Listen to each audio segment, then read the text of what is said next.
Game over.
you're stuck in a hurricane, 'cause everything around you just keeps on turning.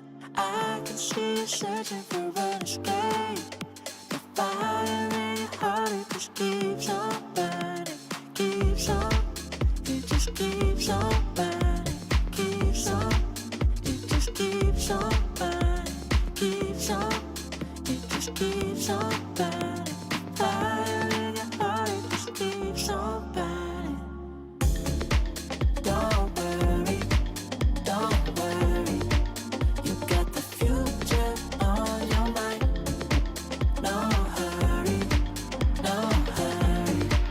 Let's take it one day at a time.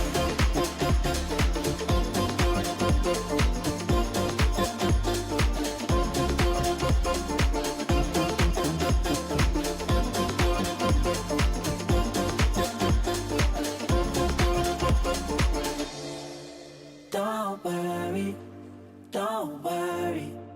You got the future on your mind. No hurry, no hurry. Let's take it one day at a time. Don't worry, don't worry. You got the future on your mind. No hurry, no hurry. Let's take it one day at a time.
reach.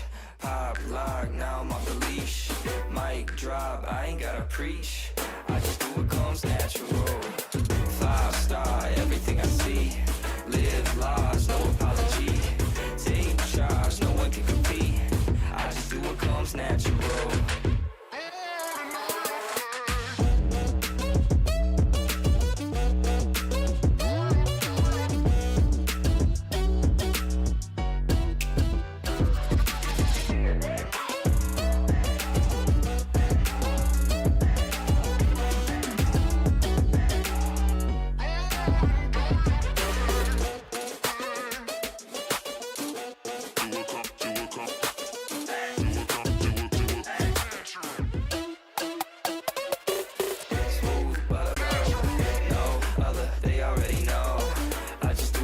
Natural.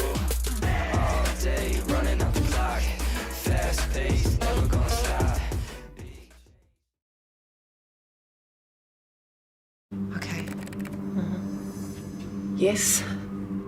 Okay. Yeah. Distance calling, technology, or living overseas. Do I have one more bid? Thank you. I'm gonna go one. It's about Bailey's finding buyers that others can't. You want your...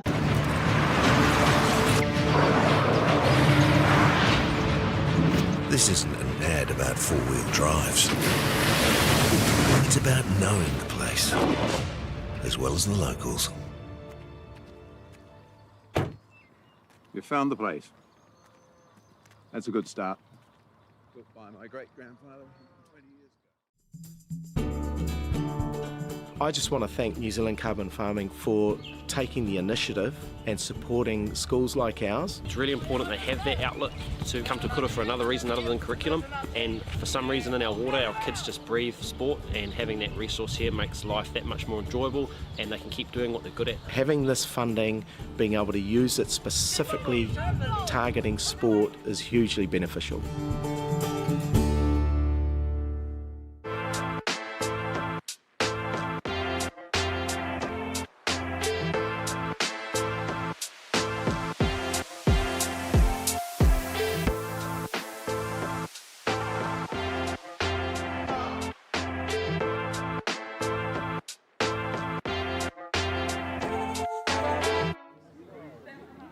Mauri ora e te whānau, e ngā iwi whānui o te motu o Aotearoa. Tēnā whakapiripiri mai, whakatata mai ki tēnei whakataetai ā-motu mo te Kī-o-Rahi, te tau 2024.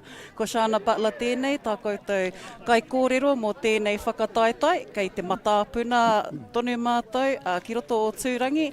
Tēnei kaupapa kua whakahaumaru e te iwi o Tūwharetoa, ki tēnei o ngā whakataetai o tātou. Nā reira, whakapiri mai rā e te iwi ki tēnei o ngā taonga tuku iho o tātou, tēnei tino taonga nei, kua roa nei rā ki mua i a tātou, kua roa hoki e whakapāho atu nei. Nei rā tātou, e kawe nei i ngā whakataetai mō ngā pakeke.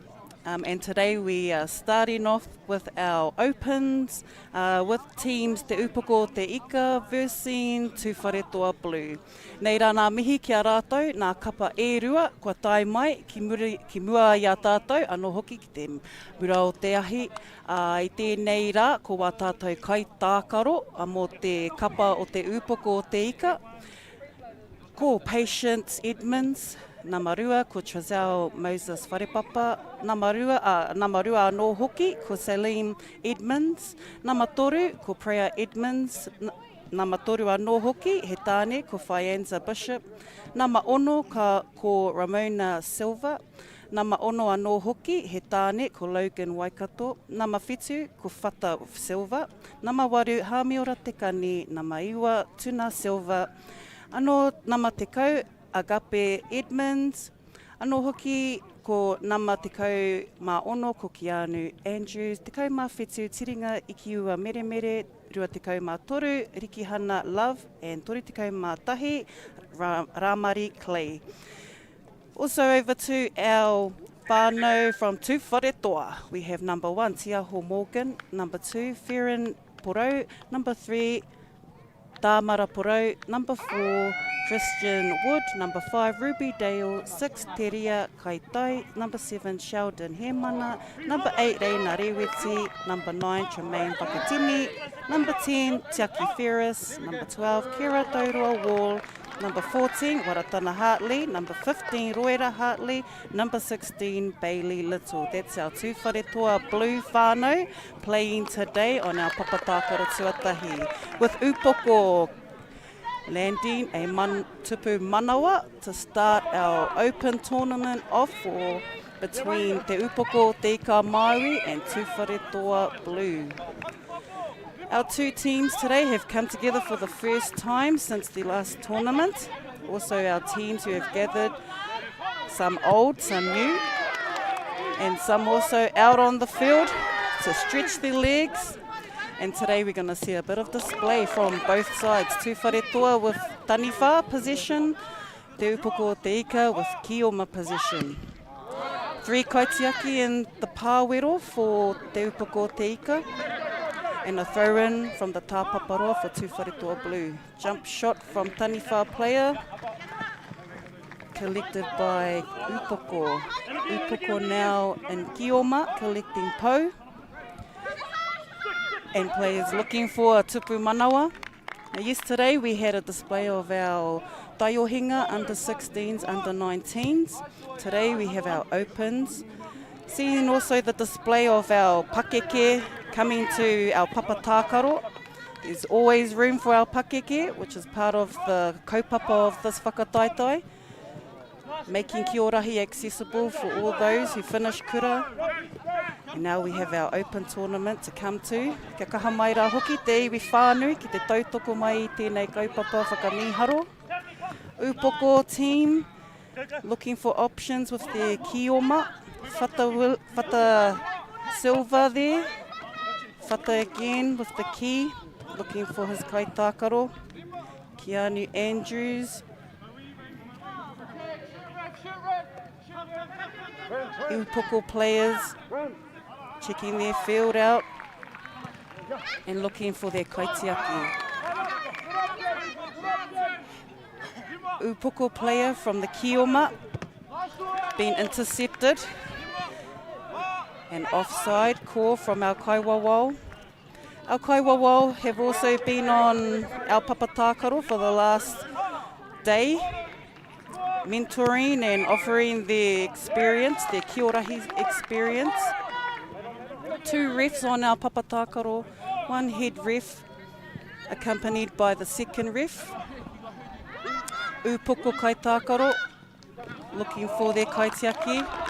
Kaitiaki looking for their Kioma. Wasn't able to make their tupu manawa. Our kaiwawau have had a busy day. Yesterday we have some fresh kaiwawau this morning. And we look forward to seeing some of the kaiwawau experience throughout the day. An effort there from our kaitākaro from Te Upoko. Seeing if they still have it. And a nice warm-up for both teams this morning. We have 2 papatākaro down here at Te Matapuna. We are filming here on field 1, and field 2 also have their kaitākaro. Kī-o-Rahi has been growing over the last 10 years with the introduction of the open tournament as an option for our kaitākaro. We have rohe who have committed and showing their aroha nui ki tēnei kaupapa. We have Tāmaki Nui a Rua here today. We have whānau from Ngāti Hine. We have whānau also from Ngāti Porou. And we have an attempt for a tupu manawa by kaitākaro Tuna Silva.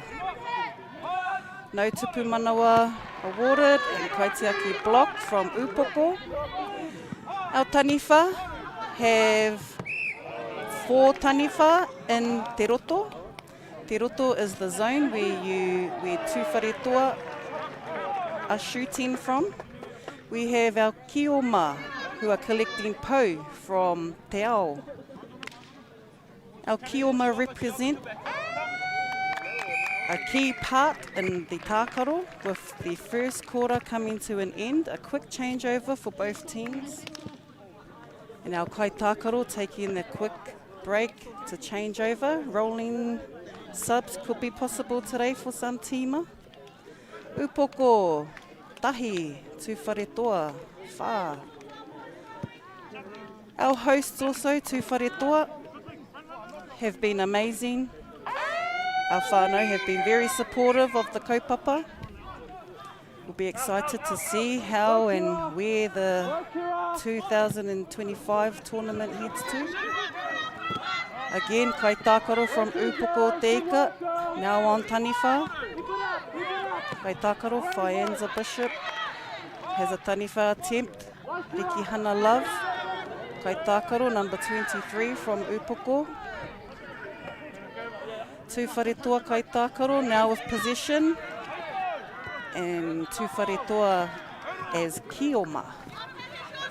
Kī-o-Rahi represents the support that Te Kaitiaki Namu gave Rahi Tū Takahina during his time isolated on the motu, on the pāwero.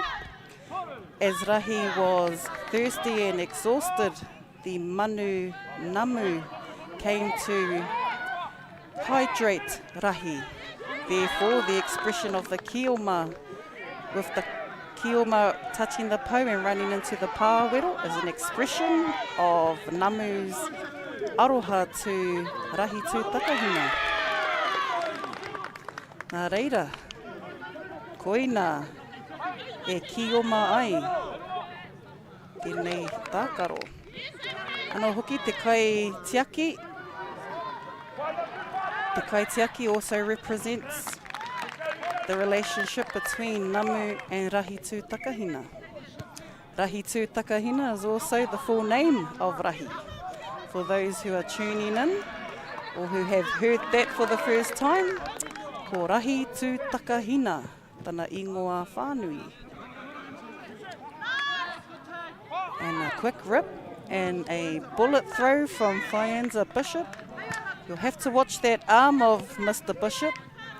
I do recall in the past that we've had the key fly way over the field, way past the tāpaparoa. Good to see he still has that arm, and Tūwharetoa slips in through te roto past Riki Hana Love. And a kickoff from Te Marama to the Pāwero for the Kaitiaki. In for a quick point from Tūwharetoa. The quick points were announced yesterday and mentioned in our broadcast. Ko te ingoa mo te fast point, e kia nei ko te pirotere, ko tapaina he pirotere. Nama te kau. Ka kaha, I kaha nei I ngana. Tupu manawa. Nā Tiaki Ferris. Tūwharetoa in Kī-o-Rahi possession. Kai Tiaki looking for her kai tākaro. Looking for a po. Sheldon. Mo Tūwharetoa. Quick pass to Tiaho. Back to Kai Tiaki. With an attempt to go for a tupu manawa. Kāri eke. Drop knee from the Kai Tiaki. Our kaitiaki will make big efforts, big commitments to protect their tupuna. Our key just a little bit too high for our kai tākaro Tremaine, and our key has gone to the tāpaparoa. The zone our Tūwharetoa are playing in will be Te Ao me Te Pāwero. Now Te Roto becomes an offside zone for Kī-o-Rahi.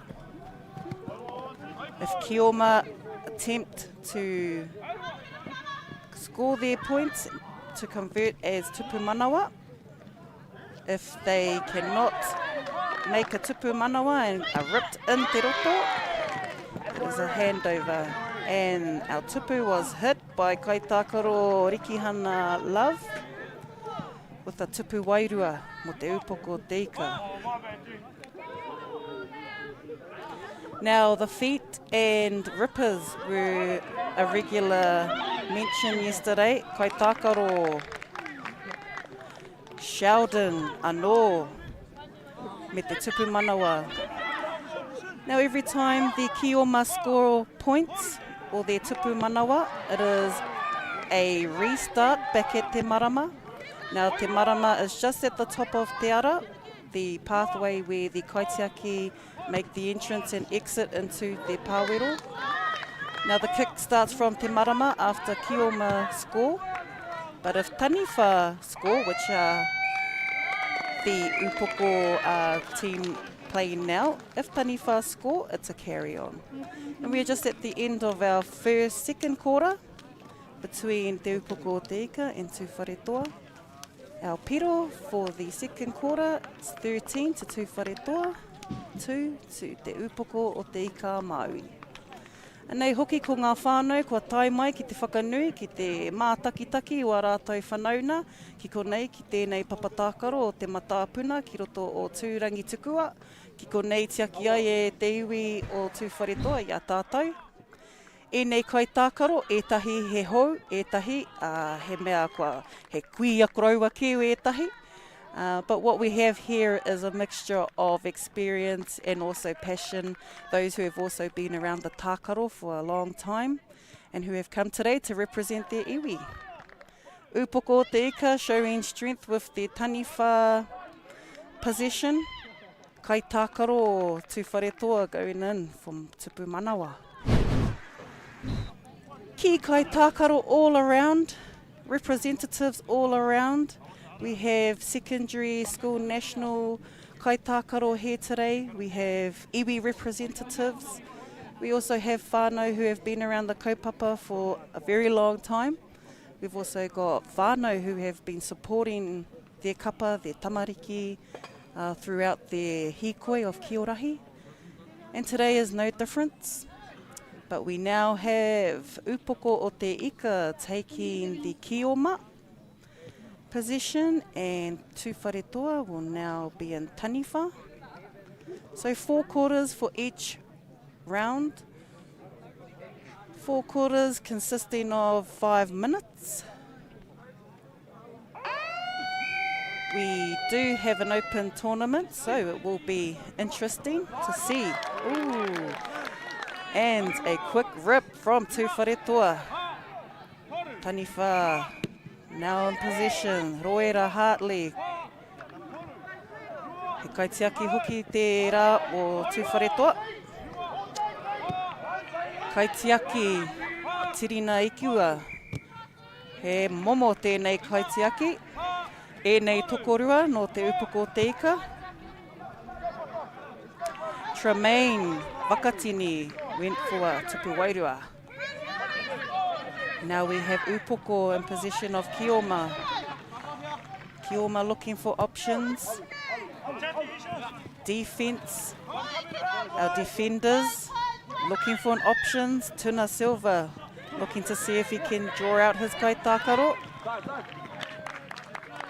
With his pass just going out to the tāpaparoa. Tūwharetoa throw in. Tūwharetoa in possession of Taniwha. The key has gone to Te Ao, recollected again by their kaitākaro. And our kaitākaro Taniwha represents Utumai.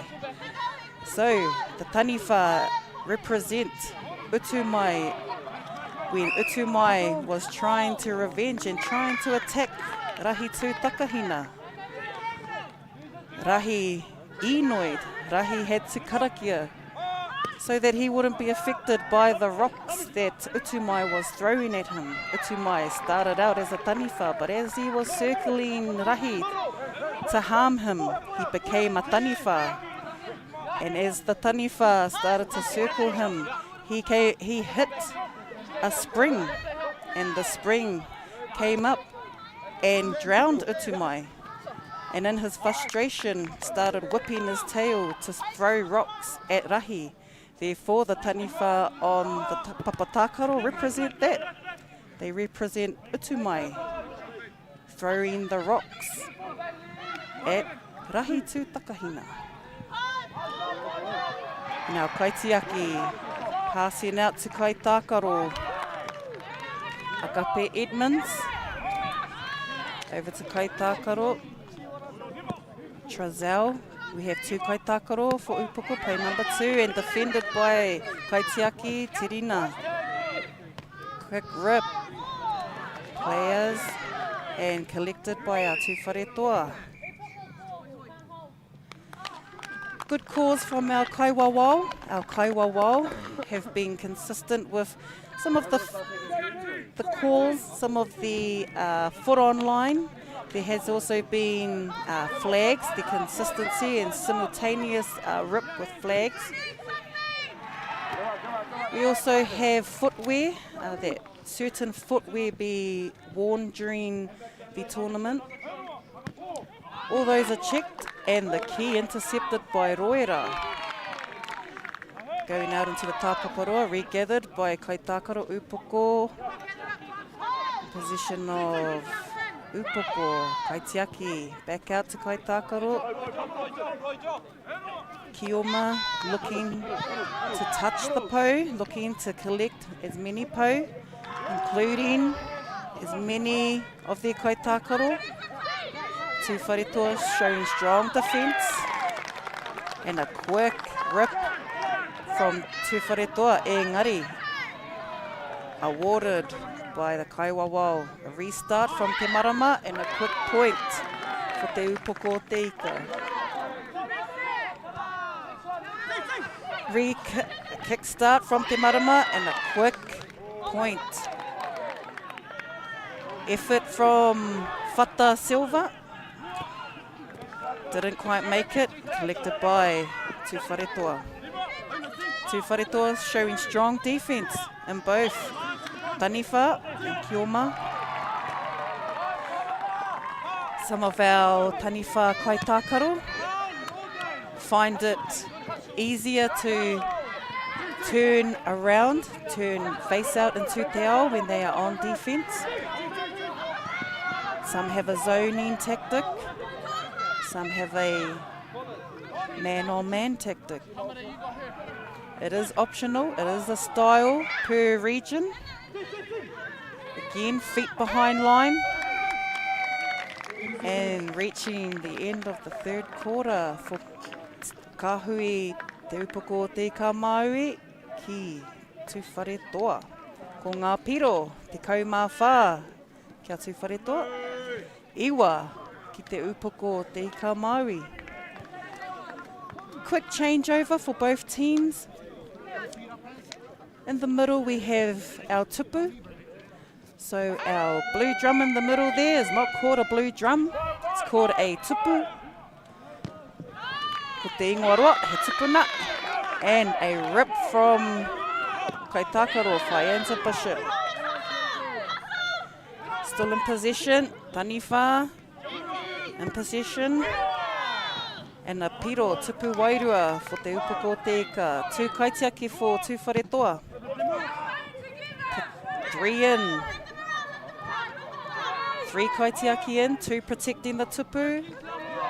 1 kaitiaki pushing up against Te Kaharaiti.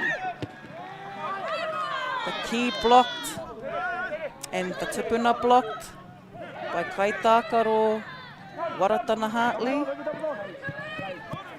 Sheldon collecting po.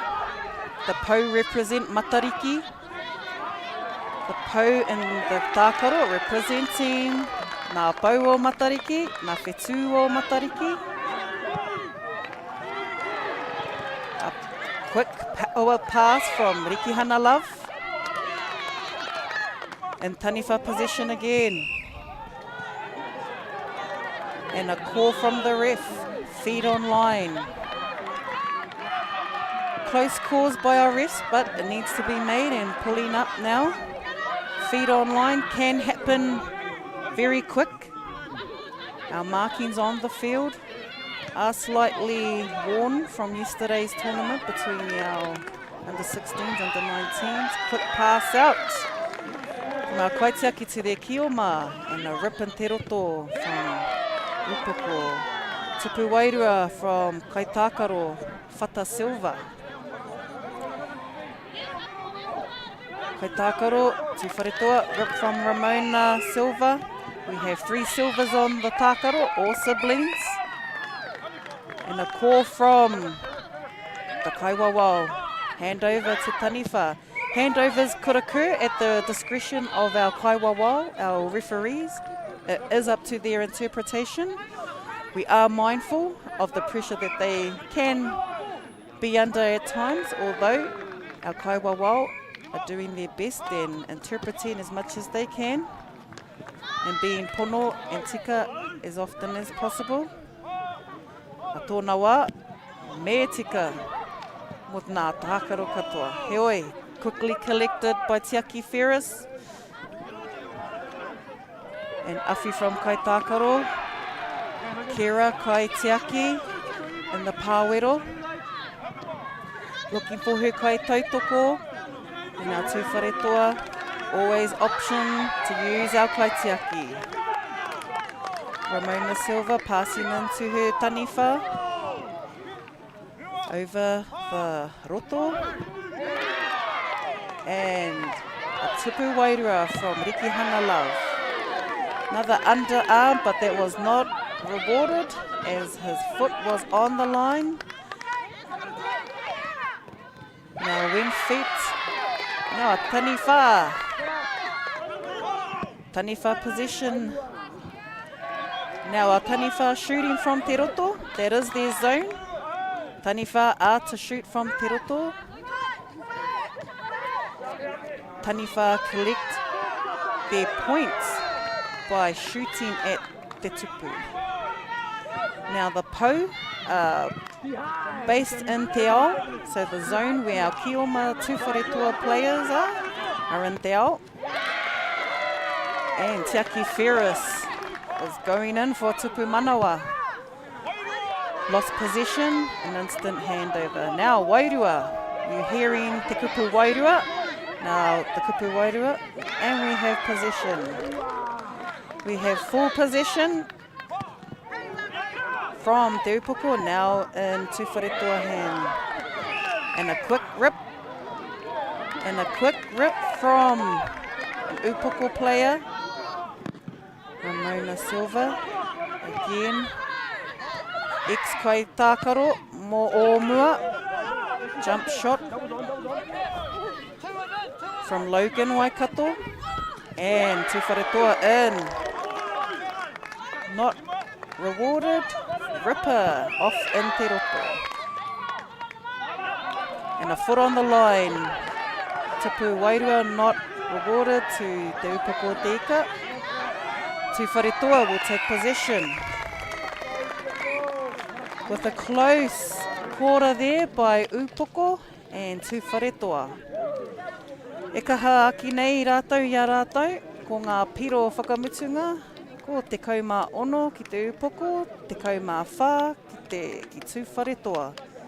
Anei rā, nā kapa e rua mō te ata nei, i runga i te papatākaro tuatahi.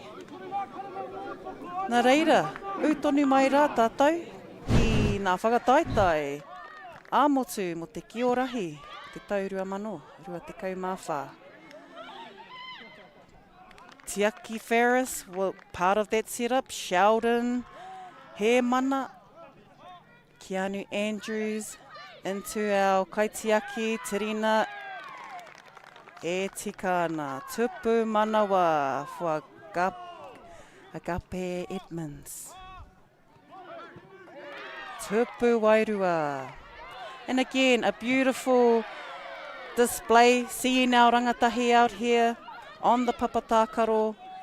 Our day in Tūrangi is a little cloudy, but Kī-o-Rahi will continue to show off, and our kaitākaro will continue to commit to our taonga tākaro. Anei rā, kua tātou. Kua tātou tino taonga mō tēnei rā. Nā reira i te whānau, utonu mai, āmuri nei, kua tātou tīma mō tēnei wāhanga, tuarua, utonu mai. From us, it's a huge thank you to New Zealand Carbon Farming. The opportunities and the sponsorship that's been provided is pretty crucial for our school. We're buying new volleyball gear, so volleyball nets, balls, and the stands to attach the volleyball nets to the floor. Volleyball is a very popular sport. Kids find it to be fun. We'd just like to thank you for Aotearoa High School. See. Funding is a real challenge. We know that a lot of schools face that ongoing, and the reality is if you go to a lower decile school in New Zealand, you are less likely to be able to afford to participate in sport. Obviously, having come through it myself with kids and being one of those kids myself who played sport, I know how much it defined who I was. And now being able to go, I can't fix it all, but we can help and try and give to those people who are going through tough times. It's a real privilege, but you know, for us, we want to see others get involved in this. This is not a selfish thing for Apollo. This is about how can we get, whether it's construction or other businesses, to get involved in this. There's a lot of things that kids miss out on, and so to have businesses step up and want to be involved and to help is a game changer for schools. It really is.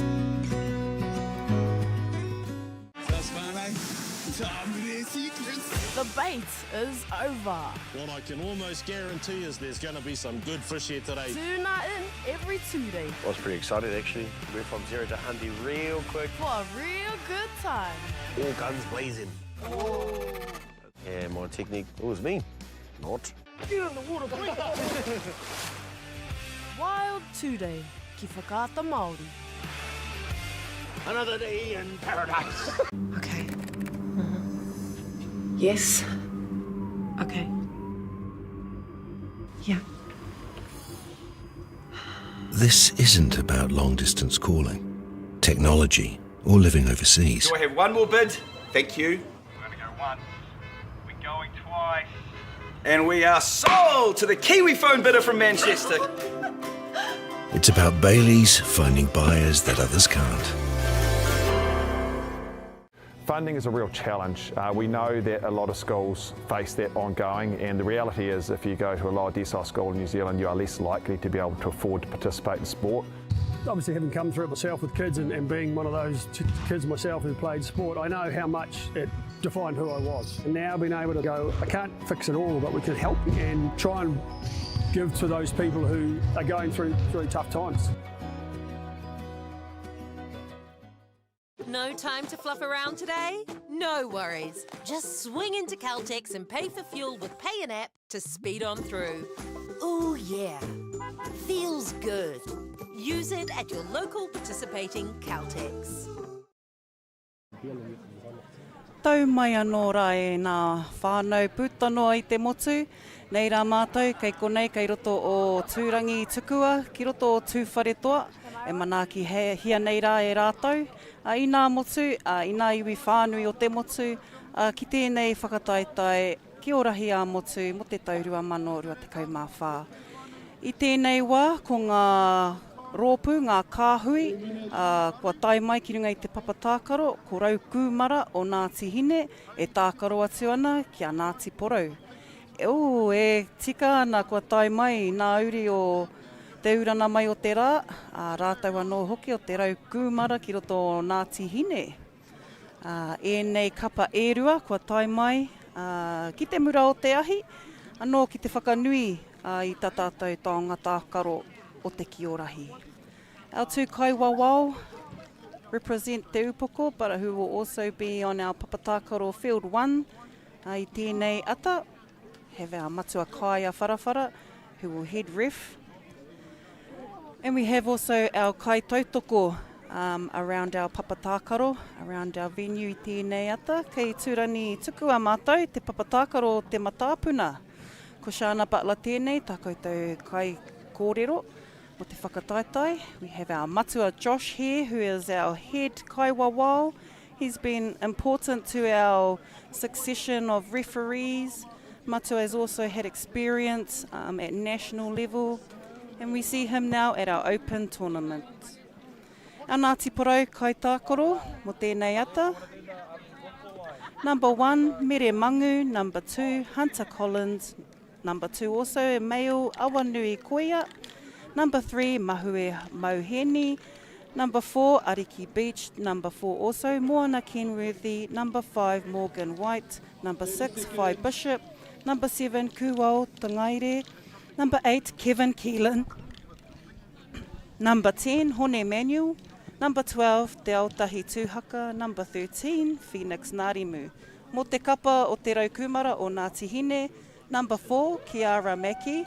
Number 5, Bailey Cavell. Number 6, Quila Mangu Beckham. Number 7, Brooke Cavell. Number 11, Shannon Heat Uatuku. Number 13, Richie Nahi. Number 14, Bradley Waterhouse. Number 14, Bradley Waterhouse. Number 15, Herbert Waterhouse. Number 16, Terina Waterhouse. Number 12, Deshaun Leaf Wiki. It is our raukumara o Ngāti Hine team. They have come from Te Nota, Te Āhua nei, no te rohe o Ngāti Hine, ki roto anō hoki o te rāpito, o te hiku o te ika, kua tae mai ki te puku o te ika i tēnei rā.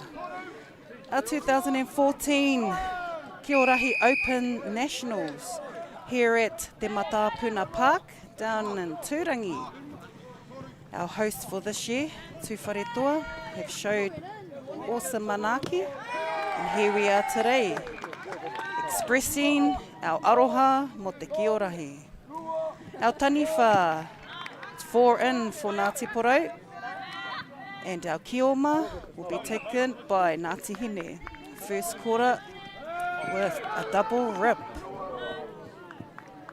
Double rip from Ngāti Porou, kai tākaro, collected by Ngāti Hine. Option to use their kaitiaki. Possession, taniwha, Ngāti Porou possession. Our kaiwawao, matua kaya wharawhara, head reffing our kēmu. And we've heard the shot clock. The ball was still in possession after the shot clock, therefore handovers occurred. 5 seconds to pass the key. We have a 5-second rule also to pass the key. If you have been ripped once, you will need to pass it as soon as possible. If you double rip, it's an instant handover and a tupu wairua for Ngāti Porou. Our key has gone out of the tāpaparoa, back into Ngāti Porou possession, shooting from Te Roto. And Kai Tākaro has left the key in the tāpaparoa. So if the key has gone out of the tāpaparoa, it will be regathered by the opposition. If the key is in possession of if you are in possession and with the key, it's also a handover and a throw-in from the opposition. Kai tākaro Ngāti Porou, hia kai for a flag. Tī high. And Ngāti Porou have been strong in tournaments, in any Kī-o-Rahi tournament. Ngāti Porou represented across the secondary school nationals, also holding regional tournaments in their area. We hope to see more Ngāti Porou teams entered in. No doubt there will be more interest as the kaupapa grows, as this particular whakataetai grows. And a high jump shot from Ngāti Porou. And a foot on the line, as mentioned by Kai Wawau. Yes, whānau, we have heard those calls being made consistent over our tournament, over the whakataetai. And a call from the Kai Wawau, throw in for Kioma, for taniwha, and collected for Ngāti Porou. So the option to have 3 kaitiaki in te pāwero helps with the defence and to balance the strength between the point scoring. So taniwha, this is their advantage, is to have 4 in, and this is how taniwha score. Taniwha will be shooting from Te Roto, and this is their zone to add points. Now the other option for adding points to taniwha is if the kaitiaki who are protecting the tupu, if they step into the wairua, that also becomes points for taniwha. So our kaitākaro here in Te Roto. And a wairua ko from the Kaiwawao. Now the wairua is important as well to our tākaro. The wairua is also the part that secured and protected Rahi tū Takahina when he was dehydrated, when he was exhausted for looking for his wahine, tiara kura pakewai. And as Rahi sat dehydrated, exhausted, the tupuna that had mauri in it gave him sustenance to karakia, that he may be saved, that some help would come to his aid. And that is the representation of the wairua. So our kaitākaro, our taniwha, as we know in the pūrākau, our pūrākau of Kī-o-Rahi plays a huge significance to both our performance and the layout of Kī-o-Rahi. First quarter for Tūwharetoa versing Ngāti Porou. Ngāti Porou whānau adding 8 points to their piro. Ngāti Hine still to collect some tupu manawa, tupu wairu.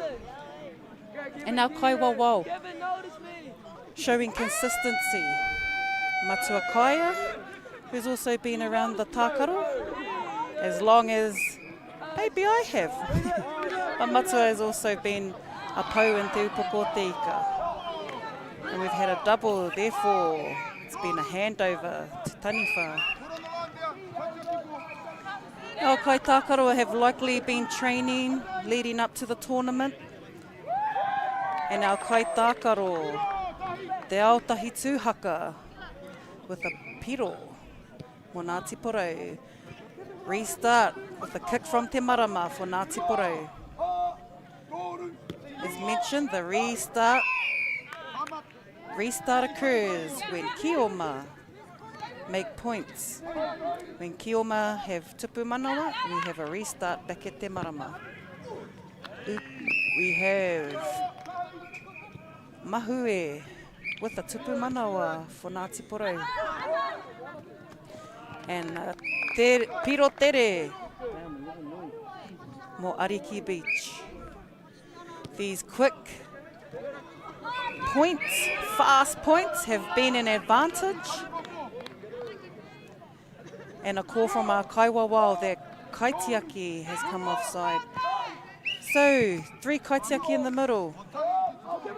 But 1 Kaitiaki will likely push up on the inside line on Te Kaharaiti. With no piro rewarded for the Kioma. Now over to taniwha with an attempt for tupu wairua. Kioma now in possession by Ngāti Porou.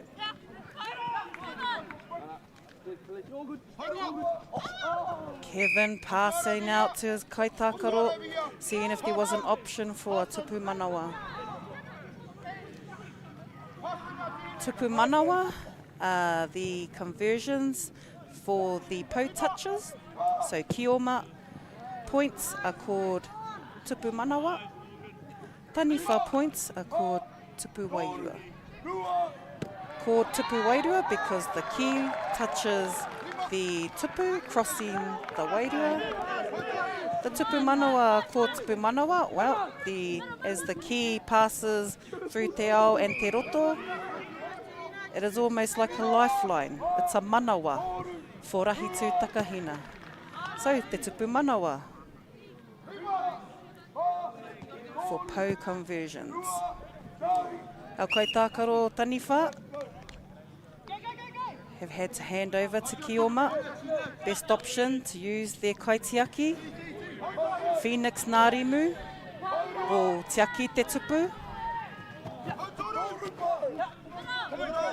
Quick pass from Morgan White with a tupu manawa from Kevin Keelan.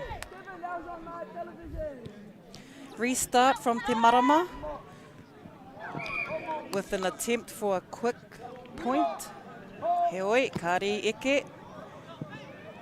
Ngāti Hine now in taniwha position.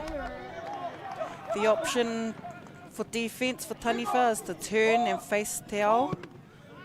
When they are on attack, they'll obviously be shooting at the tupu. The key just a bit high there for Kai Tākaro or Ngāti Porou. And the key back into Taniwha position. Watching the feet, watching Kaitiaki feet, not stepping into te wairua. And not having feet on line. The other call that could be made is also te ara. So if Kaitiaki step on the line of te ara, that's also an offside. So the Kaitiaki should not be in the te roto zone. Te roto zone is tapu for kioma unless they are attempting tupu manawa. Therefore, the Taniwha have this zone.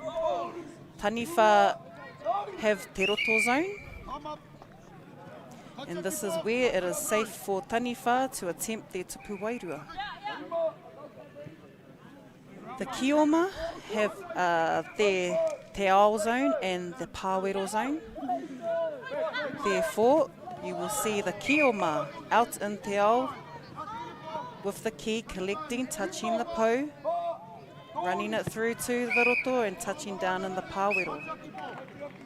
Now Kaitiaki from Ngāti Porou,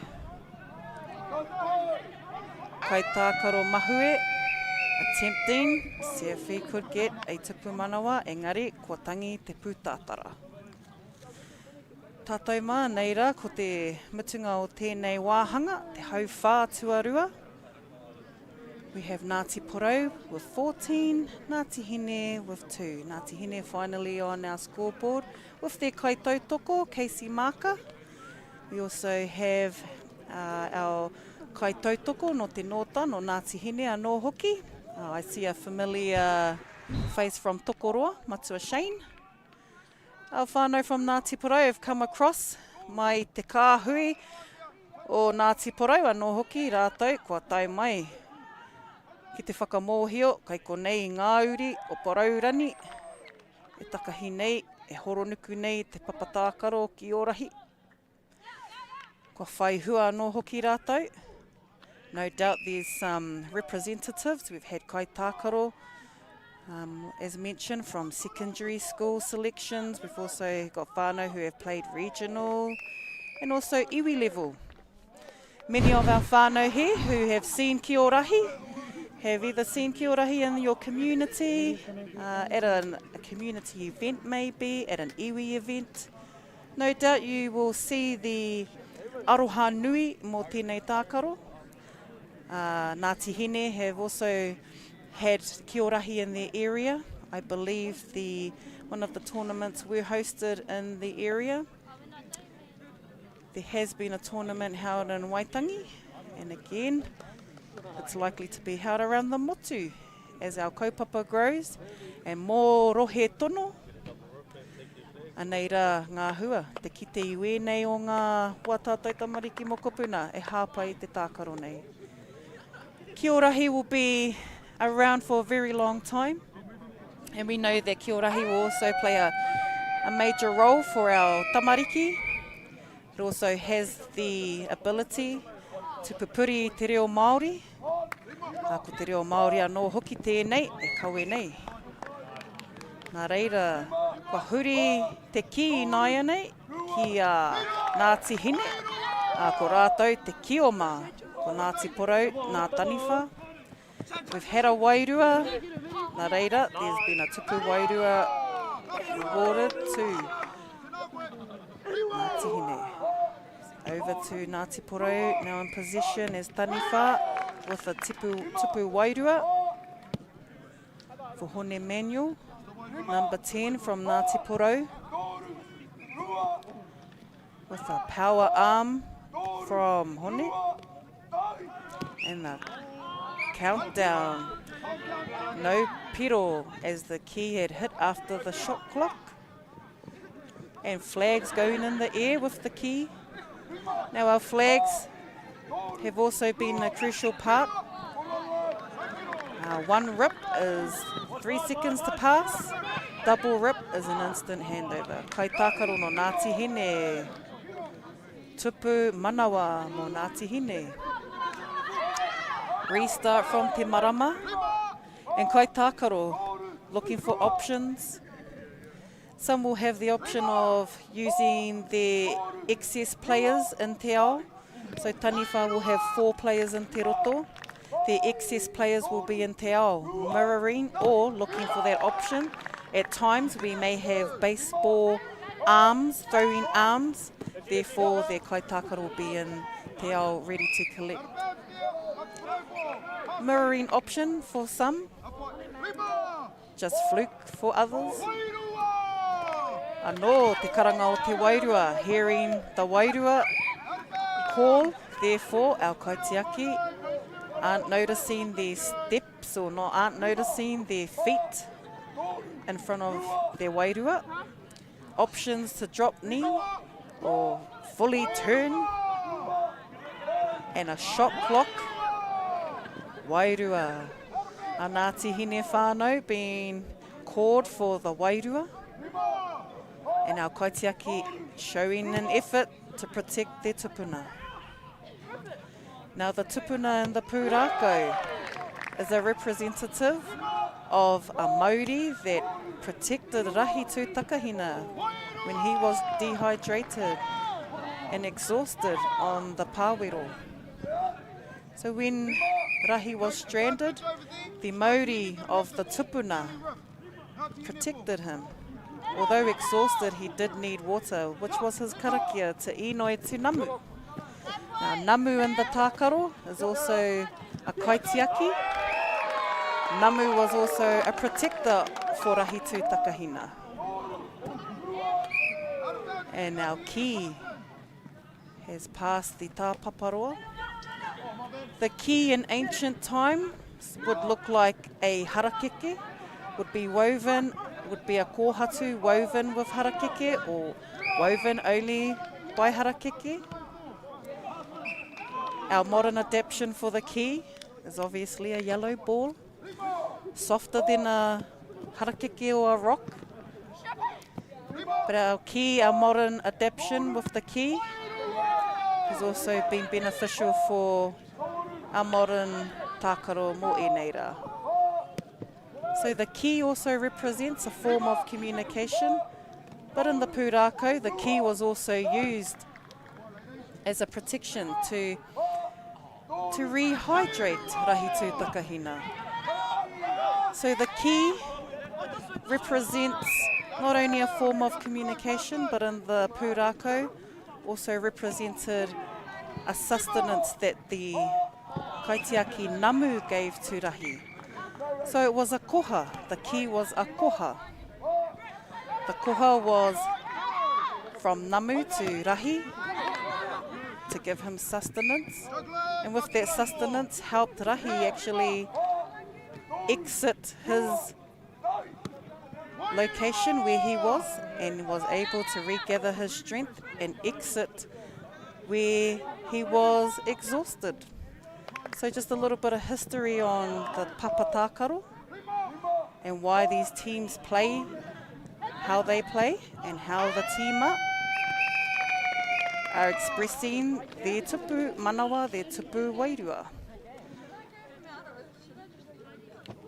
And just the end of our kora, heading into our final kora. Third quarter brings our points to 27 for Ngāti Porou, 3 for Ngāti Hine.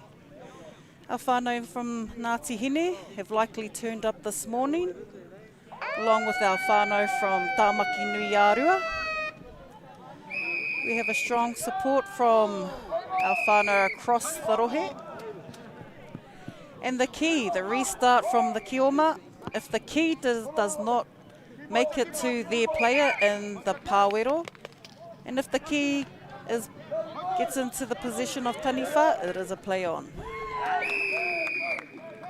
And a tupu manawa for Kevin Keelan no Ngāti Porou. A reset. So, as the reset starts, Taniwha can also contend for the ki. The Taniwha will have to stay on the side of the roto. They will have to stay on the side of the ara, therefore staying in their zone.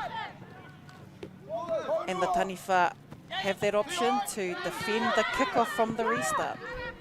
Our kaitiaki looking for options on the papatakaro, gathered by Ngāti Hine. Taniwha shot with a drop knee block from Ngāti Porou Kaitākaro, Kaitiaki, Phoenix Ngārimu.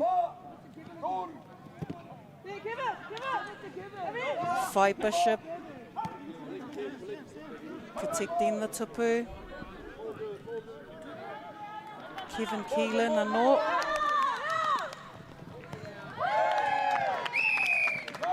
And a tupu manawa.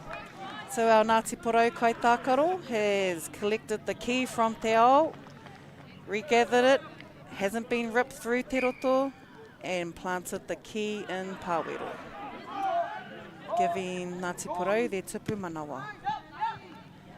Our Kaitākaro, our kaitiaki from Ngāti Porou, showing mana wahine. Ko te mana o te wahine anō hoki, kei runga i tēnei tākaro. Kei roto i tēnei taonga o tātou.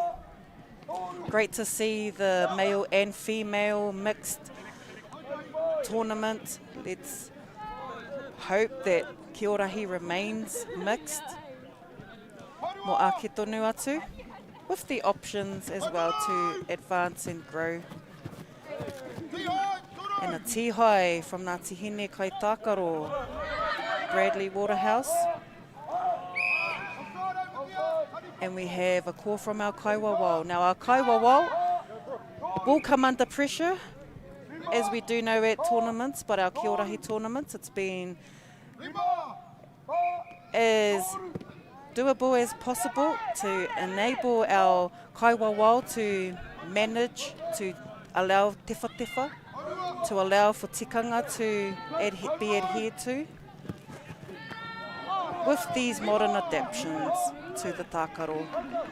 We're always learning, our kaiwawao are always learning, adapting, and our kaiwawao are also volunteers. Nā reira e ngā whānau, e ngā kaitākaro, kia ngā wari mai, kia au tonu ki wako ki ngā kōrero a ngā kaiwawao. And our kaitākaro, moana Kenworthy with that tupu manawa. And Piro Tere from Hone Manual. Restart from Te Marama representing the light that Rahi could see in his exhaustion and in his time of disbelief and time where he was becoming weary, not sure if he was able to survive the elements he was experiencing. He looked up to the sky and saw the stars of Matariki, saw the marama, and knew that there was hope. Therefore, the marama is represented on the field as a restart for the Kioma. The marama is not a zone that is offside. It is a play zone, so therefore if players cross it throughout the tākaro, it's not on offside. Although that zone of Te Marama is for the Kioma, and that is where they restart the tākaro. Ngāti Porou still in Kioma position. Hips, and number 2, Awanui Koia, has released the key, looked for her option. We've seen this kai tākaro, Mahue anō. So Mahue has obviously had some experience on the Kī-o-Rahi field, and I'm sure many of us have. Now kai tākaro continue to show their goods, showing again how long they've been on the Rahi fields, but also how they've adapted. Nā reira, ko putara te ihu o Ngāti Porou, ko ngā piro whakamutunga, toru te kaumā ono ki te whā. Ko tū mai ko Ngāti Porou, hei toki, e kaha nei ko Ngāti Hine. And there are games throughout the rest of the tournament. I'm sure they will regather themselves. And so the tākaro here has been an awesome opportunity to see our taonga tuku iho, seeing our reo displayed, And also seeing that this is a health model, seeing our hauoranga, seeing the improvement of both mental health, taha wairuango anō hoki, me te reo Māori e whakakaha nei rā e tātou. Nā tiporau with a tupu manawa, and just seeing that strength and seeing that commitment that our kaitākaro have. Aha kua wahine mai, aha kua poto mai, aha kua whiroki mai. Aha kua te aha, committed. And we're starting to see a lot of that now, seeing a lot of these attempts to just go for their tupu manawa. Now others have that sensitivity, others do have that little nudge, and that's exactly what's been shown. Nā reira e te whānau, tonu mai, e whai aki nei ko ngā whiringa anō hoki, e tai mai anō e nei kāhui, e nei kapa, hei mā taki mā tātou, mō tēnei rā, tonu mai. This is a call to action. It was really hard to try and keep it together every day. I need some help. Simple tools. Is he here with his body or is he up here with his hinengaro? For parents in need. E tino he hena hau ki te whakapakari, I ahau anō. Tāhua. Mai te tirohanga Māori. Kids don't come with a manual with Nathan Wallace. Ki whakata Māori, me Māori Plus.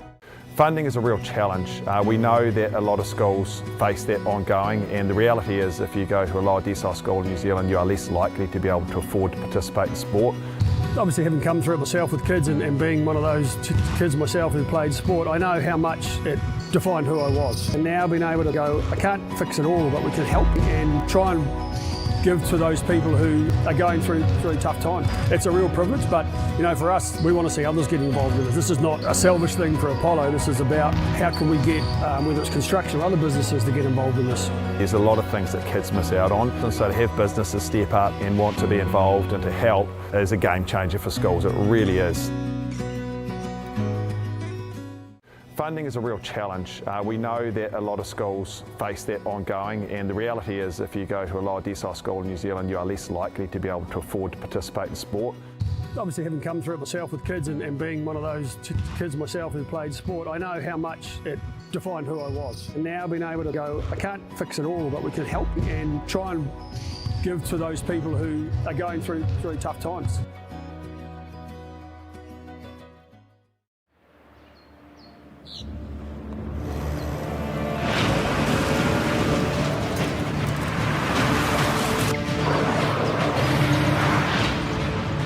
This isn't an ad about four-wheel drives. It's about knowing the place, as well as the locals. You found the place. That's a good start. Built by my great-grandfather 20 years ago. Hey! Sport is about more than just the game. It's about going from teammates to best mates. It's the high fives and helping hands. It's learning when to back yourself or back your buddies. It's actually being excited to get out of bed early on a Saturday. Sport is about more than just the game. That's why Caltex is proud to help fuel school sports. The bait is over. What I can almost guarantee is there's going to be some good fish here today. Tuna in every Tuesday. I was pretty excited actually. Went from 0 to 100 real quick. For a real good time. All guns blazing. Oh. And my technique, it was me. Not. Get in the water, Wild Tuesday, ki whakata Māori. Another day in paradise. Nau mai, hoki mai ki ngā tapu ai, Orahi tū takahina. Ko ngā whakataitai Kī-o-Rahi āmotu, mo te tau 2024. Kai konei mātou, ki tēnei o ngā whenua, o roto o tūwharetoa, ki te puku o te ika, kai konei, kai te matāpuna, ki roto o Turangitukua, kai konei hoki, ko ngā ropu, ko ngā mātāwaka. Nā iwi, kua tai mai ki te whakanui tēnei tākaro. I tēnei rauna, e tākaro ana a tāmaki nui ārua, SGIs, e kia nei, ko Still Got It. Anō, e tākaro ati rātou, kia tūwharetoa Blue. Our tāmaki nui a rua kai tākaro. Number 1, Ash Ali. Number 2, Sally Prefers. Number 2 also, Terina Marsh. Number 5, Manaya Te Huki. Number 6, Morgan Nicholson. Number 7, Sebastian Pearson. Number 7 also in the t-shirt is Richie Pearson. Number 8 is Saxon Te Papa Jr. Number 8 also, female, Ashley Fairhurst. Number 9, Ngātiria Reweti. Number 10, Te Tūrana Reweti, who is also the captain. Number 14, Janek Whaitiri. Tū Wharetoa taking Kioma, Tāmaki Nui a Rua taking on Taniwha. Our Tū Wharetoa whānau are made up of number 1, Tiaho Morgan, number 2, Fairson Poro, number 3, Tamara Poro, number 4, Kirsten Wood, number 5, Ruby Dale, number 6, Teria Kaitai, number 7, Sheldon Hemana, number 8, Reina Reweti, number 10, Tremaine Pakatini, number 10, Tiaki Ferris, number 12, Kira Tauroa, number 14, Waratana Hartley, number 15, Roira Hartley, number 16, Bailey Little. Koenei nā kai tākaro mo tēnei rauna. Tēnei wā, ko te kai wawao no Waihora.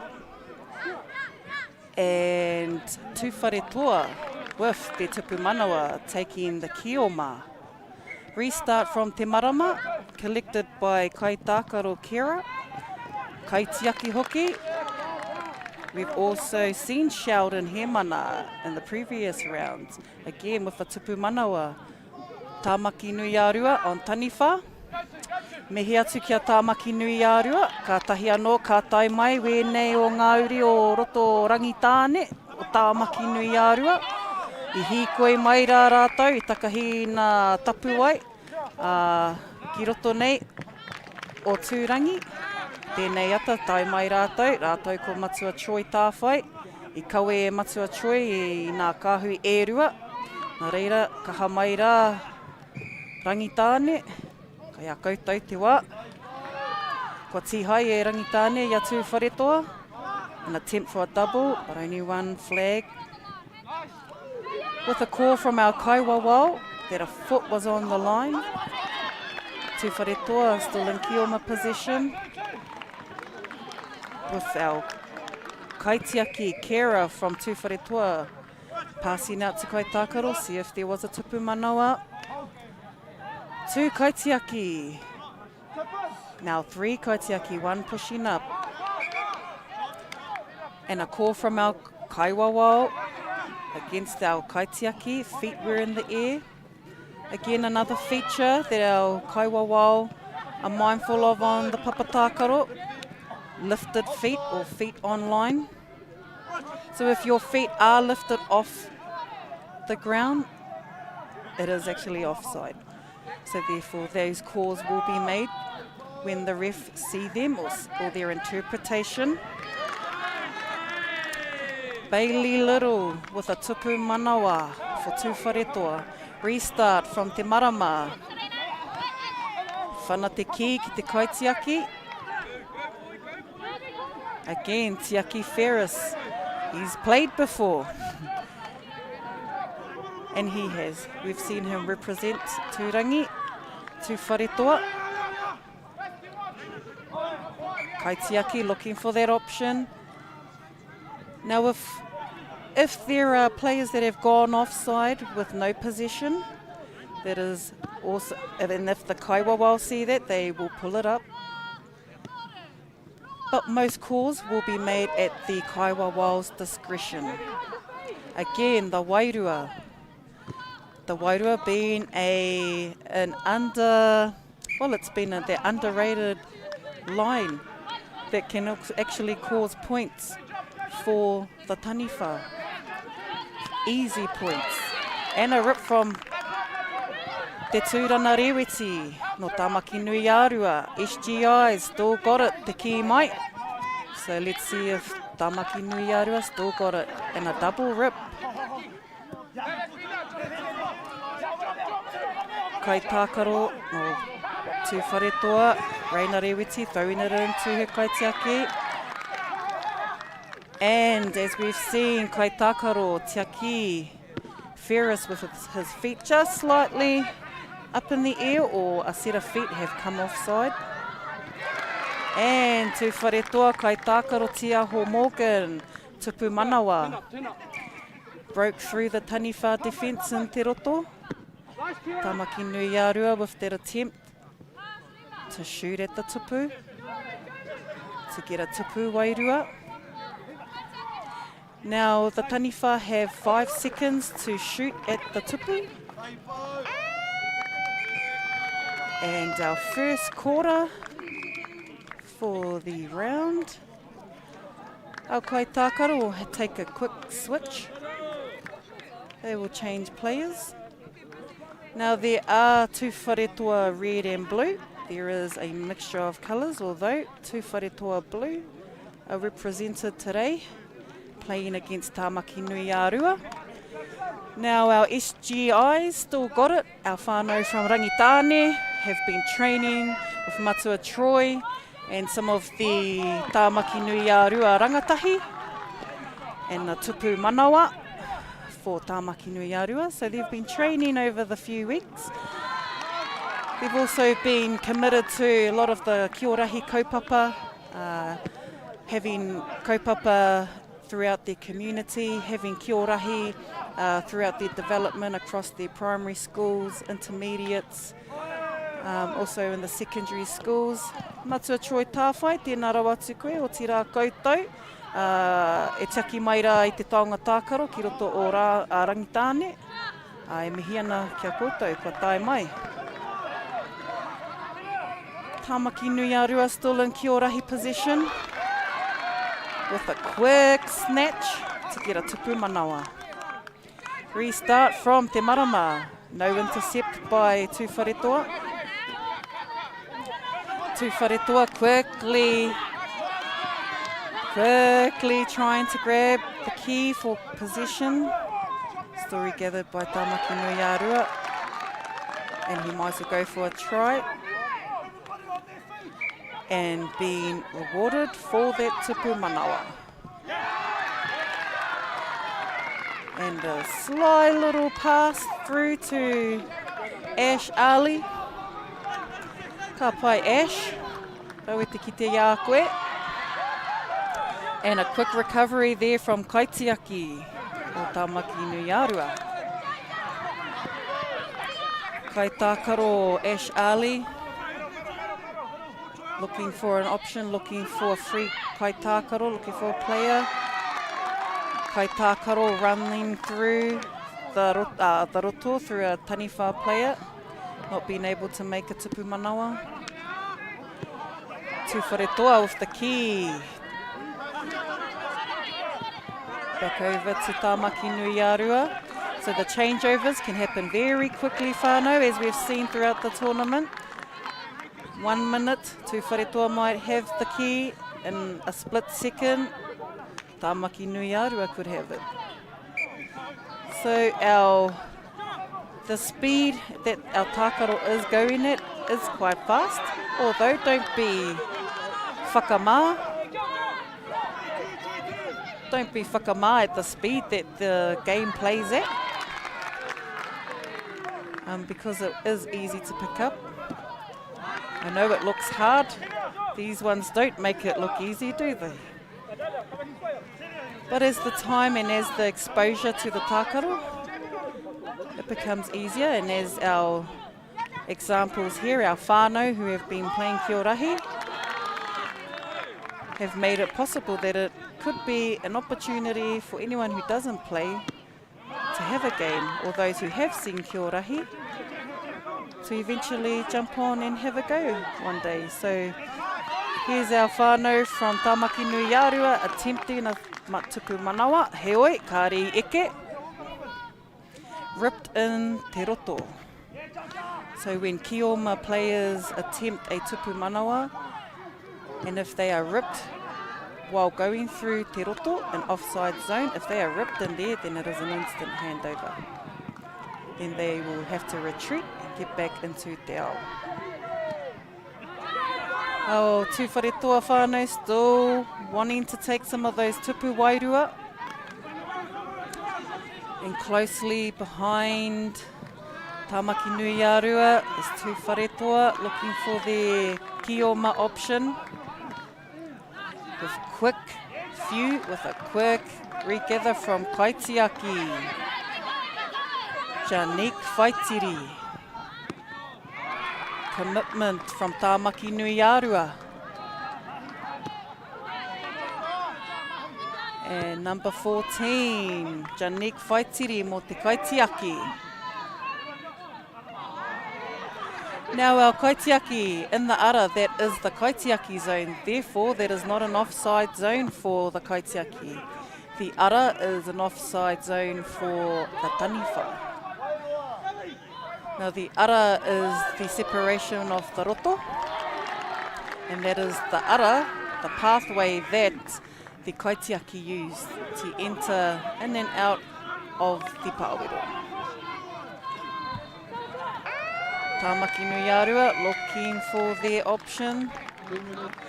In the second quarter, end of the second quarter, with a few minutes for a quick changeover for both teams. Tū Wharetoa, 8, and Tāmaki Nui Arua, also 8. So we've got an even score here for both kāhui. A great effort from both teams. This has also been another opportunity for our two kāhui, our two iwi, to come together. And here we have our Tāmaki Nui Arua kaitākaro, using their 3 kaitākaro to set up some manoeuvre. Now I'm sure Matua Troy has given some ingoa, kua tapaina e nei neke neke. I'm sure he'll have some choice names for his neke nekes. Engari rangitāne, tēnā rau atu koutou, mo te tai hanga mai, ki tēnei whakataitai a motu. E takahi nei hoki i nā tapu ai o rahi tū takahina, ki runga i te papatākaro. Tū Wharetoa, tū Maira. Koutou ngā kaitiaki o te whakataitai nei mo tēnei tau, 2024, nā mātou te maringa nui. O tira tēnei te mihi atu kia whakaata Māori, kia local Gecko Productions. O tira nā kai tautoko, a Baileys, a mewa tātou kai tautoko putanoa. Tēnā rau atu koutou i tautoko mai tēnei whakataitai ā motu. Tēnā hoki koutou ngā kai aki o ngā rōpū. No doubt there are cooks amongst you all, there are cleaners amongst you all, there are refs all amongst you. Even more so, there are important players amongst you all. So e mihi ana kia koutou. Our kaitākaro, Tū Wharetoa now in Kioma position, and Tāmaki Nui Arua in Taniwha position. And a rip from kaitākaro. O Tāmaki Nui Arua, kei a rātou te ki, ko rātou a Taniwha. Tāmaki Nui Arua with a tupu wairua. 3 kaitaki were in, dropping down to 1. Leaving back in, leaving the kaitiaki, 1 kaitiaki in the pāwero. Sheldon here mana, effortless, attempting to swing, I piu nā hope, a hakua te aha. So manoeuvres are allowed, such as the quick points, such as twisting and moving hips. E taia tērā, although running into players, not allowed. Shouldering players, not allowed. Deliberate running into players, not allowed. Deliberate knees, not allowed also. So some of those areas have been haumarued, and that's just to speed the tākaro, but also so that there's not the finer details aren't hard to work around. But some of the details here we have been modified and adapted. And a tupu manawa there for a restart from the marama. And a quick point, although the quick point was not awarded for a rip, occurred in Te Roto. Ka pai tāmaki nui ārua, e kaha nei koutou. All those young ones must have been making them run around during training. And tū wharetoa kai tākaro Ash Ali, attempting tupu manawa and still has her flags on. A tupu manawa rewarded to tū wharetoa, restart at te marama. The kick's gone into their kaitiaki. Bailey Little collected a piro tere. Quick points, whānau. Quick points occur when the kickoff into the kaitiaki. And another piro for Reina Rewiti, tū wharetoa. Quick points. Intercepted by Tāmaki Nui Ārua. Protected by tū wharetoa kaitiaki. Tino kaha. And another stop, another block from kaitiaki. She continues to protect her tupuna. Now Kioma, broken down as the runners of the ki. Kioma are also the protectors of the ki. So they are trying to get the ki into the pāwero, and that is an expression of supporting Rahi tū Takahina. And Kai Tākaro, although just slightly ran into a player, not deliberately, but as he has, he's also scored a tupu manawa. Now our kaiwawao have been awesome throughout the tournament. We've also had our volunteers who are also volunteers. Our kaiwawao are volunteers. Our kaiwawao have also are representing their rōpū. And again, tū wharetoa trying to set up some options.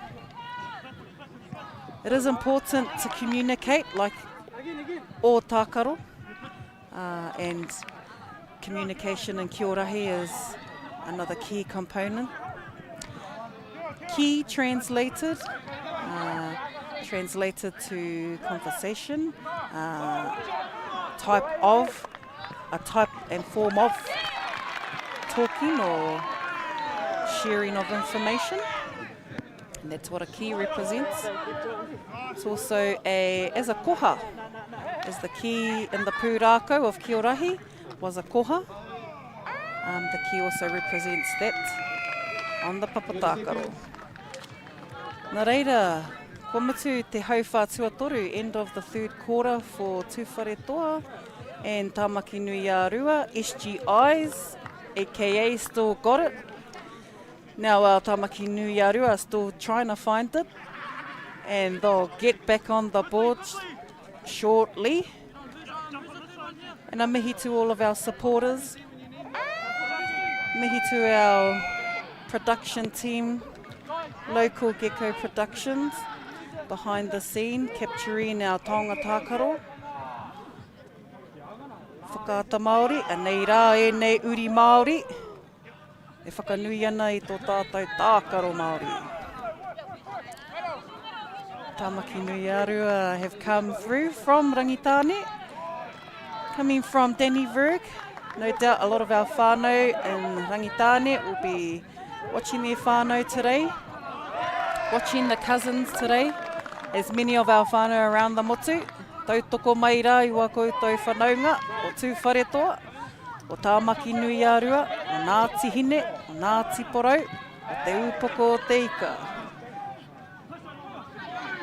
Anei rā, ko ngā tupu manawa, ko ngā tupu wairua. E horo nuku nei, e horo rangi nei. Ko te taonga tākaro nei, e whakakite nā rā, e koutou. Anei rā, ko ngā neke e hia rā te whai. Roera Hartley, our pau ārahi, our kai ārahi, o te whakataitai nei. Tāmaki Nui Ārua, looking to draw their taniwha out. Tū wharetoa looking at the safe option to man the roto.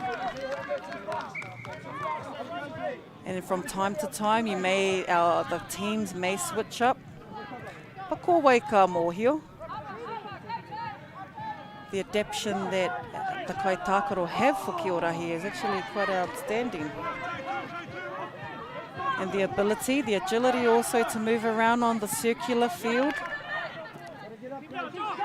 Now the key will,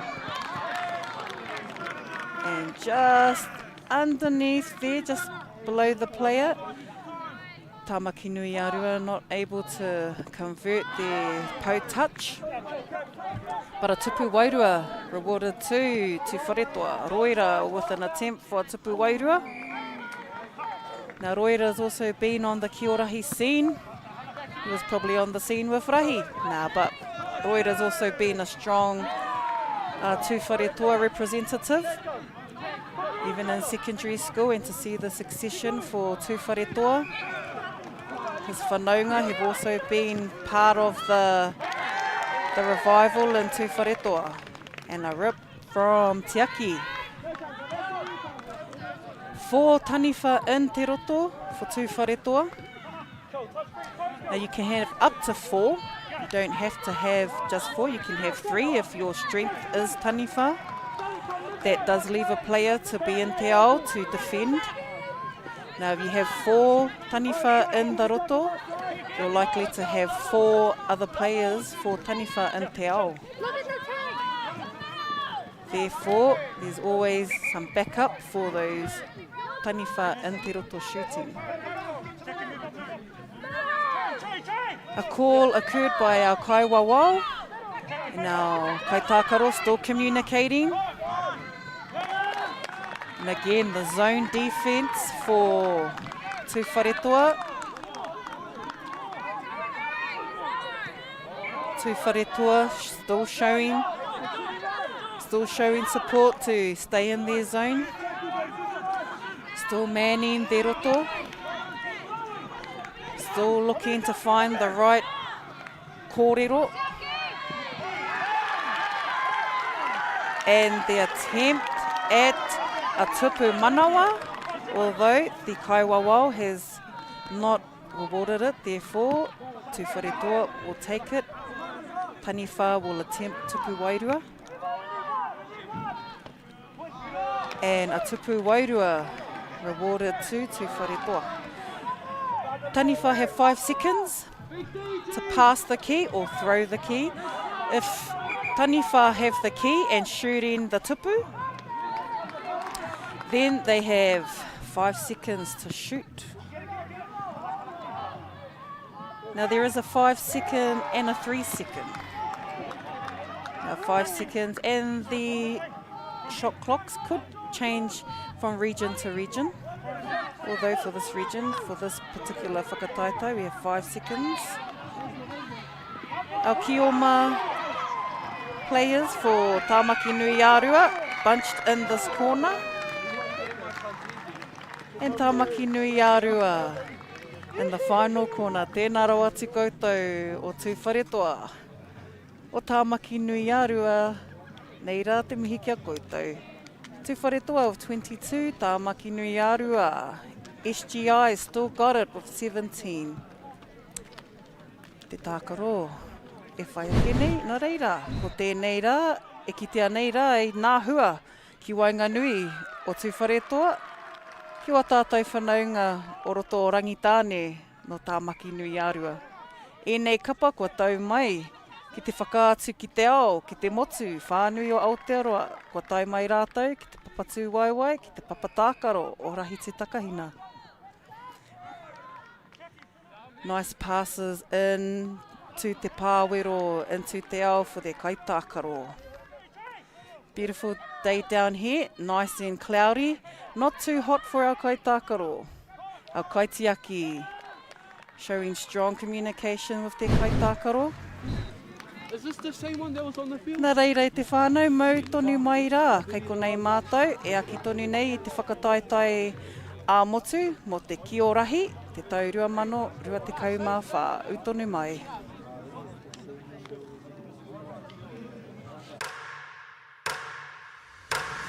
Want to see some Michael Jackson dance moves? guess it's time for presents.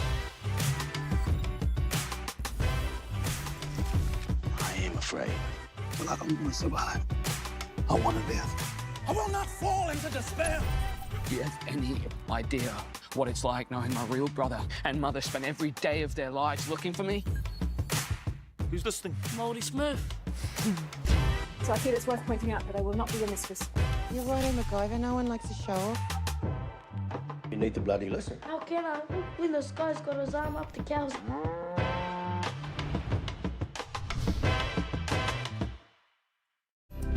So sponsorship from New Zealand Carbon Farming has been fantastic for our sports teams actually who went away to tournament week. We're a community who's driven by sport, but often money and the cost of travel, accommodation and uniform can be a barrier for some of our students. And to come out with a new uniform for a number of sports, particularly our basketball teams who have been away at nationals, has been uplifting for the students and for our community. The support from Carbon Farming has been wonderful. Without them, then we wouldn't look like this. This is a call to action. It was really hard to try and keep it together every day. I need some help. Simple tools. Is he here with his body or is he up here with his hinengaro? For parents in need. E tino he hena hau ki te whakapakari, I ahau anō. Aotearoa.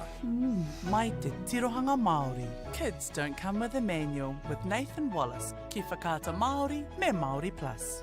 Funding is a real challenge. We know that a lot of schools face that ongoing, and the reality is if you go to a lower decile school in New Zealand, you are less likely to be able to afford to participate in sport.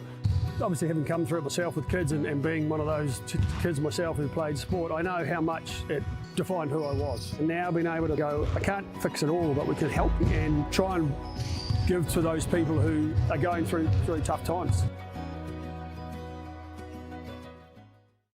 And go! Just fill up at a participating Caltex, stack your pump discounts, and you can collect more savings on your next visit. Oh, there's another one. Getting quite good at this. Filling and saving. Feels good.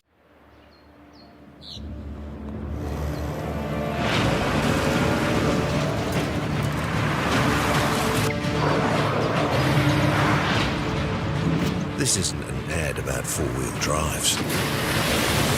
It's about knowing the place, as well as the locals. You found the place. That's a good start.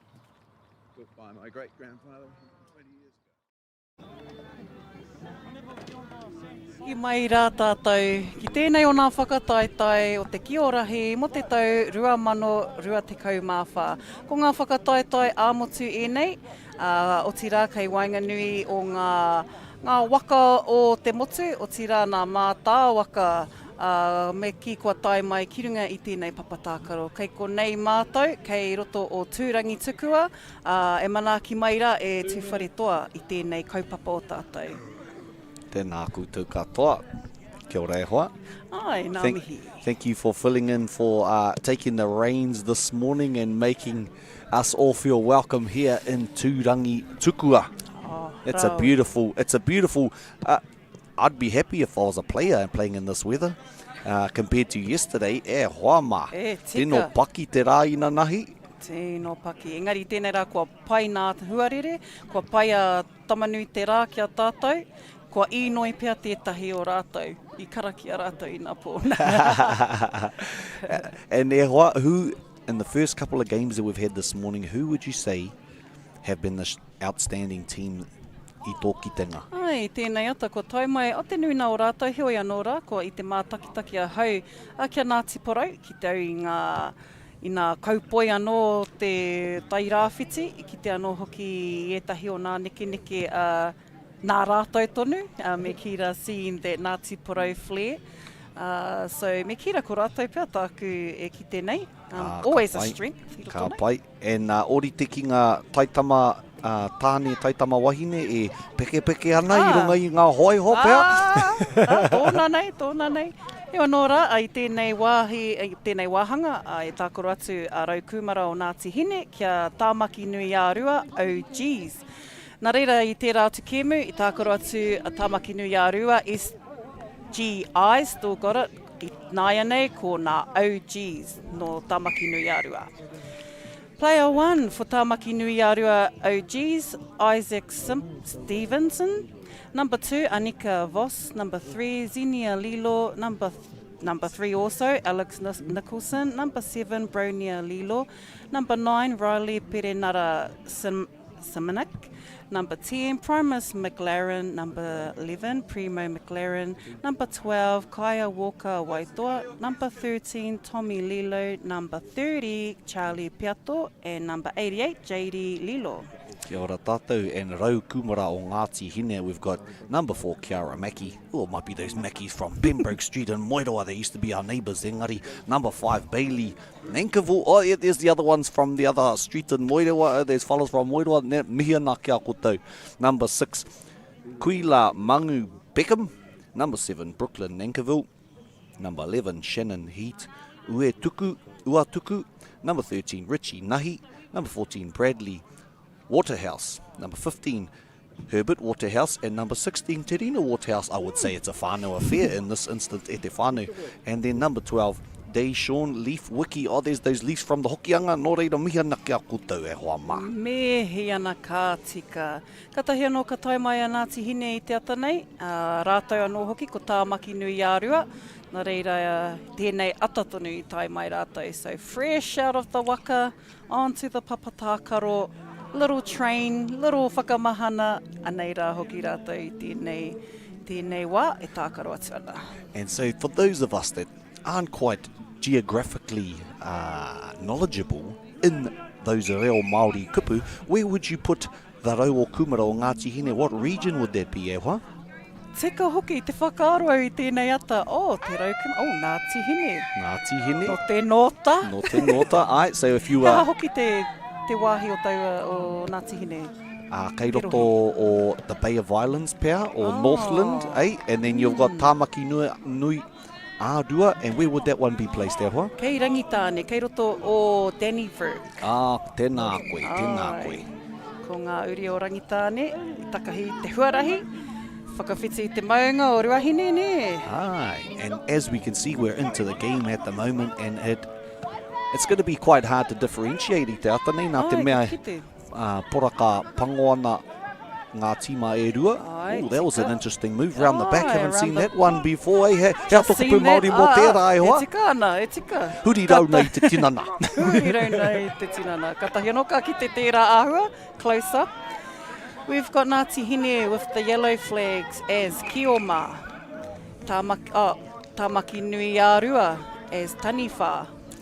And what was the ref calling out there, the kaiwa wao, he hatanga? So, I just missed that little call that Mā Taurana made. So our kaiwa wao for this tākaro is Mā Taurana Te Rauna.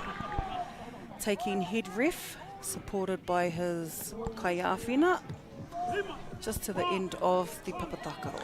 5 seconds. Just before that instance, we had a little bump. I think that might have been what caused that call to happen.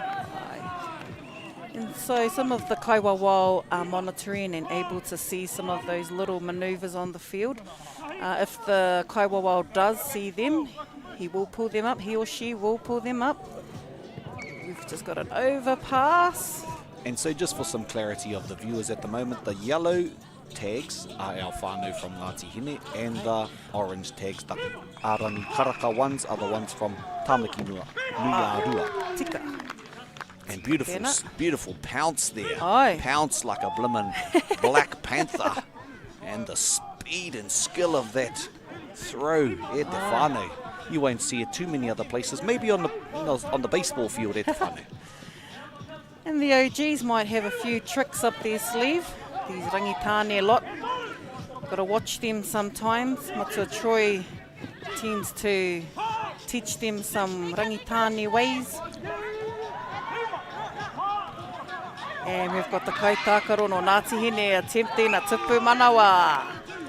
And a rip in te roto. So, as we mentioned before, as our kaitākaro are running from te ao, crossing the roto to land the key in the pāwero, if they get ripped into the te roto, that is a handover.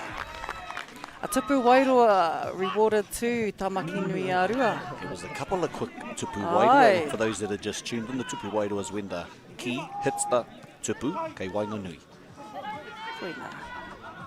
And the tupu again representing the area where Rahi was protected in the Pūrākau. Rahi was protected by the tupu. The tupu also had Māori in it, so that is why the wairua protects the Māori of the tupu, which is why the kaitiaki must not stand in it. The kaitiaki must be around on the outside of the wairua. And for those of us that are just joining this morning, we had a whole day of under 16 and under 19 action in Anahi. It's yesterday, and both of the teams from Te Upoko Aotearoa were victorious in their challenging of that championship. And here we have the adults, the Pakeke I tēnei wā. And our open grade here, so that is a mixture of 16, 17, 18, 19s upwards. So an open grade allows for more whānau on the field. As we've heard some of our whānau in our teams, we have whānau, our Waterhouse whānau, no doubt they're likely to be siblings or close whanaunga. We've also had many other whānau and other teams represent. We've had an Edmonds whānau. We've also had the Silver whānau, who have also brought siblings and playing Kī-o-Rahi as a whānau. And the key was quickly gathered by Taniwha of Tamaki Nui a Rua, Kai Tākaro, Isaac Stevenson. Number 1 there with the throw-in from Isaac. Into his Kai Tākaro at Taniwha, Jairi Lilo. And you can see on the Ngāti Hine singlets, they've been a little bit tricky, and they've got a little pikitia of a key. And a pikitia of a key. I have seen those t-shirts at previous tournaments, secondary tournaments, and on some tokoroa Kai Tākaro. Koira watu e rā tāgata, trying to mix it up, ka pai e wawa. And our Ngāti Hine whānau have been supported by Casey Maka. And Casey Maka is also a descendant of Ngāti Hine. Casey has also been around the Kī-o-Rahi kaupapa mo ehia rā te roa. Also a pou of the Kī-o-Rahi movement, who was previously in Tokoroa, coaching Tokoroa High School and some of the kuratuarua in the area. Casey Maka has now gone back home to her iwi, gone back to Ngāti Hine, which is why we have our whānau here today. So no doubt she has strongly supported the kaupapa, continues to bring whānau through the Kī-o-Rahi, and here we are today with the whānau on the Papatākaro. Oh, rawe, sometimes ko tahi te tangata anake I whakatū, I whakamana I etahi kaupapa, no reira mihi ana ki a koe Casey, and for taking this kaupapa to the north, because I'm sure there'll be plenty of people once they figure out a little bit more about it. We might have a couple Ngāti Hine teams. Oi, JD Lilo with the tupu manawa. Now, did we get the tupu manawa? Did our kaiwawa reward that? Looks like we didn't. So it went to Taniwha. Ngāti Hine in Taniwha possession. The key slightly loose in the pāwero.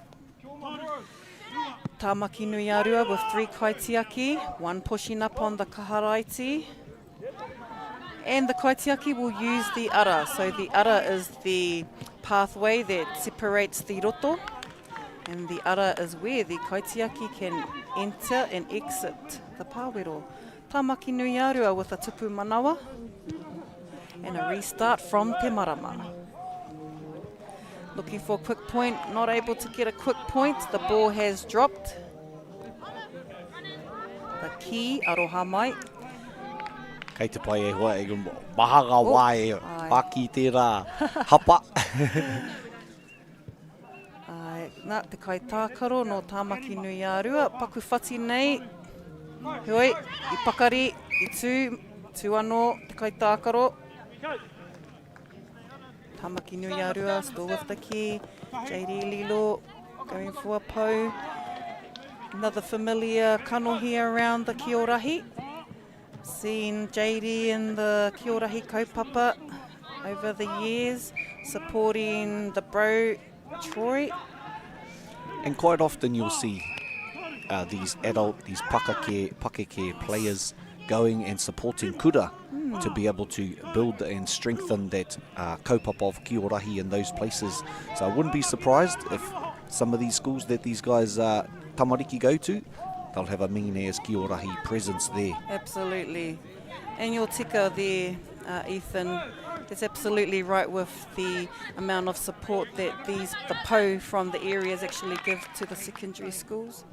And the tupu manawa rewarded to Tāmaki Nui Arua. He just kapuare kai mua iāia, and then he thought, oh, why not? I'll just take one of those.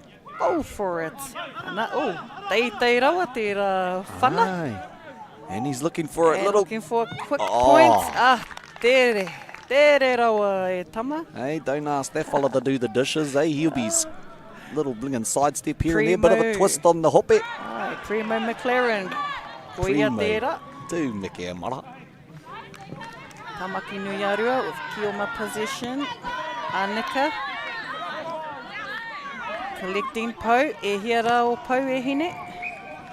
Now in other tournaments at times there may be an option for the kai tākaro to keep their points. So if a kai wawao opts to hand that mana over to the team to keep their points, their po touches, then that's one less distraction or one less thing that the ref doesn't have to monitor. So as the kai tākaro go around touching the po, sometimes the kaitiaki will keep that po count and will announce it out to their team, just keeping the po alive for their kai tākaro. And there's a bit of a difference in this team here. Usually we're seeing the people that are shooting at the tupu in the middle, generally a male-dominated space. Tika tēnā, aira. JD being ripped by the Ngāti Hine kai tākaro. And in this field here, what would we call those people that are stopping those kai, the ki-oma? They're the taniwha, so they're still taniwha, ai. And we have Ngāti Hine kai tākaro, Bradley following up. Rangitane. Tēnō rawe. Mauana te wehi e whānau ma, second quarter, ki Wainganui i a Tāmaki Nui Arua, rātou ko Ngāti Hine. Te kaumātahi, ki te tahi. Ki ngā whanaunga o Rangitane. And having a look here back at the little parts that caught our attention. Leading up to our second quarter. We've got Tāmaki Nui Arua showing strength with the kioma. Looking more at the quick points. How could they gain a few more points? Using that quick scoring option. Kaitiaki being key in the whole, key as in K-E-Y, for the tākaro. Being that strong component. There we go. And just a quick indicator from the kai tākaro. And I think that Ngāti Hine look like they've only just learning the rules now. Hey, but that's okay. Pai tēnā, I think by the end of the day, as they progress and then they learn a few more the ture, they'll start to develop and they'll probably go home and then they'll have a good understanding about it. They should really have 2-day tournaments, nera. So by the second day, te whānau, those fellas will know te katoa ngā ture o tēnei kēmu. Tika, he whakatipuranga pēr. Kia tai mai tonu nā kapa, nā mātāwaka. More teams. Imagine the time when we have regionals and you've got multiple teams in those regionals all vying, like te Matatini, for a chance to compete in this nationals. Tika.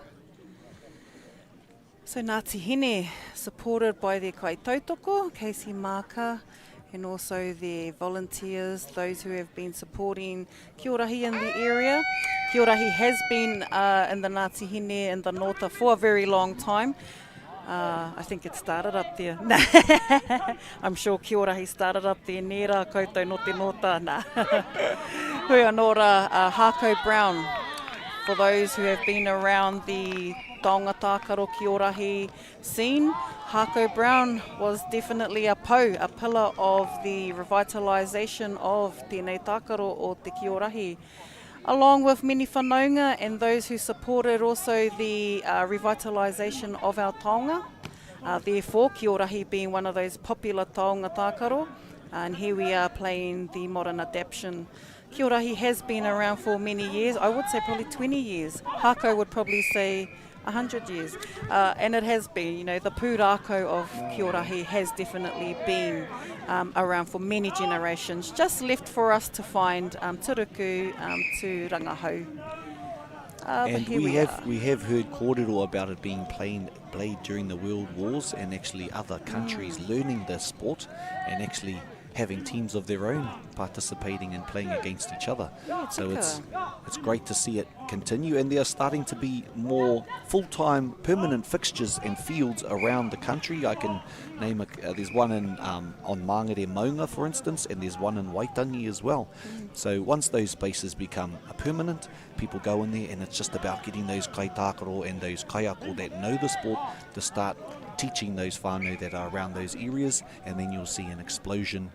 Obviously, it's hard to get people moving from one sport to another when you've got whānau connections to those sports, but if it's a good one and it's connected to te ao Māori, then I see it as developing for those kura kaupapa that play it and the whānaus that are connected with those kura kaupapa. Tika. Manako nui ana tērā. It's always been the manako is to have permanent fields with proper pau. E pau whakairo atu ana, and also opting out the tupu for a kōhatu. So kei te tino kitea Pāharakeke, Flaxmere, and Te Matauā Māui, Hawke's Bay also have a permanent fixed field.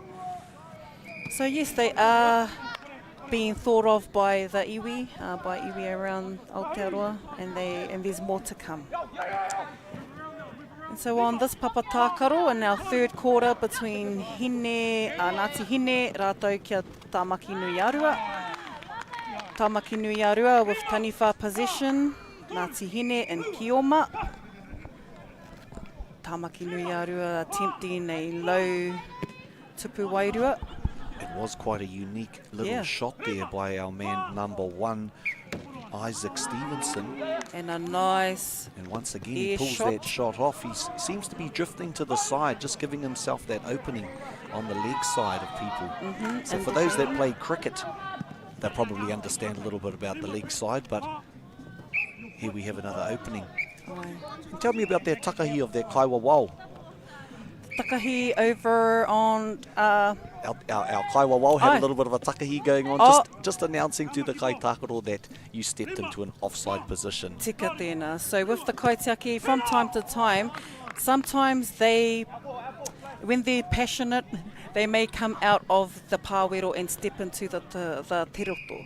So the roto zone is an offside zone for the kioma.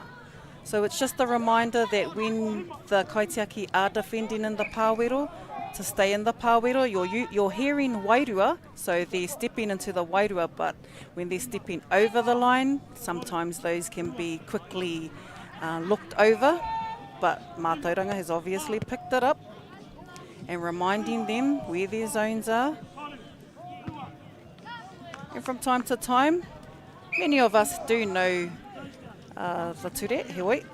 Our kaiwa wau has pulled up another little manoeuvre, and just a reminder, also Mātauranga's interpretation. Moving around. Nice, so from time you will see your kaiwa wau moving around in the pāwero just to get that shot, just to make sure that they're covering. And you just saw a moment there where our man from Ngāti Hine jumped out of the way of the key.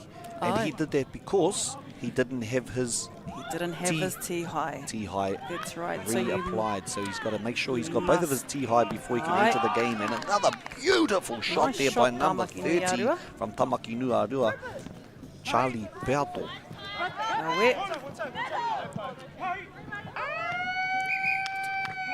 Deishan. All right. And there was a re-look at that shot again on our little instant replay. Lovely. Thank you very much, Te whānau technical people bringing those beautiful replays to you. In our third quarter, bringing Tamaki Nui a Rua ki te kaumawha Ngāti Hine ki te tahi. Kia kaha tonu rātou, e pakanga nei runga I te papatākaro ki te matāpuna ki roto o Tūrangi. Nei rā maua ko Ethan, e kawe nei I a koutou, e are mai I rā koutou, e mātakitaki mai rā koutou, tēnei whakataitai a motu. And what do you think Ngāti Hine need to do to claw back? It's quite a big lead now at the moment. Quite a big lead, Ngāti Hine. Oh, well, whakanuia. Me whakanuia tēnei o ngā tākaro, ka tika. And Piro Tere from JD Lilo. So straight away, understanding that if you don't get into the game straight away, you could go points down. So always being aware. So some of our whānau have been training throughout the month. Some of our whānau have just turned up. But again, it's because of the love of this tākaro. That's right, and sometimes just coming together as a whānau, you know, it's building those connections, it's building that strength in that whānau, so when you get into tough times, that whānau, you know your whānau's there for you. Hey, when you're hot out on the field on the Kī-o-Rahi papatākaro and you know that your mate's going to be there when you miss that tī-hai. And Kī-o-Rahi been having a model both on and off the field. Kī-o-Rahi is obviously universal in its values. Although waimari e tātou a ngai Māori, no tātou tēnei tākaro, nā tātou hoki kawe, ko tātou hoki e whakaputa atu ki te ao. Mā te reo Māori anō hoki tēnei e kawe. Koira e kore ai tētahi e tāia te tāhai I tēnei tākaro, ko te reo Māori tērā e whaka-ū nei. Kia ora. And I te wā, ka tai mai I tahi kai tākaro hau, ka ako rātou, I ngā kupu, Koina. e pāna ki tēnei kepu. Koira te manako nui hoki e hoa, kia reo Māori nā kai tākaro, o te ako rānei. Tāmaki nui a Rua, in Kioma position, our Kioma looking for Pou. Looking so casual there, Tamaki Nui a Rua, just casually knowing where their players are and being able to understand that they can get rid of that ball at any time back to their kaitiaki in the centre, in the pā wero. Tika. Baronia with a block. Ooh, and you saw a bit of gusto shown by number 4 from Ngāti Hine, Kiara Maki. I'm sure that's my blingin' mate's niece. Anyway. Ka rawe te kite ia Ngāti Hine ki konei. Ko rātou I tai tawhiti mai, rātou ko Waihora. So Waihora were here representing the under-16s yesterday. They were our furthest team. They also have their Kaiwawao here today. And they were actually at the secondary school nationals as well. They came up from that, and there's a massive following from high schools and kura tuarua I tēnei wā, ki te whai I tēnei kemu. We've, luckily enough, we're going to be getting some coverage for the Super 8s, hopefully, which is between the senior boys' schools from the North Island. We already cover their rugby on our live stream platform on YouTube, Whakaata Māori, but they're going to have some days of Kī-o-Rahi now. So that's awesome to hear and see the development. Ai. Oh, mai te wehi. Koera te hia. E mihi ana hoki kia local Gecko Productions, nā rātou hoki nā whakapāho nei. Anō hoki a Whakaata Māori. And also giving thanks to our other sponsors that have helped bring these events to you, like Caltex and Apollo Projects and Bailey's and New Zealand Karmid Farming. With their help, we're able to start and continue to broadcast these events that are special and unique to Te Ao Māori. Tika tonu. Mihi ana kia koutou nā kai tautoko, nā puna tautoko. E tētahi tupu, ka reiriro te tupu wairua. Waiwai ki runga I te kaharaiti. Tāmaki nui a Rua still in Kioma position, looking to move around their players, and Isaac has managed to get a tupu manawa and get through to Taniwha in Te Roto. With a quick spin around, quick hips, e tāia tonu. Ka pai Baronia looking to move around in the pāwero. Oh, the straight quick into her hands. of that Kaitiaki to just over to JD. capture that ball. Quick rip. Hopu i te key. Isaac again. Now, is there a ture around continuously being able to spin, or you can just spin as much as you like? Aye. Okay, so we might need get a couple of ballerinas out there, and just a couple of pirouettes, over the rārangi. As long as there's no shoulders. As long as there's no shoulders. Nā reira e te whānau. Nei rā, ko ngā piro whakamutunga ki Wainganui a Tāmaki Nui a Rua tekau mā whā, ki te tahi ki a Ngāti Hine, Mauri ora ki a koutou, i tae mai ki mua i a tātou, anō hoki, te whakaatu ki te motu. Kua tae mai a Rangitāne, kua tae mai a Ngāti Hine.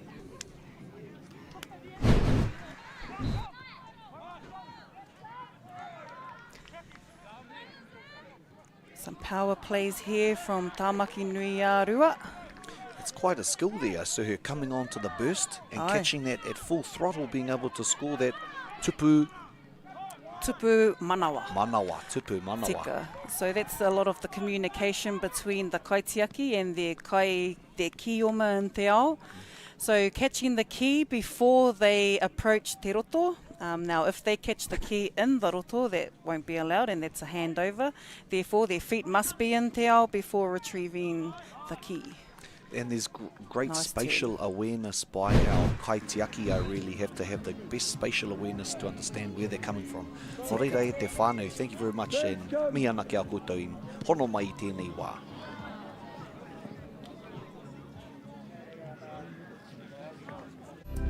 So sponsorship from New Zealand Carbon Farming has been fantastic for our sports teams actually who went away to tournament week.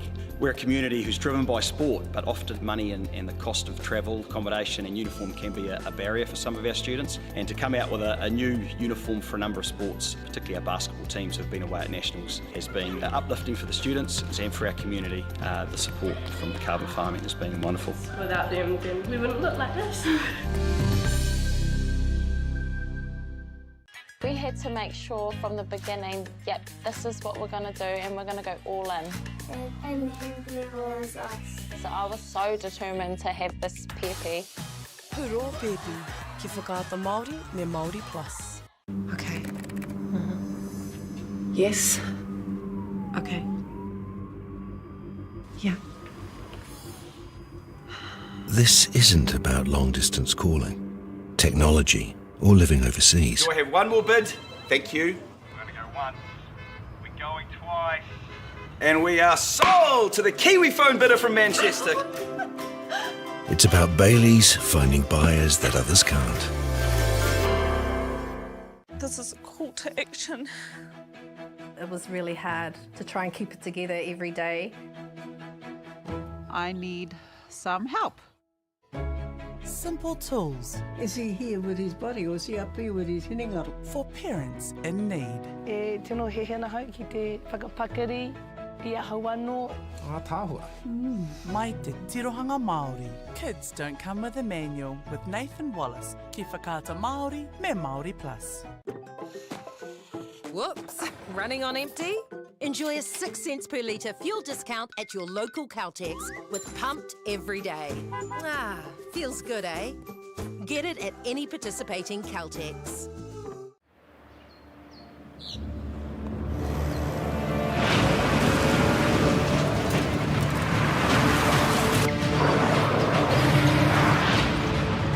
This isn't an ad about four-wheel drives.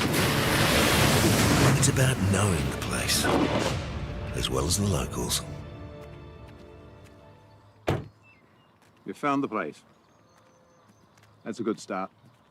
Built by my great-grandfather 20 years ago. Want to see some Michael Jackson dance moves? I guess it's time for presents. I am afraid, but I'm going to survive. I want to live. I will not fall into despair. Do you have any idea what it's like knowing my real brother and mother spent every day of their lives looking for me? Who's listening? Maori Smurf. So I feel it's worth pointing out that I will not be your mistress. You're right, MacGyver. No one likes to show off. need to bloody listen. How can I? When this guy's got his arm up the cow's.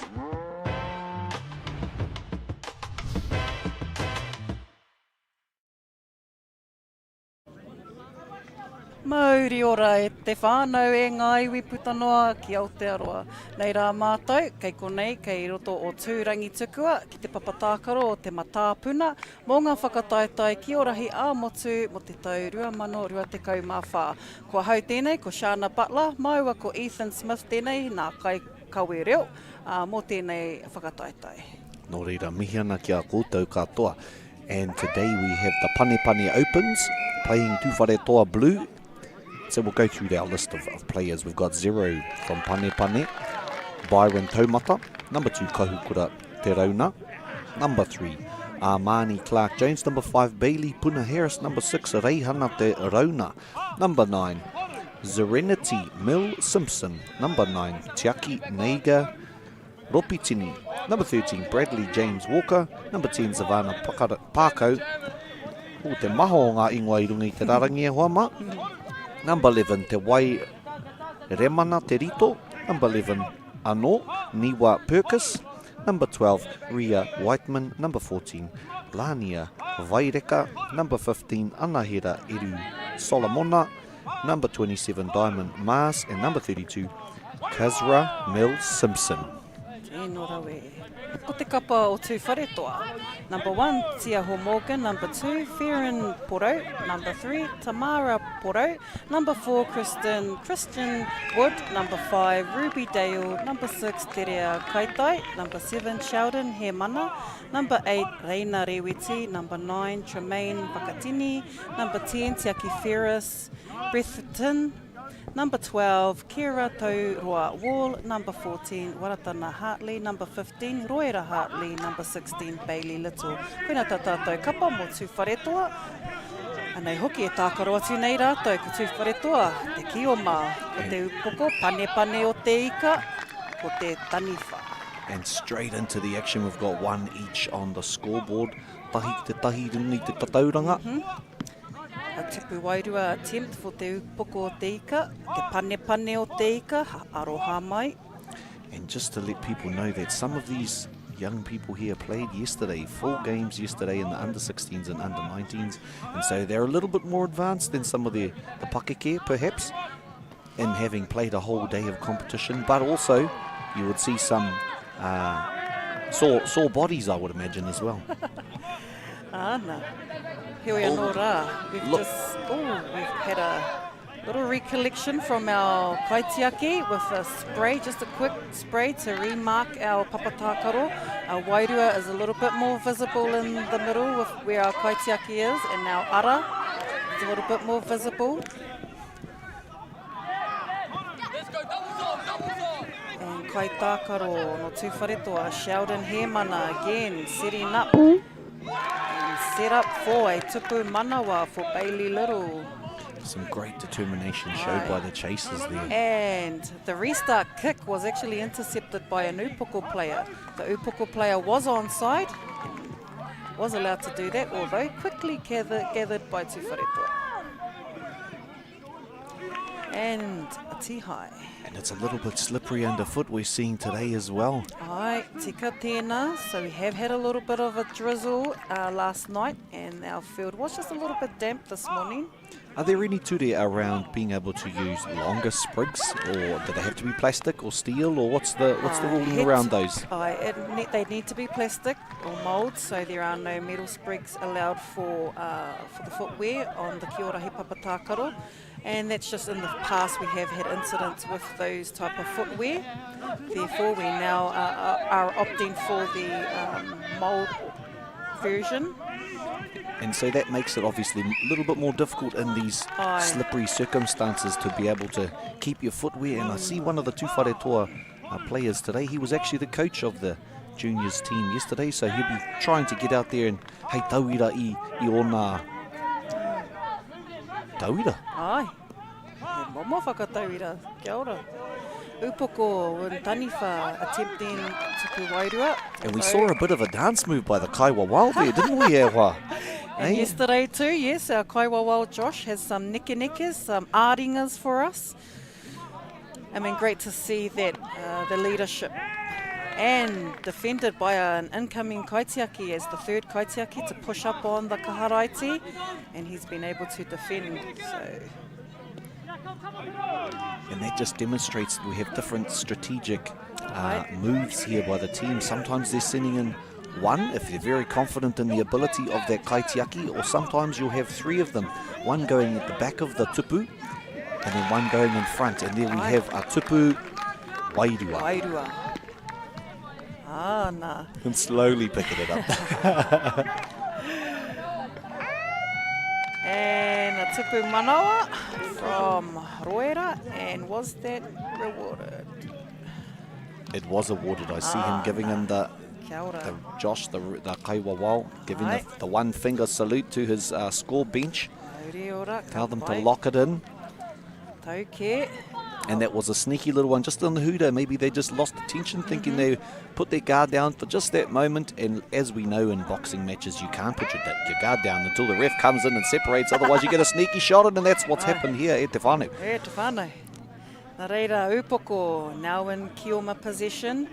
Tūwharetoa and Taniwha facing out into Te Ao. Taniwha will have the option to stay in their zone or come out. And they're just easily gathering these. Aye. Tūwharetoa looking at their, looking who to attack, and we've got an attacker in through Te Roto. And that tends to happen sometimes, even though it's a non-contact sport. We get a little bit of a knock to the head, but it just shows the hardiness of these players. And there's a bit of an up and under there. Unorthodox. Ko Reihana te rauna no tērā. Brothers hoki rauwa ko kahukura. So there's always that intuition between siblings, and no doubt there's probably that throughout other kapa, other ropu as well. And we know why that happens, because you know when the bro's got some kai, hey, you don't even need to see it, you just know. You just know gisam. And the hip movement shown by that wahine number 1, or was it number 7? Number 7, I do believe. That's, no. Looks like an anahera. Ko koe tērā anahera. And Reihana. Reihana with a tupu. Manawa restarted. And the kick was successful, so Kioma still have possession. Rip. No po, as she was ripped. Oh, is there a po? Now Kaiwawao has their finger up. Now, it's quite fortuitous that we have po that are soft. Aye. I can imagine if you've got permanent po that are going to be quite difficult to, you know, you're not going to be wanting to hit those with pace. Aye, nā tika tēnā, and that, with those permanent field fixtures, players have had that experience. Oh, okay, so our Kaiwawao have rewarded tupu manawa ki te upoko o te ika. E whāhoki. Tūwharetoa on Taniwha. The technique of our blocker, Kahukura, is quite remarkable. He just seems to be able to... tiaki, ne? To tiaki te tupu, aye. He just gets himself, his body positioned perfectly. Tika, he has a type of knee drop, so we do see that regular knee drop, although if you just watch his right leg, there's usually just a little space that he'll allow just to have a little stretch. Oh, don't listen all those competitors, you might get that little tip there. We watch some slow-mos, there's just a slight hint of a gap, eh? Aye. Puare, a little opening, a little puare. Tika. And upoko Kaitākaro coming in for a tupu manawa. Kaitākaro Ria Whiteman. She's felt that hit. She felt that a bit, regathering her strength, just like Rahitu Takahina. And we can see there one of the techniques is to actually be behind the person who's shooting. Aye. So you can regather it, just like a backstop, I suppose, or a wicket-keeper in cricket, backstop in softball, baseball. And there we have a double. A double, aye, which is an instant handover. So yesterday at our under 16 and 19 tournaments, we had a lot of the ripper manoeuvres. So 1 rip, 3 seconds to pass, double rip, handover. And we just saw some intense contact there. I don't know about light. I felt it from here. I felt it from here. Byron taumata tērā, mō te upoko te ika, number 0. And this is what happens when you see passion and sports people and kaitākaro playing the game. You know, you can't take that out of people. Anō hoki ko ngā tikanga. Oh, kua tai mai hoki, ko Matu Josh. Hei tautoko ia tūwhare toa. Tana waiwai, I runga I te kaharaiti. And Josh being one of our superstar kaiwawao yesterday with all the dance moves, the nekehanga. Alright, so we're going to see if he's got some neke on the papatākaro. With a diving tihai. Tihai andaroto, handover to Tūwhare toa. Now, just looking at our kahukura, he kind of is the ideal height, really, isn't he? I do. Because even though when he goes down on his knee, he's just tall enough to cover the whole tupu, hey? And he's just wide enough, just got that spring in his step enough. So I don't know, is that the ideal form of a person who is the kaitiaki of the tupu? Tōna nei. Aye, perhaps it is. Koira te momo kaitiakitanga. O tira ko tana wairua anō hoki mena kua tūtaki ki taua tama anō te kōrero ki aia he tino humari e. Tino humari e tērā tama. And when we interviewed him yesterday, that is one of the, I said, what are one of the skills of a good Kī-o-Rahi player? And he said humility. Eh? So there you go, right there. Just speaking for himself, ai. Inga wā katoa, mā taki mai ki aia. And there we saw it there. Whāngai atu ki tōna tūngani. And kare ia e riri, kare ia e kohu. He tākaro noa no reira, e mānawa nei rā, aka hukura ki tēnei o ngā taonga o tātou. Upoko tika, quick gather, although Tūwhare toa. Quick hands there, hei tihaita. I bet you he thought he was in there for a moment, but Matua Josh with the super dive there. Who would have thought he would have got that? I did. Tika hoki. So our kaiwawao, ana hoki rāua, e kaha nei, te aki wa tātou. And we can see Josh there giving a few little tips there to his team of what they need to work on. Okay, 50 up downs, that'll be good enough after the game, get us prepared for the next kemu. Tika hoki nā reira, kai te wheti mai a tamanui te rā, kai te āhua kāpuapua tonu ki konei ki te papatākaro o te matāpuna. Anō hoki kai te rongo I te hau, kai te rongo I te mahana, heoi kai te rongo I te taonga nei o te Kī-o-Rahi tū takahina. And being here in Turangitukua, it's a beautiful place, and those players that probably haven't been here before, you know, these kinds of competitions, bring them all together to have the chance to see these beautiful places as well. So, ai, pai ana tēnei whakataite mō tērā. Ai, tautoko tērā. Okay, we've got Tūwhare toa now in Kioma. Pane o te ika, aroha mai, o te whakahua he, o pane o te ika e nei. Tākoro atu ki a Tūwhare toa. Panea in Taniwha, orange flags, Tūwhare toa, Kioma, and yellow flags. And that right there from number 1 from Tūwhare toa, Tiaho Morgan, just showing great determination to try and get that key back for her tīma. And we've seen this man a number of times, number 7, Sheldon Hemana, showing some great skill. And there we have a twisty rolly, poro taka. From Bailey Little, ka pai. Ka pai Tūwhare toa, so showing some strength here. Oh, that little team talk, at the break. Obviously, it sunk into a few taringa. Ai, whakahihiko I a rātou. Oh my gosh!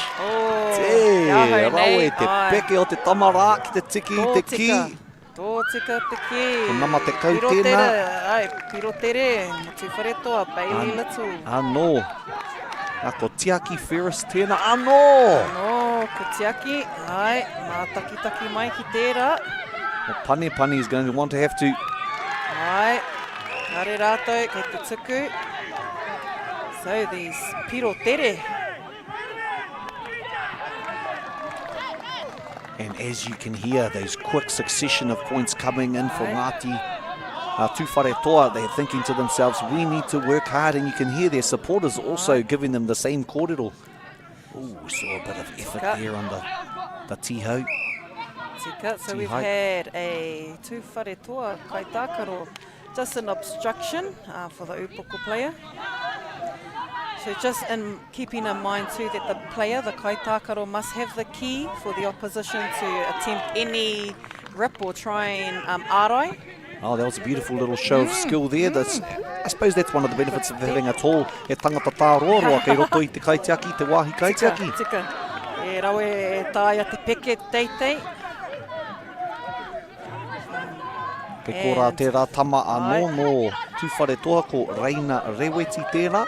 Hanei a Reina and a double And you see when they chuck those double rips down with plenty of mana behind those throws there, Wama. Bailey Puha Harris with that double rip. And a fantastic recapture o hopu I te ki tērā tama anō a Reina Reweti. And kei reira no. Oh, tata nei. Tata nei. A Tūwharetoa, tata te riro I tō rātou tupu manawa, engari, I taka te ki. And we saw on that occasion that number 13, Bradley James Walker, jumped from outside of the pāwero. You can actually jump into it as long as you release the key before you land. Oh, yes, from the aisle. Jumping in from the aisle. From the aisle. So our field is just a little bit slippery. We did have a little rain last night, so our kaitākaro just adjusting. There is a little space on the field. Yeah, and this area there looks like a little bit slippery to the rest of the field. Wait, Tūwharetoa is still going to manoeuvre around it. It's there, papatākaro. Ana. And there's been great vision showed by Kira Taurua Wall in the middle of being a kaitiaki there. She's just managing to find those people, her kaitākaro, her players around the space. And also just brought the Kaiwa Wao has just brought it back. So from time to time we may have little pauses. The ref may just have to bring it back. And those calls are accepted, so we must be mindful of those. And it may slow the game down, but it also needs to haumaru our kaitākaro. Kia ora. Because at the end of the day, we're quite often, they're all whānau cousins and we don't want to have to go too far, eh? And so sometimes the kaiwawao steps in and just brings down the whole heat in the place. Even though it's a cool day with a nice breeze, the heat can still get up there. And showing that determination by both of those. Determination, koina. And the determination also comes from Rahi. So the tapuai that Rahi Tūtakahina had to take, that the type of determination he had to have to experience what he did, and the same determination here for our kaitākaro. And there's a great word for us, determination. Hea te kupu Māori mo te determination e hoa? He toa! He toa! Engari tēnei wā kua toa ko te pane o te ika. He rua te kaumātahi ki te kaumāono ki Tūwharetoa. That's what I love about this, is that as we're going along, we learn these kupu, and that's what we're trying to do, is trying to put them into one of the words, pūtohe, one of the determination here on our Māori dictionary, te aka. And often when we're learning te reo, we often go to those places to try and figure that word. You might hear it 10 times. Like me, you'll have to hear it 20 times before it actually sinks in. And that's why we're getting to our young sports people nice and early, because, hey, when their brains are young, they figure those things out. And they remember them. Mauana i rā kupu. Mauana. E koera hoki tātou e kaha nei. E kaha nei ki te whakahua I te reo Māori, te kōrero I te reo Māori, he tākaro kia reo Māori. Te kaitākaro Tūwharetoa. And upoko players noticing that if they gain possession, let's try get the rippers. Ko nā tī hai hoki wera. And if you're a Tūwharetoa player in that space, right in front of the pane bench is probably not the best place to be. Eh? You're getting the full complement of reo coming your way. And the tupu manawa not awarded to te pane. handover occurred to Wharetoa. And there we see a demonstration of that backstop technique as well. That's right, that mirror and the player retreating and getting back on side. As soon as they release the key, they must retreat back to their zone. And you must take a shot at the tupu once every 5 seconds. So even though you're passing it around, you must aim for the tupu within that 5 seconds. Tika tēnā. Intentional shooting. We know too that unintentional shooting can just lag the tākaro. So intentional shooting. And the kai tākaro. Is that a rewarded tupu manawa? Karekau. Ko huri te ki tū Wharetoa. Upoko te ika, now with 2 kaitiaki, 3 kaitiaki. Kahukura has support in the pāwero. Tū Wharetoa still looking for their strong options, and the key has just hit the bottom of the tupu. And there we have Matua just pretending to give the key to his mate. Aye. Just throwing him off and giving him a little kata at the same time. Niwa Perkins for a little spin and a throw in. Aumihi atu to Lenny Perkins. My mate gave me a text last night. He said, yeah, that's my boy out there. I said, jump on, brother. Yeah. So it's great to see the whānau tuning in and having a watch. Aye. And that was a fantastic demonstration of fleet-footedness at the whānau. Wai parahuti. Wai parahuti. Nā te upoko tērā tupu manawa. Amazing skill and reactionary. Aye. And Tū Wharetoa with feet on the line, on the kaharaiti. Kaharaiti, that's the name of the... That's the inside line between the pāwero and the roto. And the kahara nui is the line between the roto and te ao. There you go, e te whānau, slowly learning the rules, eh? And that's how we do it, eh? That's how we do it. We watch these competitions, these supreme athletes going about it, and once again, Josh demonstrates his ability to take those... Awe, Josh! Kira! I don't see his name. Oh, mana, ko koe te ringen. Hea nora, watu hei pau tautoko, hei tautoko hoki, tana iwi, tēnei iwi o Tū Wharetoa. He uri pēr no Tū Wharetoa. And there we saw a little bit of back and forth over the key there, and you see that often. And this young lady has been shown, this person has been showing some amazing abilities there to, look at the fight for the struggle for it. Oh well, if she can't have the key, she'll have her flags. And Tū Wharetoa in taniwha possession with an attempt for a tupu wairua. Was that a tupu wairua? It's hard to say. It was tino tata te āhua. And that's why we have multiple referees at te whānau surrounding the field. The wāhi tākaro. Tika tēnā. With an attempt there by Upoko kai tākaro. Tuaiwa. Ko Serenity. Ka pai Serenity. Mau wana tewehi. Ko tangi mai te pūtātara mo te hauwha tuawha. And we actually have 2 wāhi tākaro, 2 fields going at the moment. We can't see the other one. It's just to our right as you look at it from the main cameras. So we've got multiple teams here today, all giving it their best. And there we have the final score. 25 to Pane, 16? 19. 19 to Tū Wharetoa. Ana, rātou hoki wa tātou kaitiaki, our host for our whakataetai, Tū Wharetoa. Just coming in there behind te pane o te ika. And there was a time there where they were looking like they were going to come back. Ai, straight up. Anei, pērā ki tērā. Pulled in those quickies, as they call them, those quick points that you're able to get. Piro tere. Tika ara, pērā kia reihana rawa ko kahukura. And that's the quick point system. That's how you get those tere piro. Whānau Serenity there from te Pane. Nā reira e te whānau, mena e kaiko nei rā koutou ki tēnei o ngā wāhi, ki te puko o te iku. Karo te matāpuna mō ngā whakataetai Kī-o-Rahi mō te tau 2024. Utonu mai. This is a call to action. It was really hard to try and keep it together every day. I need some help. Simple tools. Is he here with his body or is he up here with his hinengaro? For parents in need. E tino he hena hau ki te whakapakari, I ahau anō. Tāhua. Mai te tirohanga Māori. Kids don't come with a manual with Nathan Wallace. Ki whakaata Māori me Māori Plus. Okay.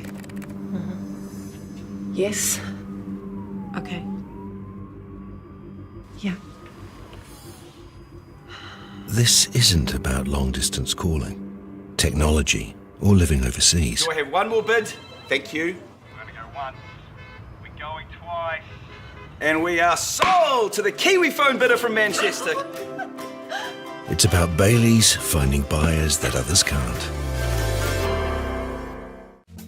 From us, it's a huge thank you to New Zealand Carbon Farming. The opportunities and the sponsorship that's been provided is pretty crucial for our school. We're buying new volleyball gear, so volleyball nets, balls, and the stands to attach the volleyball nets to the floor. Volleyball is a very popular sport. Kids find it to be fun. We'd just like to thank you from Tūrangi High School. See.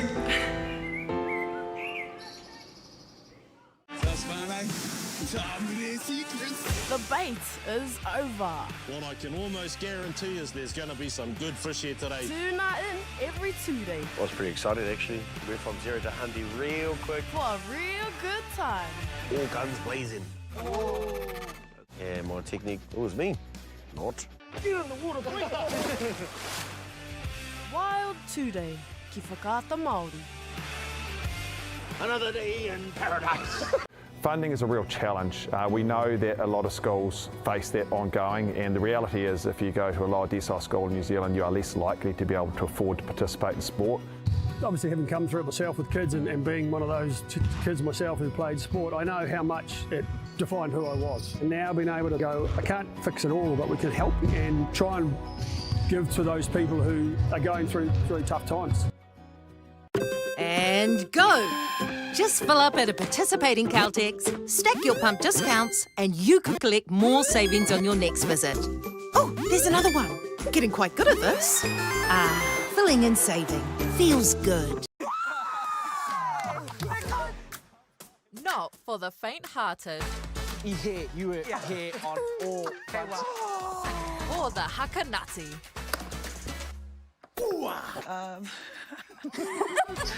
And the nutty haka. I te whakarongo kōrua? Kua pakaru tēnei pātene. Hakapedia, paraire ki whakaata Māori.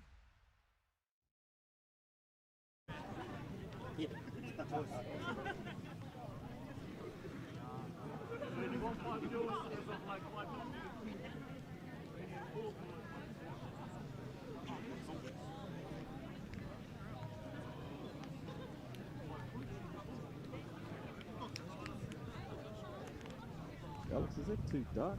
I can barely see. There's Shana, and having a look through the teams here, I think we don't have to read out the team names anymore, because if you fellas have been tuned in, then you'll know already these teams, because they've both had a game already, and you know there's quite a few.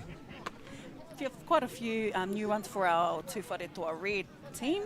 So we have got a new team Red that hasn't played on our stream just yet, so we will go through that Tūwharetoa Red team. And we've got number 1, Rihanna Marshall Ngāwati, those Ngāwatis from up north too, and we've got number 2, Katiana Ngata, and I'd say those ones are probably from the east coast, hey, funnily enough. Number 3, Morehu Ferris Bretherton, and I'm sure that fella's probably got some cousins from Ngāti Kahungunu. Sorensen Davis. Number 5, Philia Nepia Lino. Number 6, Rongo Mai Te Ngangana. Te Hiu Hiu. Che Dakas. Number 7, Ihipera Lee Jade Te Moho. Number 9, Te Rangihirua Tūpara. Number 10, Ngā Hine Te Kani. Number 13, Rauna Rangi. Number 14, Tūpora Tūpora. Number 15, Kingston Beach Camp. Number 16, Matu Hoko. Number 12, James Rangi.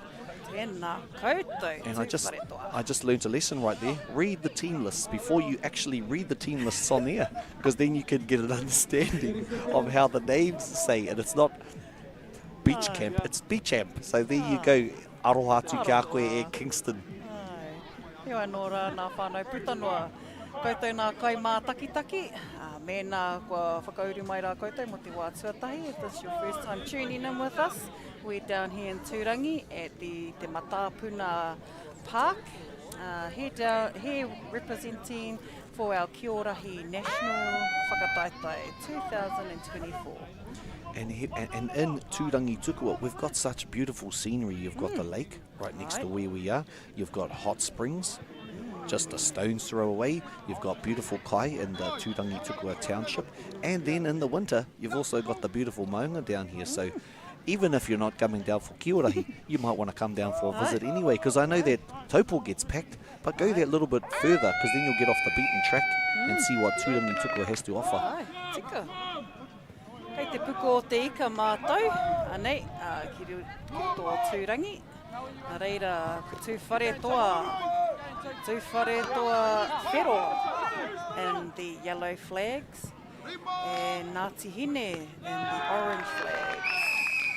Rawe, tū whare toa red with 4 tupu manawa, 4 pou touches, and converted in the pāwero without being ripped, and scored them 4 tupu manawa. And these are the moments where we've got to be really alert for the defending team, that they can come in and quite easily get those tupu manawa.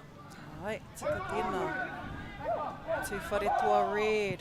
And they're making it look easy to come and hopu kina i rā pou. Ngāti Hine making it a little bit easier for them at the moment. Right. Ngāti Hine come back for another tākaro, and now have our Tū whare toa red, who are our second team from the area. We have a Tū whare toa blue and red. And a little bit of a misunderstanding there about the rules. Perhaps he gave it to his mate without touching any pou, and so great stretch there. Hand over Kurt, so our kaiwa wao. And so what I saw then was even though he reached in, his feet stayed outside, his foot came off the ground. So you must stay in contact at all times with one foot at least, I would imagine. That's right, yes, both feet must be either on the ground. Once one lifts, then your feet are off the ground. Even just 1 foot lifted. So quick hips. Twisting is allowed, so you are allowed to manoeuvre around, but defending not allowed. It's quite a skill that as you're running at full pace, just a little hip shift. And that was one of the other things from our young Ngāti Parau player yesterday. He showed us a bit of a demonstration of the old hip twist. And to be honest, it's not going to be beneficial here. It's going to be beneficial on the dance floor. Hey, all those ones wanting to shake those hips on the dance floor. Whakātu atu ki te ao. Hey, and then we will know. That's the one to go to the dance floor with, eh? That's the one. That's the paitiaki. Ngāti Hine with taniwha possession. The key just gone over the tāpaparoa. There was a big attempt for Tupu Wairua. And for those that don't know, like me, tāpaparoa is the very outside line, tāpaparoa, and they will be having a name for that because of the pūrākau, which, in good time, you will learn about. And the o is also where the pou are, so the o is the zone where the kioma are collecting their pou touches, and the pou representing matariki. So the pou represent matariki and the pūrākau. When Rahi Tūtakahina was in absolute distress, couldn't find a way out of where he was at the time, which was he was isolated by a rock and isolated by the heat and confused, and therefore he looked up. When he looked up, he karakia, and he saw the marama and saw the whetū o matariki.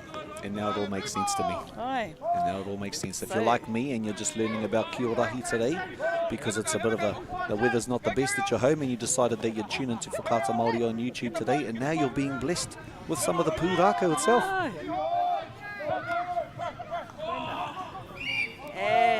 attempt for Tūwharetua red for Tupu Manawa. And number 6 from Ngāti Hine. Puila, Manu Beckham, with quick reactionary speed, just shot in that Tupu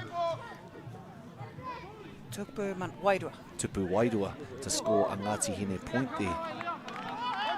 So our whānau from Ngāti Hine, a taniwha, so they are on defence. They are defending their roto. Kioma are after the key, so they need the key so they can touch the po and run through the roto to touchdown in Pāwero. Now I saw a moment there where a tihai was thrown in the air. Is there a ture that comes around that? You have to place it on the ground, give it back to the person, or what's the go there? Te tikana, koera tētahi ako mō ngā kaitākaro. So if you are a ripper, then yes, you are to leave the ripper on the ground, but not to throw it in the air or nearest where the ripper was ripped. So yes, throwing it off to the side, throwing it in the air may not be acceptable for some of the kaiwawao. And what would happen if you did such a thing? He kōrero pia, he tohu pia kia rātou. So the warnings are what the kaiwawao are likely to pass out or give to the kaitākaro. Warnings, if that continues, if the behaviour continues, then there could be... They might go for a sit down and a cup of tea. Ai, ki te kokona. And for those that obviously know all the rules and the pūraka around Kī-o-Rahi, thank you for being patient with those that are around, the listeners and watchers that are still learning. And there you show the determination in the fight to get that key. Beautiful running onto it, pass there. Ngāti Hine, tahi te pau. Pau was touched before the ripper was gone. So you can't touch the po if you don't have your ripper on. That's right. So the po touches will not count. Oh, what a great rip there. Number 14, absolutely. Fantastic. And then number 12 with the gigantic leap. We don't even have it. Unless we do, James Rangi. And he was up in the rangi for that one. The rangi tūhaha in his peke te rā wāhi. So we had an early rip over here. Oh, no, okay. The ref might be carrying on. And Ngāti Hine with possession of the key. And out of the tāpaparoa, throw in for Tūwharetua red. And you could see the frustration in number 14 from Raukumara, Bradley Waterhouse there with his pass that wasn't quite as accurate as he had hoped.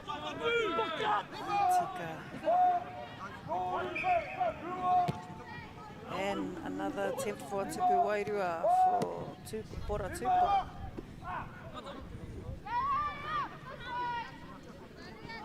Now we have number 15 Herbert Waterhouse trying to get a few kohi ngā pou. Aye.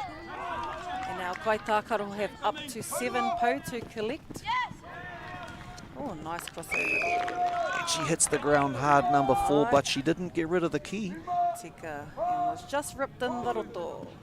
So a taniwha players come in. Oh, and taniwha have managed to get them a Tupu Wairua. And so even though it's 9-1 currently to Wharetoa, they actually have a maximum of 7 points you can gather by hitting all of the po as you run around.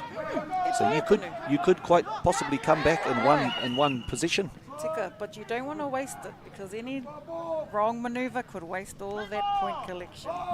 So it is a strategy, it is a form of, again, communication.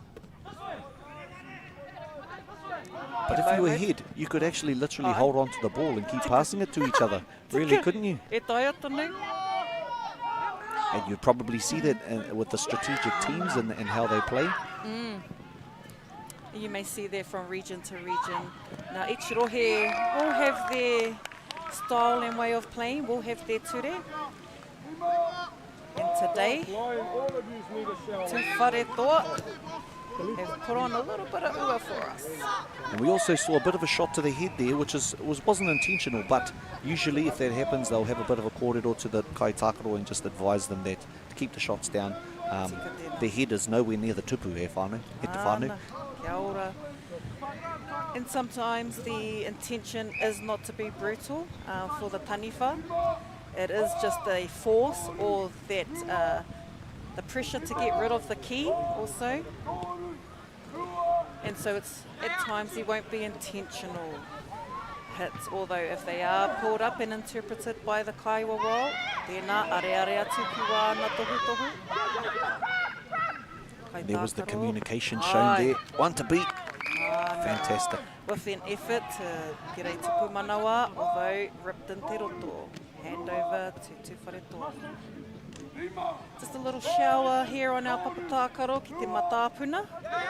He oi, e haere tonu nei wēnei kai tākaro. Tino tere tana hopu i te ki te rā wā. And we see once again number 15 there from the Raukumara, Herbert Waterhouse, just lifting his feet.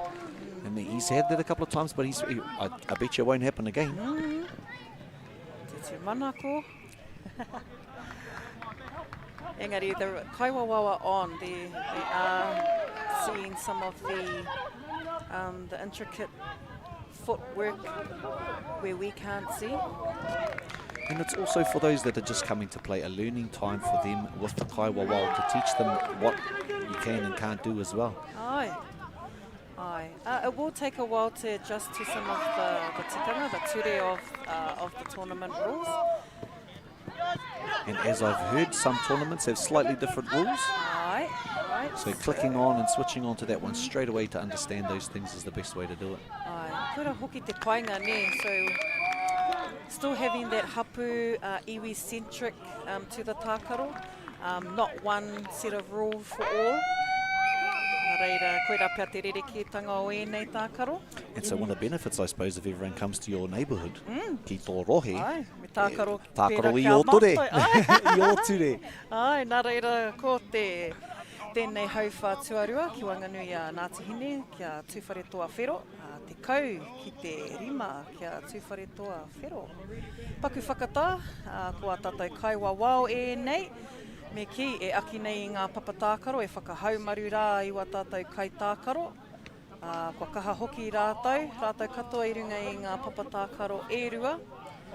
We also have our kaiwawa around our papa. Tūwharetoa Red. Anei rā koutou. Kei te hoki. And at 5 to 10, rima ki te tekau, it's not an insurmountable lead, is it? At half time. Ai. And Ngāti Hine at times have shown the ability to get in, but they've just got to remember to protect that tupu. I think that's where they've lost a few of their points at the moment. And not feel pressured as well. So our Tūwharetoa obviously have a defence, a type of defence. So they're obviously not going to back down on them. And they're attempting a lot of their tupu manawa. So kaha nei rātou. Casey, koutou ko tō kapa. Roera, koutou ko tō kapa. And some of these young people that we interviewed and spoke to yesterday talked about the connection between this thing and the whanaungatanga kei Wainganui ngā tīma, and some of the benefits of coming to competitions like this is meeting new people, obviously, and the wairua of this game is not like any other, really, is it? Because everyone is very much supportive of each other, and we sometimes we don't see that in those other sports. And I think that comes down to the actual pūrākau that surrounds the game and how it was created. I don't think similar things happen for touch or rugby league or basketball, So those are some of the things that the mātāpono in the creation of this hākinakina. Me te nui na hoki o wā tātou taonga tākaro, he pūrākau hāngai tonu ki ngā tākaro. Ko tēnei tētahi, Kī-o-Rahi is just one. We also have other tākaro such as tapuwai, horohopu. We also have hakariki. They also played on circular fields. Well, tapuwai can be played on a rectangle, but if adapted, I'm sure it could be played on a circular field. Tapuwai, there you go. I remember playing that one when I was at intermediate back in Moeroa, back in the rā. Ia hu mai reira te. Ai. Nā reira, ko te Kī-o-Rahi, tētahi o ngā taonga tākaro o tātou. And just pausing on our papatākaro, one of our kaitiaki has just had a light injury. He's still walking, although it could be an arm injury, hand injury rānei. Ai, aroha ki te Requesting tā. to pause time, although. Aroha ki te tamara, te matua rā. Ko tini he kai tākaro, rolling on a sub. Aroha nei. Ko rongo mai te nā nana, te hiu hiu. Nā maono. Ka tai mai a rongo mai.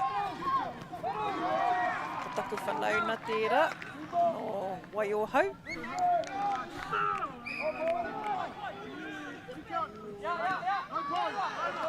Whanau na hoki I tākaro I nanahi. Ka taku I rā mutu a Brad aku hata. Oh, rawe. Oh, rawe te tōna huri ki te. Ai, te huri wana hope, I tau wana tana ki, hei puta, he tupu manawa.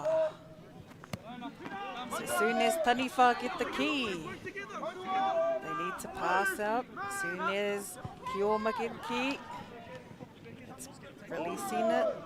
And one of the observations I have had is that they stand by the po, and then you can just quite easily chuck them from one to the other. Hey, it makes sense to me now. And that is a style that some start out with, just to break it down a little bit for our kai tākaro. The more you play, the more you become familiar on how to break your papa tākaro down. One way is to man those po, or to be around them, so that easy po touches can occur. Yep, that is one tactic, although some will opt for it, some might not, but it's adaptable nera. And I would imagine, I saw a bit of cat and mouse chasing around the po before, and I imagine if they were solid po, that would be a much better technique, eh? Tika. E rata ki au nā po whakairo, atu I wēnei po nā te mea kāneke. Ai. Kāneke wēnei po. But could also be quite a distraction for a taniwha player. Hoi, I tēnei wā, our modern adaptation is that we're making the tākaro accessible. So our kai tākaro, number 7 from Tūwharetoa, red, ihi bera. Ia, koe te wā, ko whatupu manawa. A few showers down here at te papa tākaro o te matāpuna. Light showers, but our tākaro will continue. Third quarter between Ngāti Hine and Ngāti Tūwharetoa. Great use of number 32 in the middle there from Tūwharetoa red. Just passing it into the kaitiaki to separate the field up and look for those, to capture a few of those po. And there she's showing again some great defensive skills. And again, those arms, those power throws. And I saw there at that moment a real focus of that number 6 from Ngāti Hine, Kuila Mangu Beckham, just running up towards the line and making sure she didn't place a foot over before taking that shot, and it came out on tops for her there. Tika. Me te tupu manawa mo Tūwharetoa whero from number 6. Rongo mai te ngānana, te hiu hiu. Third quarter. And Tūwharetoa 16, Ngāti Hine 8 piro. Well, we've seen some development from Ngāti Hine in the last game. You know, they were able to get 1 point over the line, but this time they're starting to get 8 and 16. It's a much closer game than that first one, so that tells us each game they're developing, each time they're learning the rules a little bit more. And so, ākua nei ka kite. Aye. And being up against some of our established rōpū, Aneira, you know, pushing their boundaries, putting the pressure on to their kapa, to the opposition. And now Ngāti Hine with the key, kickoff from Te Marama. Now Kaitiaki has managed to feed the key to her kai tākaro. Two Kaitiaki in, number 16 and 7. Terina and Brooke for Ngāti Hine Kaitiaki. Ngāti Hine looking for options and ripped by Tūwharetoa player Rihanna. There was a big wall of Tūwharetoa defenders there. Aye. So a big field out here, whānau, although to us it looks quite small, although kia rātou e tākaro ana, there's quite a wide field, so there's more space. An option too for players to use the whole field. Look at that, easily. Is there a time of the year when this is normally played? Nā wā o te raumati. I think most of the tournaments have worked around the already secondary school competitions. And some of those are in the summer last term of the year. So, ai, te ahua nei, ko te wā raumati tētahi wā pai, hei tākaro. And so what you often see is touch players will come over to this sport because those waiwai parahuti, those fast feet are obviously quite beneficial in changing directions and all that sort of stuff, and the hand-eye coordination that's required to be able to hopu kina i te ki. E tika ana. And there'll be other players from other codes that may come into the rahi space. But as we know, all adaptable. Just a reminder though that when they are coming into Kī-o-Rahi, it's Kī-o-Rahi. The other mainstream sports are mainstream sports. Tika. Taonga o te Kī-o-Rahi tēnei. And I reckon I would want to have a taniwha as a softball player. Oh ai. Hey. Mena ka āta mātakitaki ngā iwi me ngā kai tākaro, ai ka āta kite ko ai ngā kai poiuka. Tika. You could probably go around and pick your ideal team. Hey, from multiple hākinakina. Hey. Nā. You could take a couple of cricket players perhaps, a couple of poiuka, softball players, some rugby players, maybe your forwards, the props could be your kaitiaki. Ai. E taia tonu. Yeah. And our Ngāti Hine whānau still have possession of the key, still in Kī-o-Ma. Remaining close to their po. Some great evasive skills shown there. Tino. Strong evasive skills, aye. She's having a look, see if there's a puare there, and she has a look, ooh. And see, that's the courage that a lot of these wahine have when the taniwha stacked with male. Aha koa. Tō tika atu ki te pāwero. And that's the wairua, that's the spirit we're wanting to see as well. Te mana o te wahine, te mana o te tāne. Our kaiwa wao even do drop knees. So e te whānau, if you want to practice your knee drops for the kapahaka, tētahi o ngā wāhi pai ki kone e wā mā. Nei rā, he mahi mau. He kaiwa wao mo nā drop knees. Some great defence there. Aye. Oh, kai a taniwha tonu, and the shot clock was reset. So jump shots around. I runga ana tātou te umere o tētahi atu whira. Ai, ka te kaha hoki nā rōpū, nā kapa ki tērā papatākaro. Aye. And as we can see, 11 to 18, it's with 4 minutes to go. You want to be pulling out one of those big ones where you're capturing 7 po at the one time. Aye, and the shot clock going down. Tū Wharetoa still able to regain the taniwha position. Some great footwork to stop that one.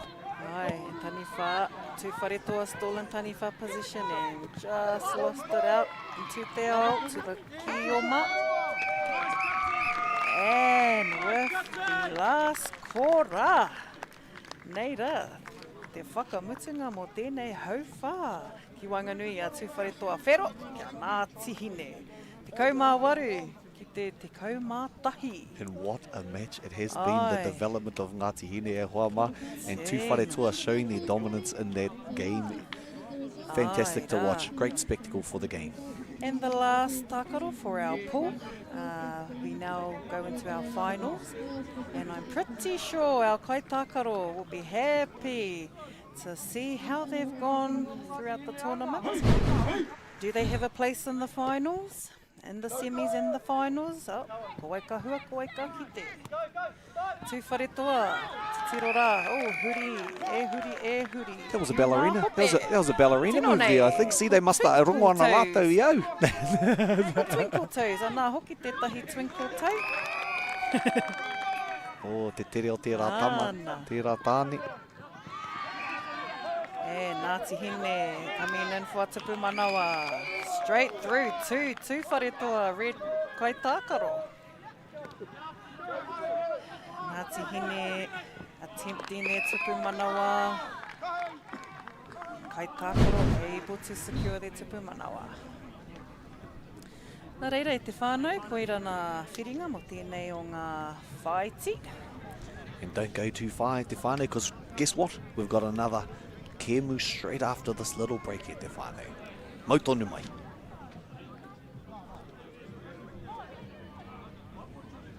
This is a call to action.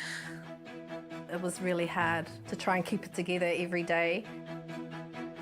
I need some help.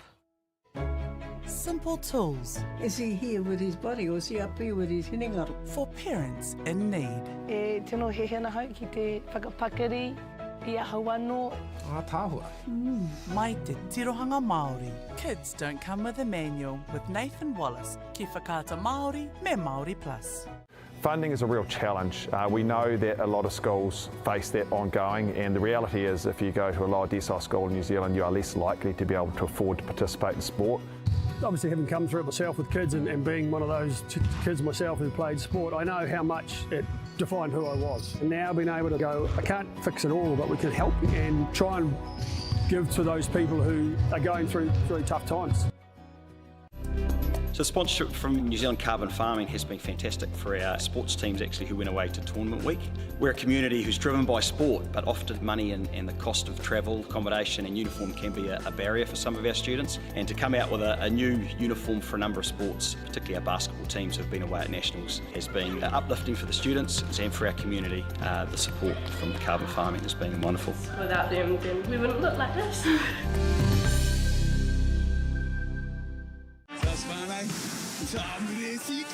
The bait is over. What I can almost guarantee is there's going to be some good fish here today. Tuna in every 2 days. I was pretty excited actually. Went from 0 to 100 real quick. For a real good time. All guns blazing. Oh. Yeah, my technique, it was me. Not. Get in the water, Wild 2 day. Ki whakaata Māori. Another day in paradise. And go! Just fill up at a participating Caltex, stack your pump discounts, and you could collect more savings on your next visit. Oh, there's another one. Getting quite good at this. Filling and saving. Feels good.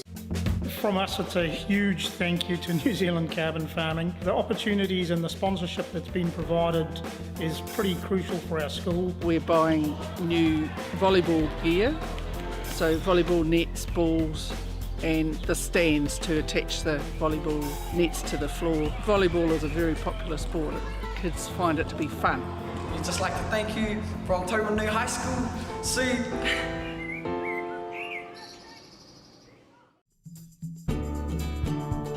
I just want to thank New Zealand Carbon Farming for taking the initiative and supporting schools like ours. It's really important they have that outlet to come to kura for another reason other than curriculum, and for some reason in our water our kids just breathe sport, and having that resource here makes life that much more enjoyable and they can keep doing what they're good at. Having this funding, being able to use it specifically targeting sport is hugely beneficial.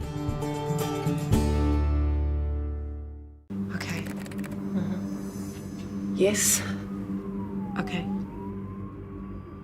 Yeah. This isn't about long-distance calling, technology, or living overseas. Do I have one more bid? Thank you. We're going to go once.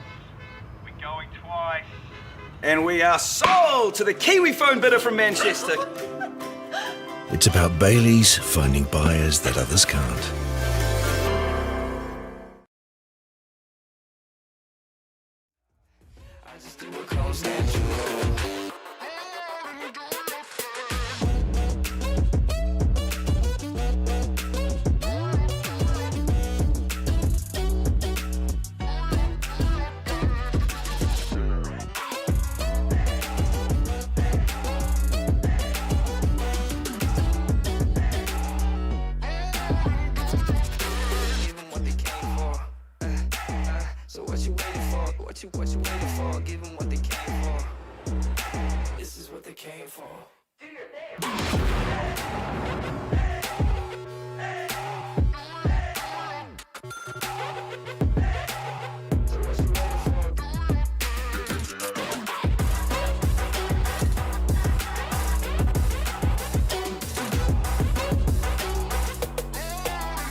Double XL up in the pen, you can't shake that. All the way gassed up, full tank, man. Moving too quick, keep the cameras in the playback. Dang, so tell me how you feel with it. You put a lid on it, I ain't got no chill with it. This right here your problem, you gon' have to deal with it. Lay it on the line, high risk, that's the meal ticket. Yeah, we ain't never fall back. Hold our ground where we at, never fall back. No lies, no facts, we gon' stay right where we at. We ain't never fall back. Yeah, we ain't never fall back. And you can find me where I'm at. We ain't never fall back. We ain't never fall back. And you can find me where I'm at. We ain't never fall back. Been way down, never falter. Came with the hands out, get them off us. I'm 24/7 in the office. Pay attention cause I ain't repeating offers. Yeah, never met a man I've been scared of. Careful, you gon' get exactly what you asked for. Here for whatever you bring me, getting handled. I answer to no one, I don't need to hassle. Yeah, we ain't never fall back. Hold our ground where we at. We ain't never fall back. Hold our ground where we at. Never fall back. We ain't never fall back. Hold our ground where we at. Yeah, no lies, all facts. You can find me right where I'm at. We ain't never fall back. We ain't never fall back. Yeah, we ain't never fall back. And you can find me where I'm at. We ain't never fall back. We ain't never fall back. And you can find me where I'm at. We ain't never fall back.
let's hit the dance floor. Don't work too hard, might break a backbone. Return of the Mac, the king is back though. Corvette and cash, I never lack those. She saw the stone, you know how that go. Fatality, my diamonds that cold. Versace trunks, I hit my backstroke. Knock on the door, she at the back, bro.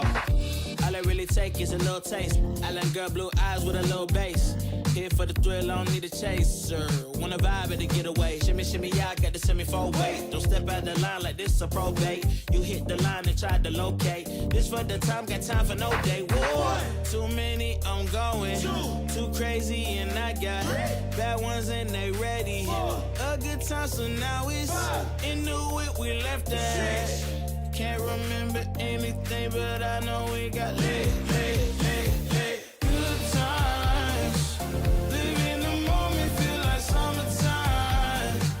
Obsessed with nature, not a world mine. The room is spinning, but I feel fine. Oh my. Chandelier, limousines. Really think I'm seeing things. Read the line in mid-between. Yellow light, I gotta speed up. Get home to a cold shower. Need that pronto. Look like a rave at the condo. Heck of a night in Toronto. She said, boy, you in Morocco. Pearl white mansion in the top gold. Fill up my cup with the pop, whoa. High off life in the spot, though. Running up the visa, really talking to a real life Mona Lisa. Jesus pieces hanging off the fleecer. So much going on, it's hard to focus on the features. I got too many, I'm going. Too crazy, and I got bad ones and they ready. A good time, so now it's into it, we left that. Can't remember anything, but I know we got lit. Good times. Live in the moment, feel like summertime. Obsessed with nature, not a world mine. The room is spinning, but I feel fine. Oh my, oh my. 1, 2, 3, 4, 5, 6.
I'm going harder, taking my chances. I keep it moving, I keep advancing, keeping it gangster. Getting the perks and I'm happy to earn them. Mr. Ambitious, kill it, I'm vicious, Mr. Determined. Riding the storm, but focus on rainbow connections like Kermit. The water on my shoulders, it was a burden. Now I don't notice it, everything turning, everything shifting, doing it different. I'm floating, I'm drifting. Shout out the slums, round the world we uplifted, doing it big. We about to change the game. We out here taking names. Let our voices rise. Let them reach the skies. We about to change the game. We out here taking names. Let our voices rise. Let them reach the skies. We about to change the game.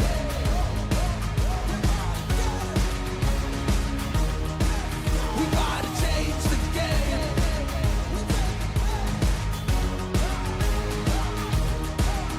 Let's go.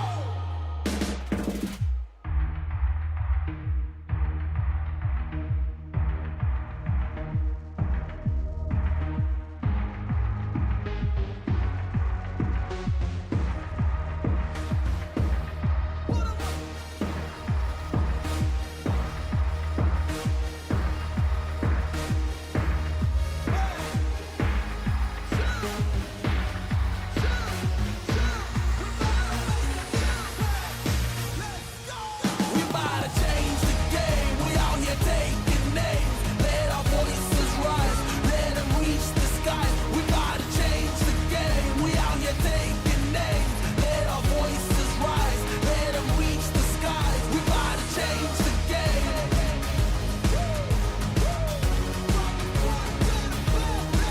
We about to change the game.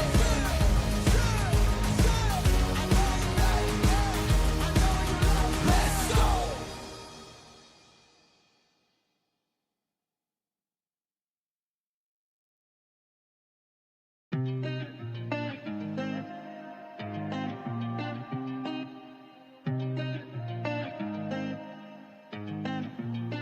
I've been shining on the city lights.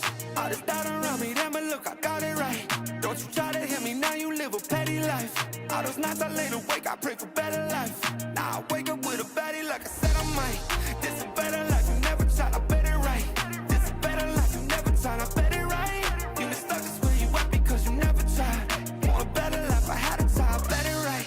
Yeah, I just took a chance and yeah, let me write. Look, I just took a chance and yeah, I rolled the dice. Yeah, women, I'll be bad because the fuck was nice. But yeah, I must admit that this ain't overnight. I just hit the double with the jackpot. I'm in the snow, this in New England, but I'm dying high. Now I'm addict for the music when I can't stop. Ain't gon' let me out here what they ask me. Ask a favor, what a shout out to gas me. Really, they ain't take a risk, but want the outcome. Then asking how come. I've been shining on the city lights. All this doubt around me, damn it, look, I got it right. Don't you try to hit me, now you live a petty life. All those nights I laid awake, I pray for better life. Now I wake up with a baddie like I said I might. This is better life, you never tried, I bet it right. This is better life, you never tried, I bet it right.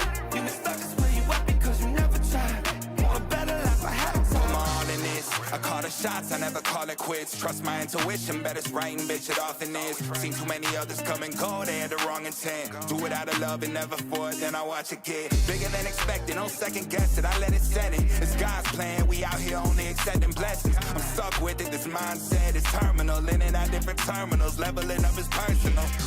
And I already made it, y'all can miss me. I smack my girl's ass, tell her pinch me. It's hard to believe I made something from nothing. No hindsight discussions, I've been writing, I love it. All this doubt around me, damn it, look, I got it right. Don't you try to hit me, now you live a petty life. All those nights I laid awake, I pray for better.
an opportunity that we can't pass on.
Iwi, tau mai rā, tātou e te iwi, e nā iwi putanoa ki Aotearoa. Tau mai ki tēnei o ngā papatākaro, ki roto o Tūrangi, ki roto o te puku o te ika a Māui. Kei konei mātou ki te papatākaro nei, ko tēnei hoki tēnei o ngā whakataetai matua, tēnei o ngā whakataetai motu mō Aotearoa, mō te tākaro nei o te Kī-o-Rahi tūtakahina. Tēnā koutou katoa e te whānau, no mai haere mai, and with that mean-ass drone shot, it just showed the beauty of the space here and bringing us right into the arena. Tēnā rawe, nā reira e te whānau, ūtoni mai rā. We are now heading up to our placings for our, heading up to our finals. Kei konei, ko ngā kapa o tūwharetoa blue e tākaro atu ana ki a Ngāti Hine. Nei rā, ko te tūwharetoa blue rā, I mua atu I te rōpū tuarua, ko tūwharetoa red. Nā ia nei, kai te papa tuatahi, mō e nei whakataetai. Ko Josh hoki, te kai wawao matua mō tēnei tākaro. Anō hoki, kā reroa.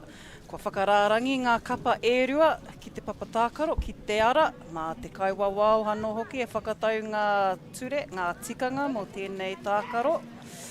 Kia rātou hoki te wā. Pēhea tō huri haere, Ethan? Ai, rawe atu, and at this moment you can see from that beautiful drone shot the āhua of our playing pitch, and you can see those spaces that are getting plenty of use, those ones right around the tupu and right around those different edges there, te whānau. So it's, you can see those are the stress points, okay? So if you're putting your defensive lines up in those spaces, that's going to be your best bet. We're having a bit of a kōrero at lunchtime about some different strategies that we've seen over the last couple of days, and the different styles of kaitiaki, and you know, picking those different skills from those different sports to come along ki roto I tēnei hākinakina.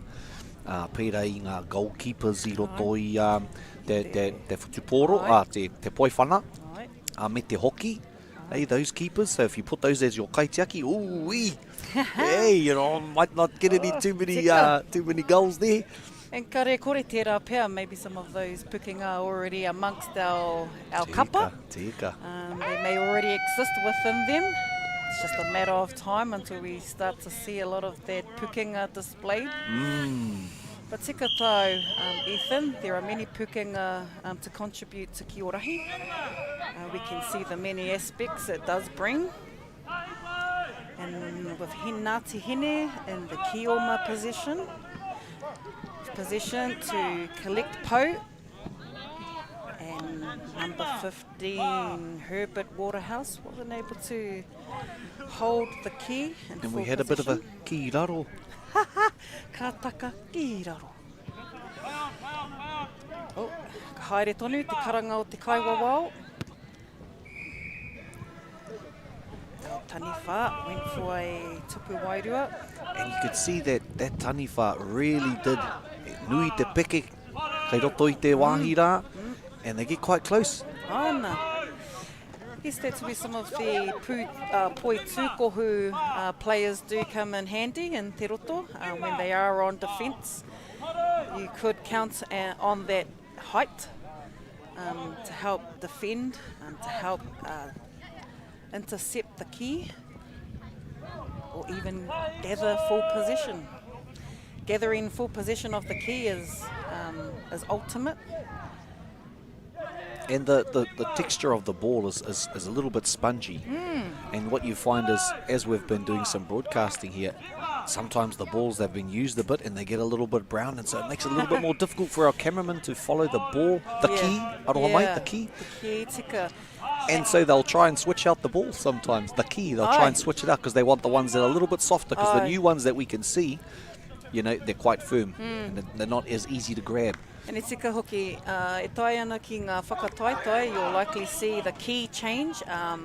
If there is moisture in the key, it's likely to hold that moisture and get soggy, get heavy. Therefore, it's harder. Gets harder for the kaitiaki. I guess it would be an advantage for taniwha because of the weight.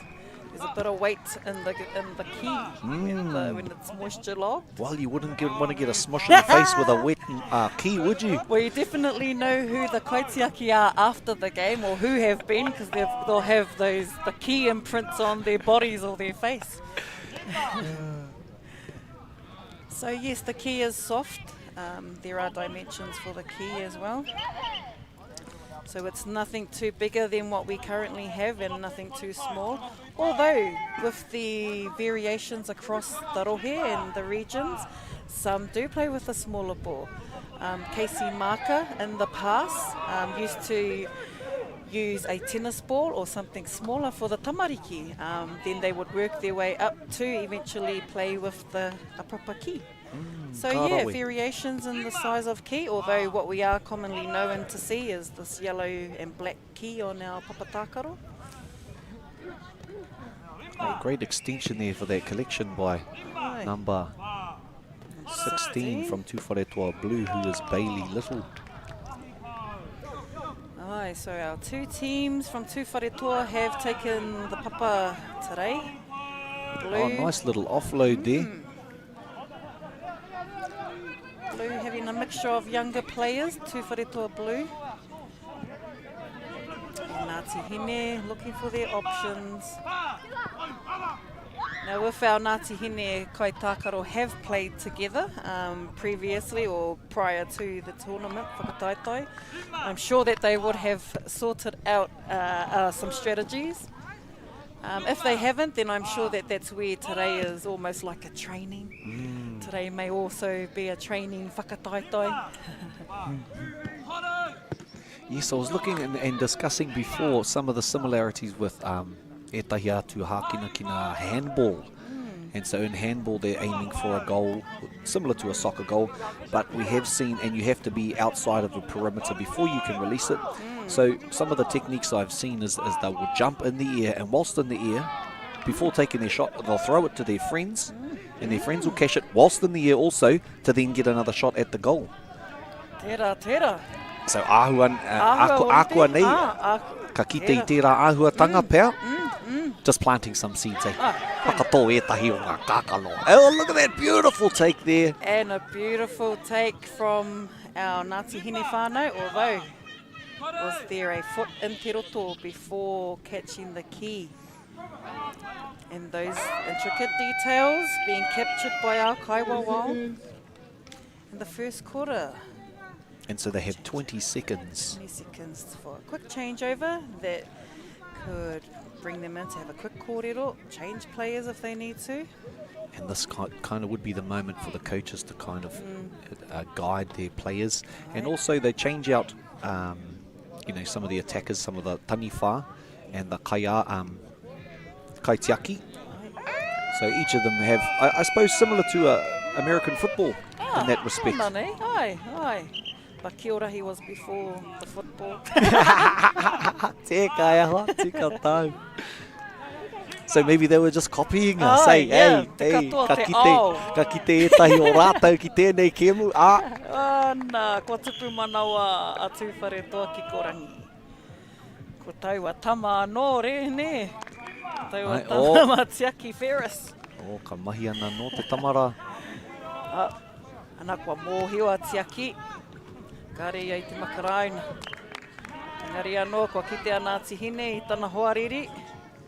Kua tihai tana tā ki te roto.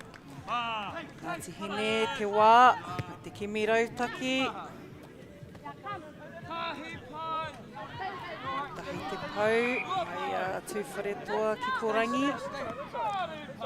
Mixture of experience in the tūwharetua blue team. Some fresh legs, got some young legs.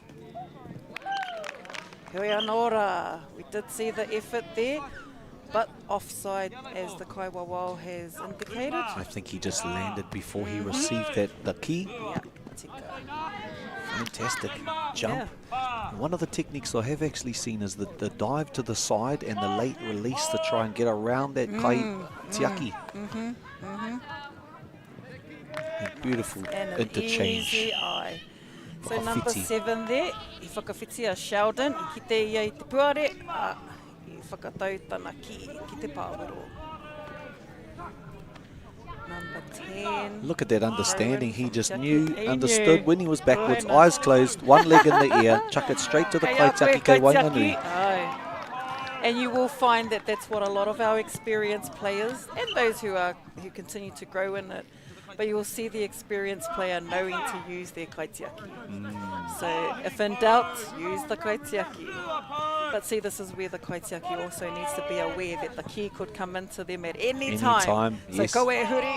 And as we view right now, that kaitiaki is very aware of that and aware of where her players are. That's right.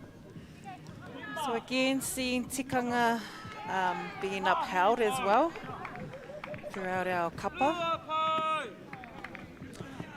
And Koitakaro through to Taniwha. Tiaho Morgan showing a great hip twist there to convert that into a tupu manawa. Two papatakaro playing today. We have two wharetua red on the papatakaro 2, and we have two wharetua blue on papatakaro 1. You'd actually want to wear two pairs of tarauroto, eh? Because nā te mea, i te wā ka tihai etahi, ka taka ngā tarau, ka kite te ao i tō taonga, te whānau. I o taona. He taurara nei ki ngā taraupoto, hei here. Ai, kia ora. Rawe te neke o tōna hope. Ai, tau wa tama anō hoki a Sheldon. Maha ngā wā e kōrero ti ana te ingoa o te tamara. Ko rau wako tiaki. Ko pāki ngā pau. Ko tia hoa anō hoki tērā. Ko nama ono. Te rei a kaitai. Ai. Te rea aroa mai. Anō hoki, kei te kimi rautaki, kei te kimi mena, e tāia, e rātau. And we saw for a moment there just a bit of relaxed play. Ai. And are you allowed to, as you're holding the key, just to stop? As the ones that are trying to hopui ngā pau? Te tikana karekau. Karekau, Heoi anō okay. kau e maumau wā. Mena e kite ai te kaiwawao i tērā āhuatanga. Te rakpea ka mau ia, ana kua tuheko orero. But time wasting, nera. We don't want to see any of that, or a lot of it. Now, our Kioma has caught it offside. Because it wasn't quite in the same movement. Hey, he stopped the movement and it was a bit of a double movement, if we could use another terminology from the old whutiporu kemu. So, Ahua ki te nonoke. Ai, ki te nonoke. Koina, a tōna wā e kite ai te nonoke. It'll be another tournament to arrange. But again, our kaitakaro from Ngāti Hine. They're on the board. Yes, they're on the board Okay, and they're kapai. finding their strategy. They're finding a way how they could break the two wharetoa blue defence. They have just been in Taniwha, so they will have a shot at Kioma. That could give them an opportunity to put more piro onto the papa. And we're looking back here at number 6 from Tū Wharetoa, Te Rea Kaitai, capturing a couple of pau and then handing off to number 7 Sheldon Hemana for converting those ones. And there's our number 1 Tiaho Morgan again, capturing a few. And as you hear the Kaiwa Wild, just casually, tahi pau, Rua pau. Pai, ko te mea nui kei te rano nā te reo Māori I runga I ngā papatākaro. Te karawati hoa. Tēnō pai, mua noa, I tākaroa, pakutākaroa Josh, nai nei, kua mau tana wihara, tana whio. She's been involved a lot, Tiaho Morgan as well. Aye. Obviously, she's finding the space. Yes. Hey, e whai ia I ngā wāhi e wātea ana. Wātea ana, ai. E pai tōna karanga ki te kaitiaki e hoatu te poro, te ki ki aia. Ai, the confidence in the kaitiaki to Tiaho that has shown. And I think that as we progress and as teams learn about the value of having a great kaitiaki in the middle, at any time, you just chuck that key to them, and then you get into space, hey, and then and making sure that you're passing in front of that person that's attacking the wāhi. And as a defender, as a taniwha, that defender would be marking that kioma. So there was a quick play, although the ripper had gone before. It was the almost simultaneous as the rip went in, and that's the te koi o te ngā karua, Josh, eh? Koina. Te mātaki tērā. Ai, te koi o nā whatu, koina. Koi o nā whatu. Te karawati. Yeah. Yeah, they're just quite a casual, run around there in Ngāti Hine, a little bit more. Ai. With some options there for Ngāti Hine. So their defence, looking at a strategy to defend the Tūwharetoa Blue. So because they are on taniwha, that doesn't mean that, and those players, those key players who we have been calling, although they be in taniwha, you must watch out for them. They can come out of the roto at any time. And that's also what's able to happen. So if you have 4 taniwha in te roto, those 4 don't have to be the only 4. That doesn't have to be them all the time. So they can rotate their taniwha players as long as it's 4. So from time to time, their kaitākaro will communicate to each other whether they're coming in or out of the roto, so they know that someone needs to switch with them. So that's the type of intricate detail that taniwha can also have. Great hands shown there. And look at that. By nama te kaumātahi Shannon. Shannon hits. Uatuku. Kapai. And still in Ngāti Hine possession. Option and collected by Tūwharetoa. Countdown.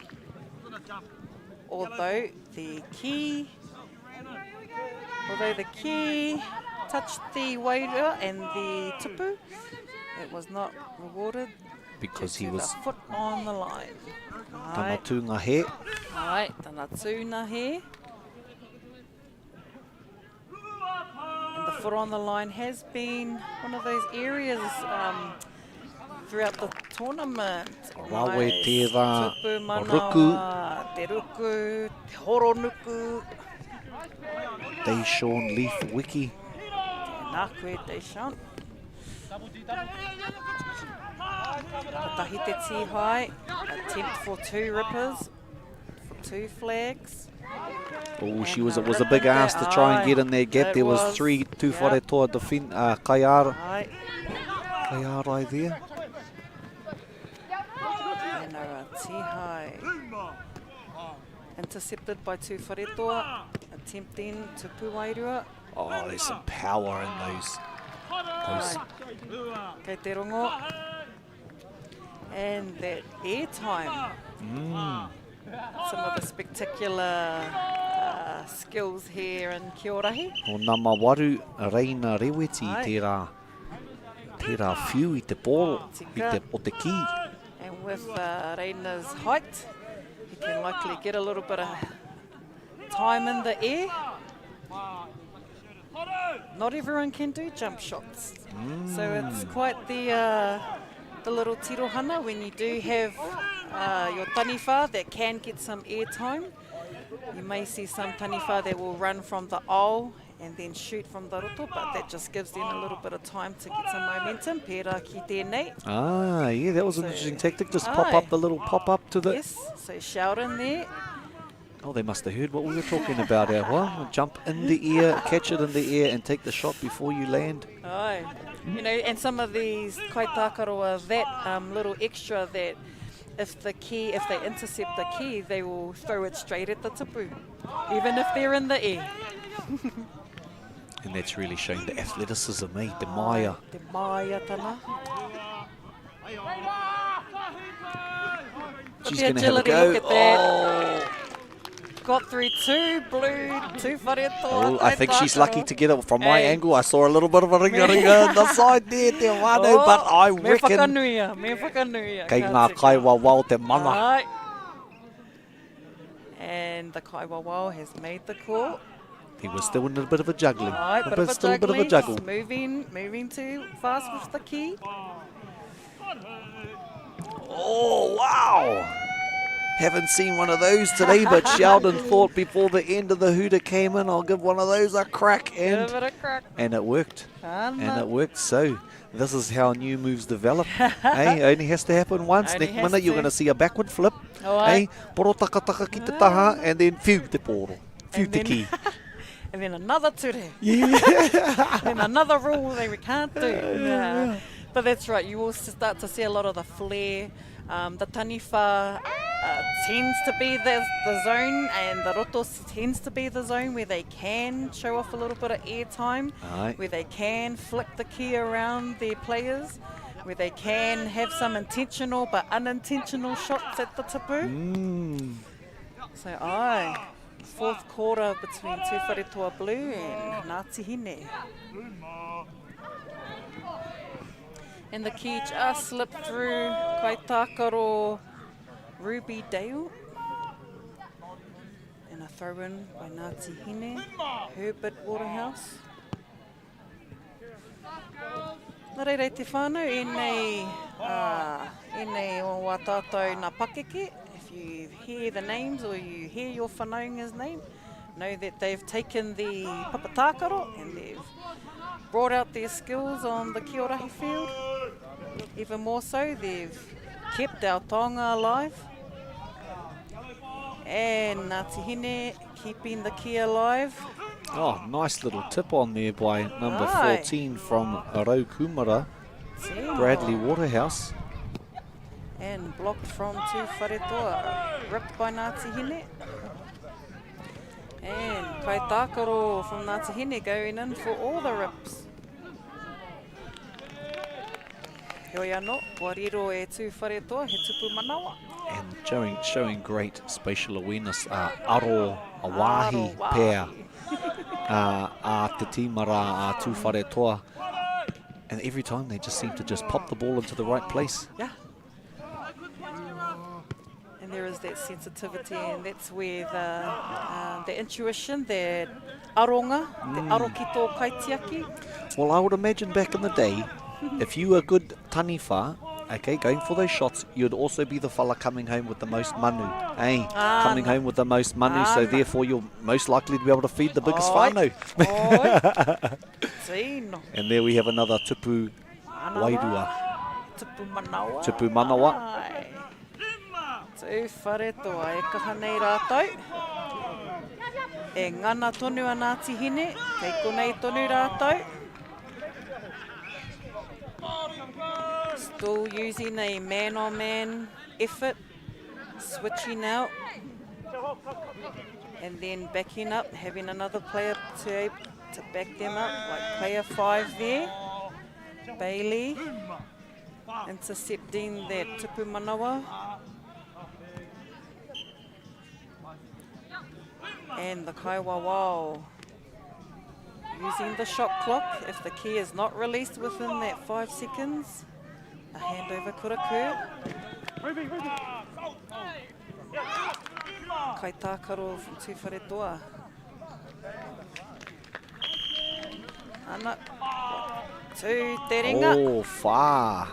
Tū te ringa. Te Kaiwawao. E whānga tupu manawa.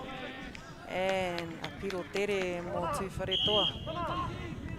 Those quick points again, whānau, still are a highlight of the tākaro.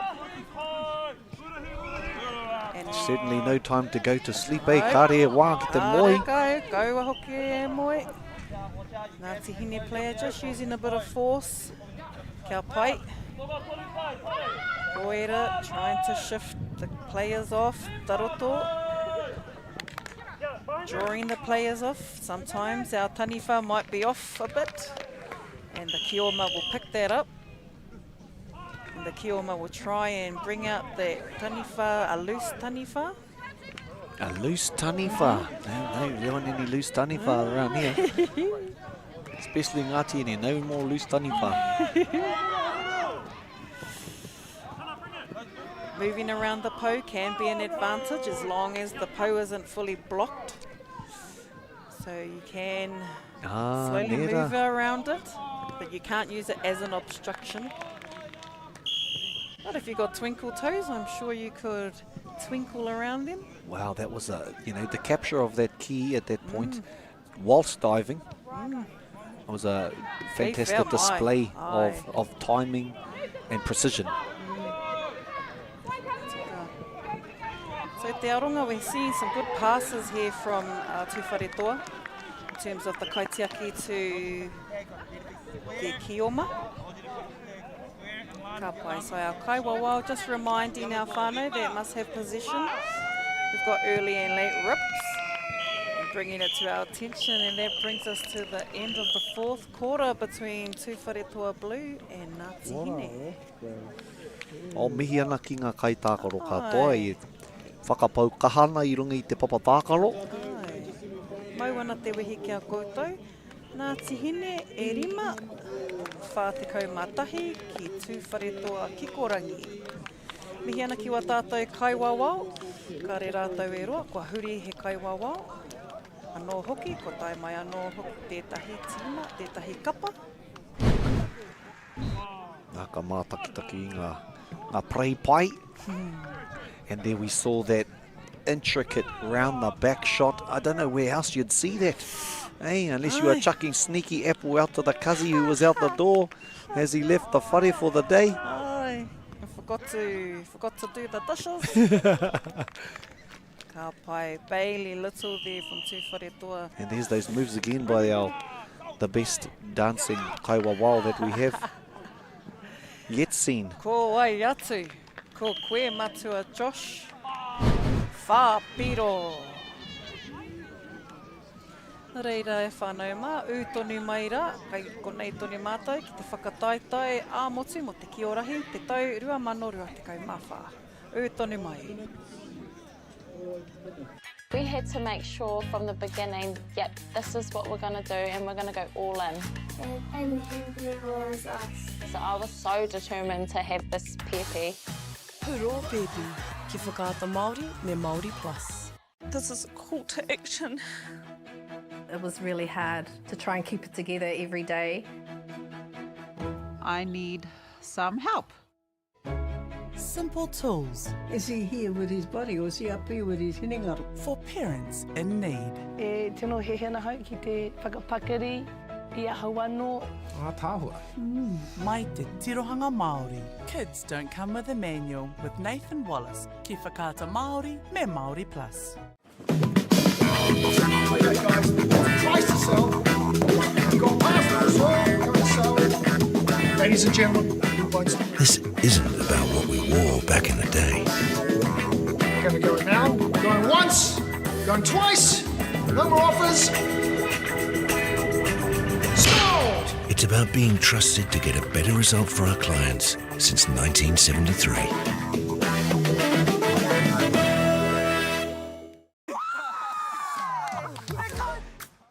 Not for the faint-hearted. You were here on all fronts. Or the hakanati.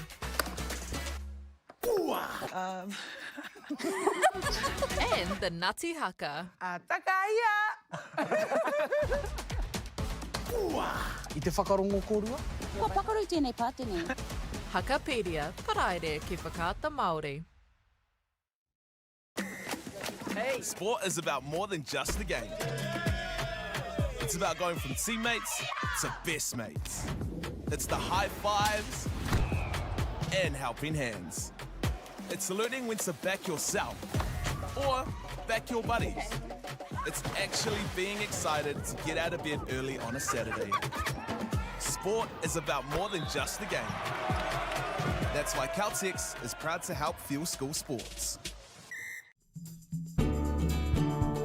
I just want to thank New Zealand Carbon Farming for taking the initiative and supporting schools like ours. It's really important they have that outlet to come to kura for another reason other than curriculum, and for some reason in our water our kids just breathe sport, and having that resource here makes life that much more enjoyable and they can keep doing what they're good at. Having this funding, being able to use it specifically targeting sport is hugely beneficial.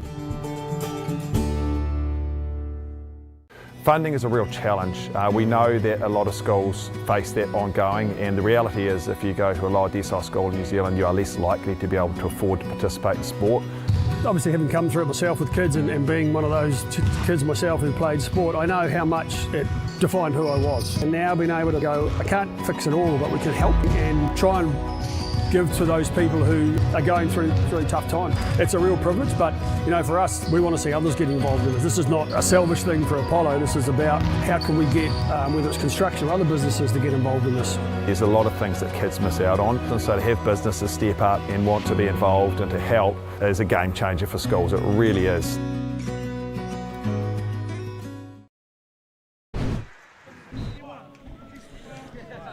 Mauri ora e te whānau, ko tai mai koutou nā kai mā takitaki. Ki roto o Turangitukua ki te puku o te ika, kei konei māua ko Ethan, ko Shana Bala tōku ingoa. Anō hoki, kua hau tā koutou kai kōrero mo te whakataitai, āmotu mo te Kī-o-Rahi, tēnei tau 2024 mawha. Ai, tēnā koe hoa.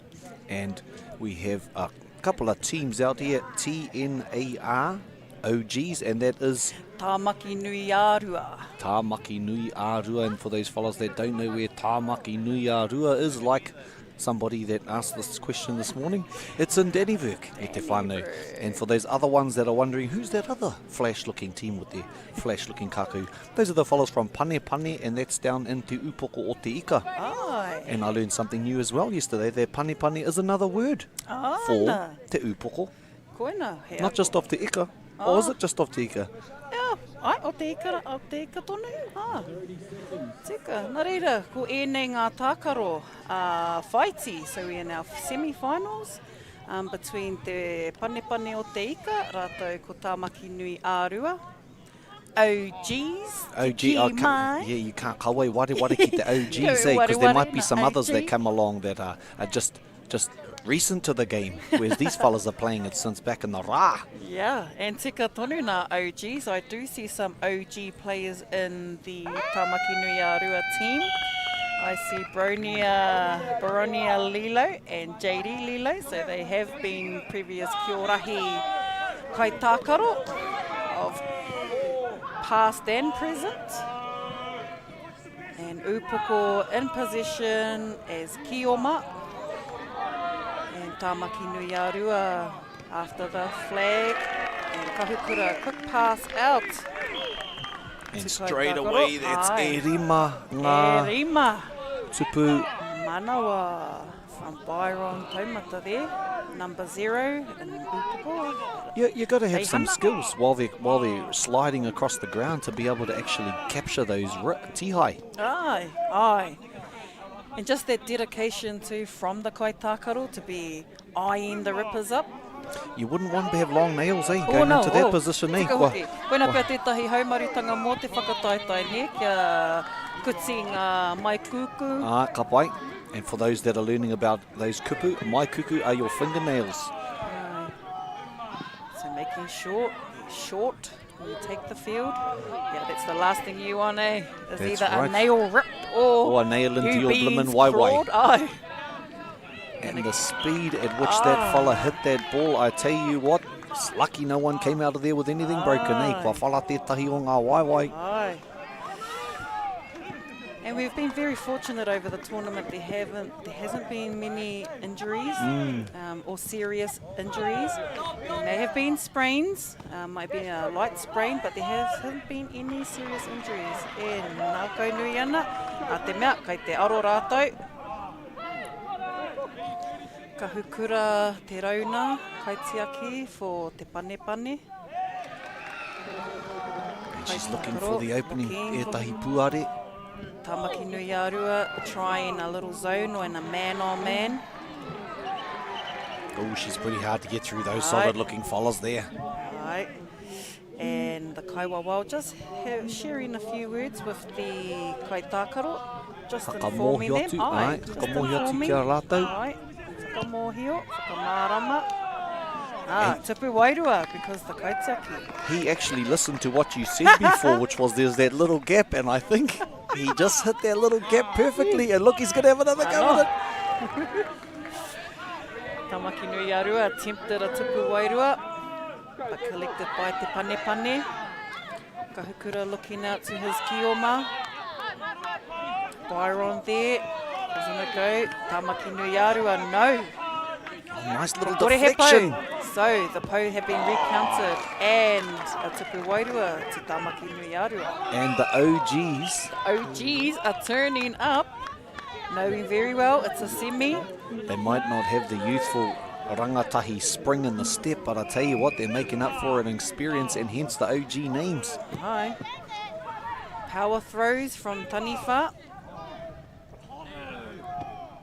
Isaac Stevenson attempted a tupu wairua. Jaden. And the shot clock starting up. Soon as Taniwha in possession of the key in Te Roto, they can start shooting at the tupu.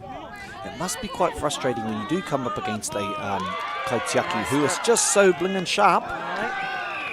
And if you're not on, you go to sleep for 1 second, you just blink one eye, and that's it, they're in. And that's it. And this is when you're going to be right awake here, because we've seen multiple those quickies. Right.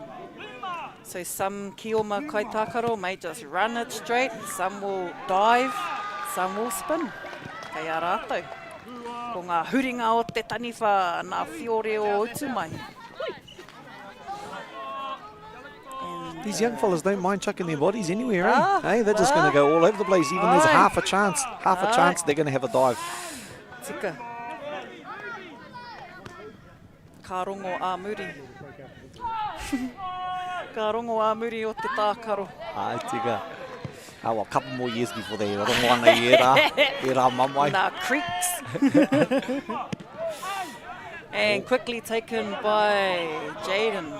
JD quickly going for a tupu wairua. And bounced off the kaitiaki at the back of the tupu. Ahua mamai te pōtiri o te kōtiro rā. Ka tini here. And a tupu wairua. And tupu wairua. And another. And half time for Tamaki nui arua. And that's going to be difficult for Pane Pane, because that Anahira Eru Solomona, she has been playing some fantastic Kī-o-Rahi. Mō reira, it's quite a loss, as you see her limping off there, unfortunately. Mihi ana ki aia. Tino. And seen her throughout the tournament, including herself into the plays. It's good to hear our kaitākaro lifting their reo, so lifting their voices. Well, we all know, te wāhi rongo ana i etahi o hoa pākaro, ka hiki te wairua. Ana, and a tupu wairua for te pane pane o te ika. Bit of air time. Anaka. I think that was because he went for a shot, but it wasn't a proper shot. It almost looked like a pass. Nah.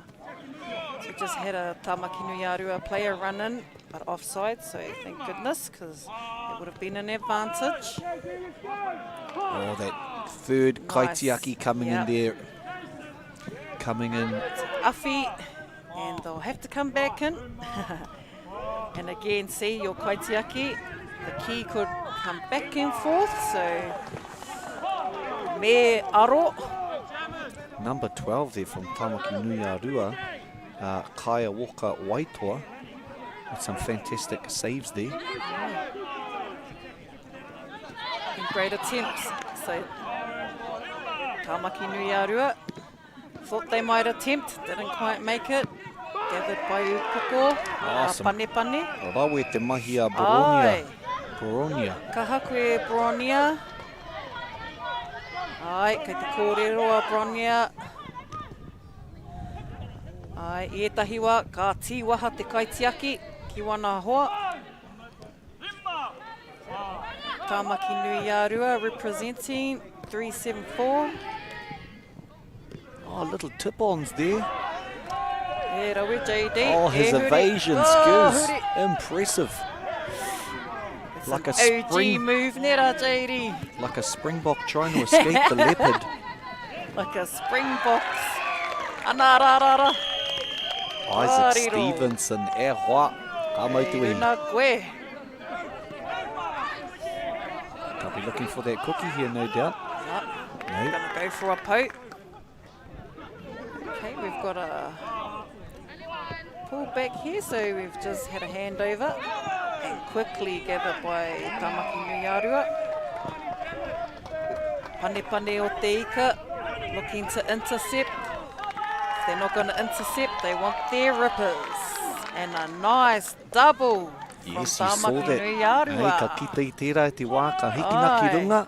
Ana Ka tango I tihai ngā. tō tika atu. Ana, wahia kai wēnei, OGs. Isaac Stevenson. Nice. And the rips keep coming. Number 13. Pane pane o te ika. Bradley James getting a little bit of airtime.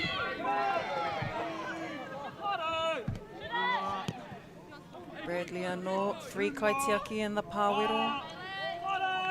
Opting to push up one of the kaitiaki. Rawe.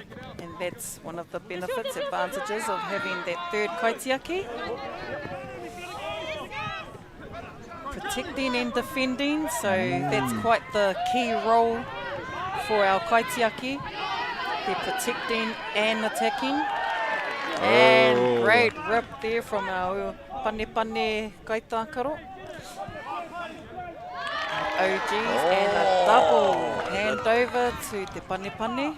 Bradley again. E rua. And there's that backstop, There's that that mirror backstop. coming into play again. Koina.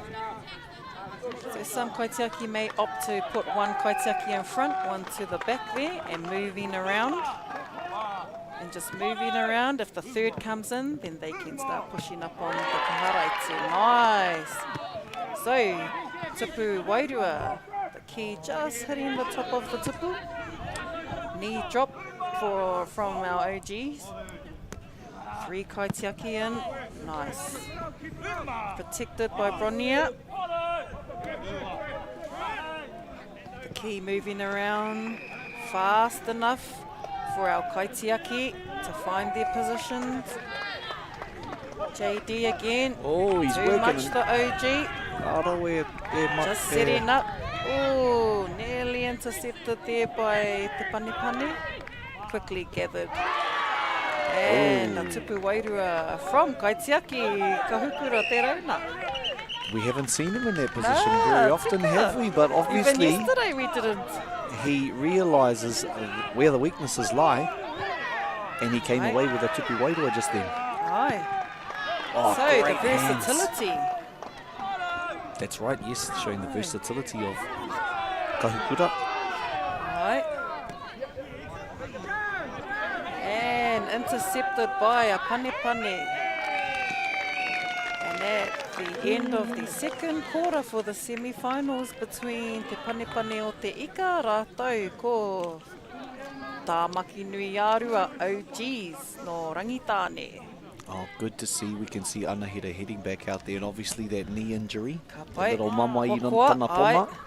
Kua koa no hoki tana kanohi. Upoko he, number 14. Now the rips were quite the highlight in this quarter here. So we had double rips, we had attempts for the single rips, but more of a double rip. So here there, stretchy now, e whātoro atu ana o ngā kaitākaro. And there we saw e rua ngā wā e hoatu te ki ki te kaitiaki, and then coming in and following it up with that tupu wairua. Ai. E tino tere hoki tērā huringa. Ai tika. And Koe seeing the versatility of kaitākaro kahukura te rauna, who switched out of the pāwero into te roto. Nice to see a little bit of variation from kahukura. Those are the fellas that I'm going to take out for a hunt, eh? Go and get some manu. Ai, ai. Ko rātou nā mea haere te hopu manu, te whakamau i ngā manu. Te tamara tino ata. Ai. Koi. Ko Bradley. Ana ko te wāhanga tēnei, wāhanga ngā tuatoru. Engari etahi atu, haere ki te kohi ngā pipi. Te nuina o koutou, haere te kohi ngā pipi. Haere te ruku mō nā pāua. Teka. Tāmaki nui a rua now, taking on the taniwha role. Te panepane o te ika will start out in Kioma, and taniwha will take the key with a tupu wairua for the OGs. Back in panepane position, Anahera still has her flags, intercepted, and 2 flags gone, and the karanga from the Kaurawa. Let's carry on, play on. Oh, and just seeing some crossovers here. They were obviously setting up. One player drawing out one of the taniwha so that the Kioma could cut through that space. And there was Anahira again playing the backstop role. Right. Reihana setting up. Tupu Wairua for the OGs. And Primo McLaren there with that lovely tupu Primo. manawa. With a primo shot. Kahukura now back in the pāwero, protecting the tupu, opting for a 2-man stand. With a total ārai. And that's when you see those jumps to the side really coming up trumps, because they're jumping around that front guard. Aye. So understanding that as they jump to move together to try and shut down that option. Koina, and the OGs are familiar with zoning and man-on-man play, which is probably why you're seeing a little bit of display or seeing their players follow their key players. So you'll find that they'll get one of their key. Oh, here we go. And they had loaded that key was loaded there with a number of. Yep. And that's a Wairua for the OGs. It's back and forth here. Anyone's game, anyone's care. Right. So what isn't allowed in the tākaro is fending off the po. So no players are allowed to touch the po or move them out of the Kioma's sight or reach. So the taniwha can't move those pos. And you are not allowed to screen them or hang around them. You must be a certain distance from your po. And that that opens up the game. Opens up the tākaro. Oh, look at that. Look at that. Beautiful give and go, as we'd call it in a few sports. Byron Taumata with that tupu manawa. Kick in from Reihana. The old hoatu homai. Aye. And once again, Piro tere anō. Aye. A strength here that Panepane do like to use, an advantage that they do like to use. A mixture of Wainui o Mata, Newlands, Manakareti, Te Arawhanui, Kaitākaro, all in Te Panepane. So Te Panepane have a whanaungatanga amongst them. And a Kioma had been ripped in Te Roto. Quick hips. Great interchange there, great vision.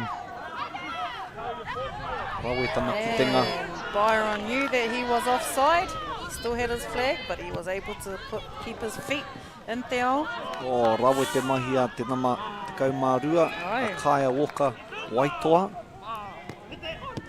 And a quick retrieve and a quick Primo pass anō. at the tupu by Primo as Taniwha.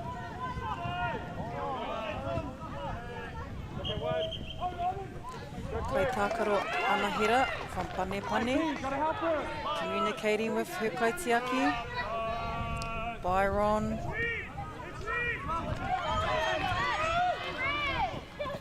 Bailey. Oh, and Byron was attempting. Again, lost his flags. Tamaki nui arua. Whātoro atu tana ringa ki te pāwero. Rawe. Bailey Puha Harris. Ahua māma noi o te hae, tōna haere hoki. Kia rātou. So when you see a player that may put their hands up just to say, I'm not in play. So when players put their hands up, it's a sign that they're not in play. They don't either have their flag on. Yeah, kawai maka te ki kia rātou. Kawai maka te ki kia rātou. And at the end of our third quarter, between Te Pane Pane o Te Ika, tākaro atu ana ki Tamaki Nui Arua, nā OGs o Rangitāne. Tēnō tata, tēnei, tērā hau whā. Te kaumā ono ki te kaumā tahi ki Te Pane Pane o Te Ika. Heo anō rā, hau whā whakamutinga. Aye, aye. And in that last quarter, we saw just them go ahead a little bit, Pane Pane.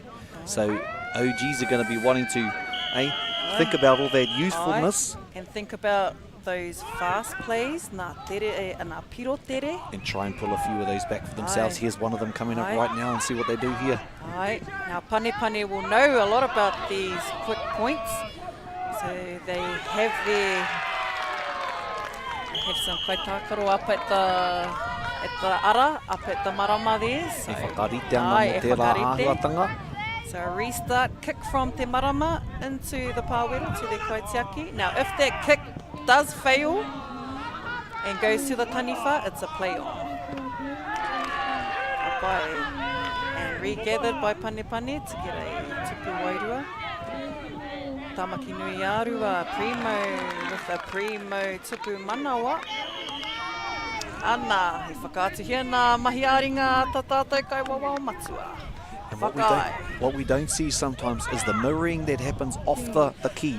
So you often see people that we don't see on screen following their players so that they don't have an opportunity to be passed the ball.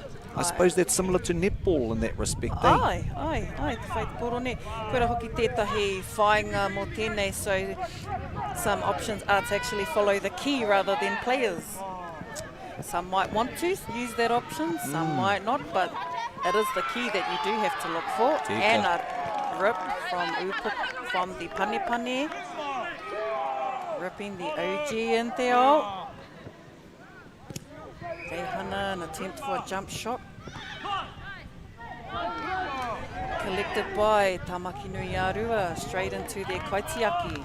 Ooh, Isaac was close to pulling that one in, and had he pulled that in, he wate ana te papaki mui aia. Tika, ko paku whiti mai a tamanui te rā. Wera haere.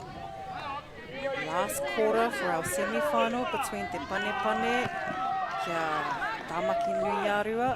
Oh, fantastic follow by Veronia. Veronia. Kaitiaki. And then Tāpaparoa, throw in from the Tāpaparoa into Taniwha possession. Pane Pane looking for that space. Veronia collected straight out to her kaitākaro. JD still going for attempt. Got him a po. Flag gone. Still in Tamaki Nui Arua possession with a tupu manawa. And 13, Tommy Lilo there. He saw the change in direction and he knew he had him. And there he goes again. There we go again. Piro tere anō. Tommy Lilo, he's on fire now. You better watch that fella. Mā takitaki atu ki aia. Ai, neha. Koe te ko Baronia. Oh, aroha tiki a koe Baronia. Kāri tino roa o nā ringaringa. Ai. Kāri kaha te whātoro o te ki. Reira I riro e te taniwha. O te pane pane. And Charlie Peato just playing that front roll from Tamaki Nui Ārua. OGs getting right up in their face and not giving them an opportunity for a clear shot to have a look at the tupu. And a throw in from the Tāpaparoa from te pane pane o te ika. Straight into the roto, attempt from the taniwha. And Kazra 32, Kazra Mills Simpson. JD with the green again. hat. Oh, the bro was ready for a tupu manawa. That was Almost Tiaki. deserved it. Tiaki Naja Ropotini. And that was just in the nick of time, that one. No po. Okay, we've got a no po. Pane pane o te ika. And just a call from the Kaiwawao. So we have a ripper in te roto. And have a pane pane pass. An attempt at a tupu wairua. 4 taniwha into 3 kaitiaki. You can see the third kaitiaki just at the back. There we are. And now our taniwha will attempt again and saved by Bronia. The change of the direction, primo. And a double from Bailey Puha Harris. Kua tangi te pūtātara mō tēnei o ngā tākaro, mō ngā whiringa. Ko ngā piro te kaumārima kia Tāmaki Nui Ārua, ngā OGs ki te kaumāwhitu ki te pane pane o te ika a Maui. Tino tata nei. Tēnō e hoa. Tino me te kaha hoki o rātou. It was a seesaw game back and forth, some quickies, some piro tere here and there by both teams. But at the end of the day, we have a look back at these highlights of some of the tupu that were gathered. Tupu wairua, tupu manawa hoki. Seeing the whanaunatanga within each kapa as well. So there are whānau in teams, so there is some intuition there. There is some forms of communication with your eyes, with your head. And we all know those ones, eh? We all know those ones on the marae. What are you doing? Nā reira e te whānau, mau tonu mai, e whai ake nei ko ngā whiringa toa, anō hoki, ka mau tonu ki tēnei o ngā whakataetai Kī-o-Rahi, ā-motu, mo te taurua, mano rua te kaumāwha. Kia au tonu mai rā. So sponsorship from New Zealand Carbon Farming has been fantastic for our sports teams actually who went away to tournament week.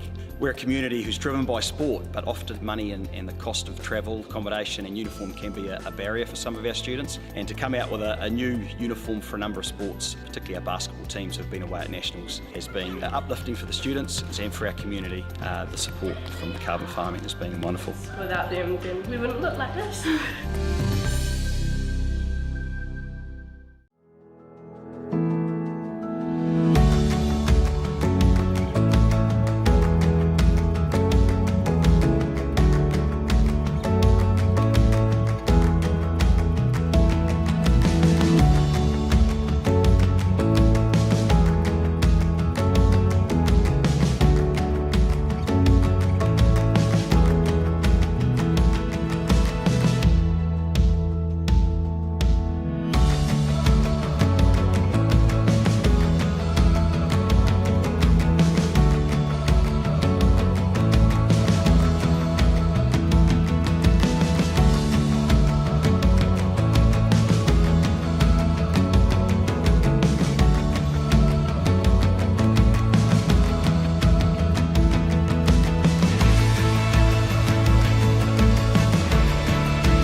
You want your tamariki to be a part of their community. Keep getting all these feelings like he's never going to fit. That gets pretty hard. I'm so grateful that Clara has answered those prayers. There's just always this bias away from our tamariki. We really need this done. Our code of compliance, it's a big thing, and we ain't gonna just stop because we're stressed. Superkura, ki whakaata Māori, me Māori Plus. No time to fluff around today? No worries. Just swing into Caltex and pay for fuel with Pay an App to speed on through. Ooh, yeah. Feels good. Use it at your local participating Caltex. Funding is a real challenge. We know that a lot of schools face that ongoing, and the reality is if you go to a lower decile school in New Zealand, you are less likely to be able to afford to participate in sport. Obviously, having come through it myself with kids and being one of those kids myself who played sport, I know how much it defined who I was. And now being able to go, I can't fix it all, but we can help and try and give to those people who are going through really tough times. It's a real privilege, but you know, for us, we want to see others get involved in this. This is not a selfish thing for Apollo. This is about how can we get, whether it's construction or other businesses, to get involved in this. There's a lot of things that kids miss out on, and so to have businesses step up and want to be involved and to help is a game changer for schools. It really is.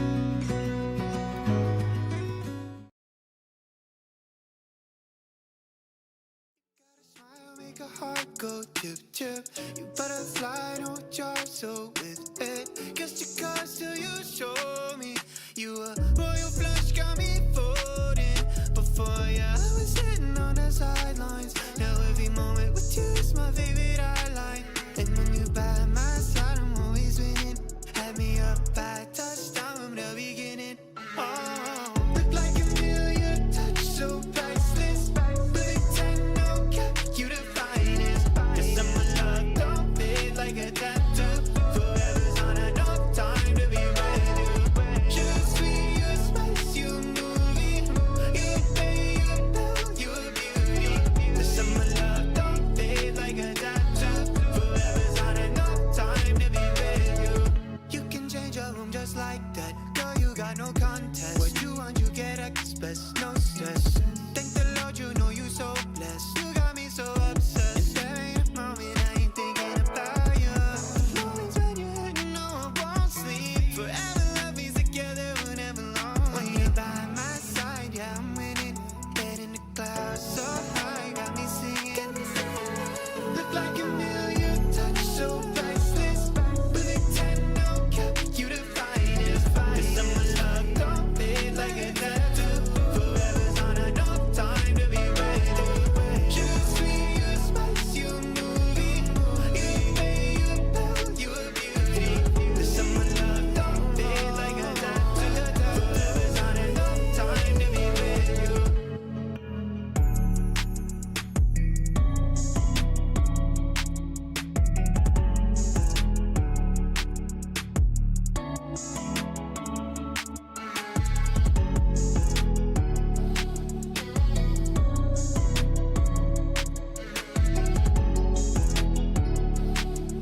Stuck in a hurricane, 'cause everything around you just keeps on turning. I can see you searching for an escape. The fire in your heart, it just keeps on burning. Keeps on, it just keeps on burning. Keeps on, it just keeps on burning. Keeps on, it just keeps on burning. Fire in your heart, it just keeps on burning.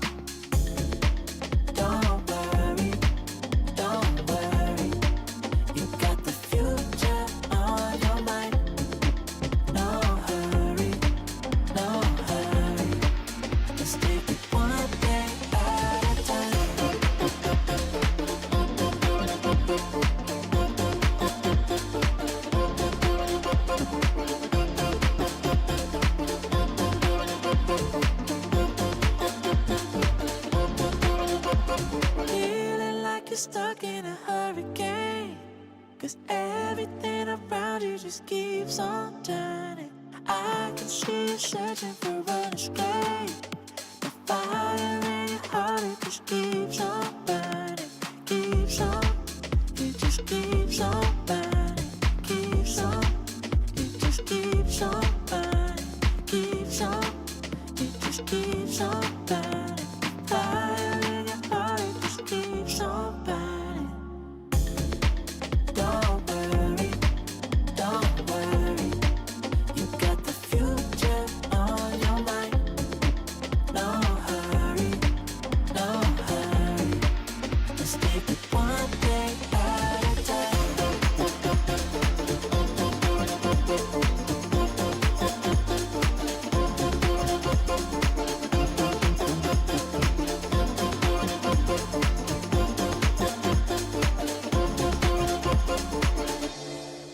Don't worry, don't worry. You got the future on your mind. No hurry, no hurry. Let's take it one day at a time. Don't worry, don't worry. You got the future on your mind.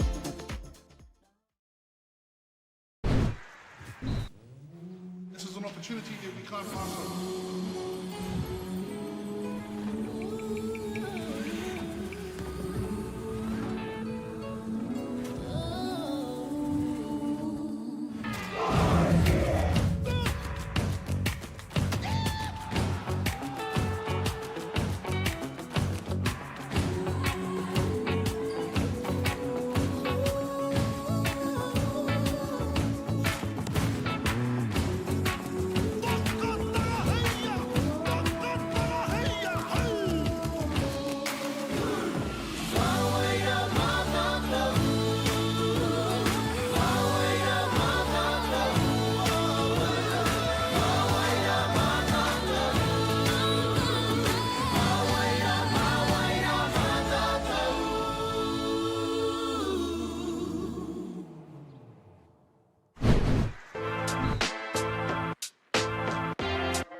Whakatau mai e ngā iwi o te motu a Aotearoa ki tēnei o ngā whakataetai a motu mo te Kī-o-Rahi te tau 2024.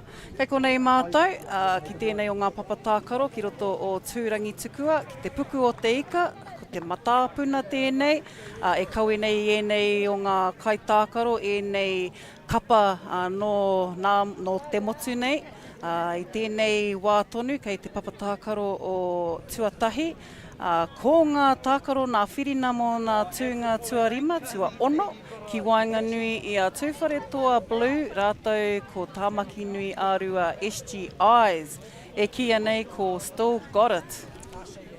Kua wera watu e hoa, nō reira mihi ana kia koutou i hono mai tēnei wā ki te mātakitaki e nei kēmu. And we just had a narrow finish on the papatākaro tuarua between Ngāti Porou and Te Upoko.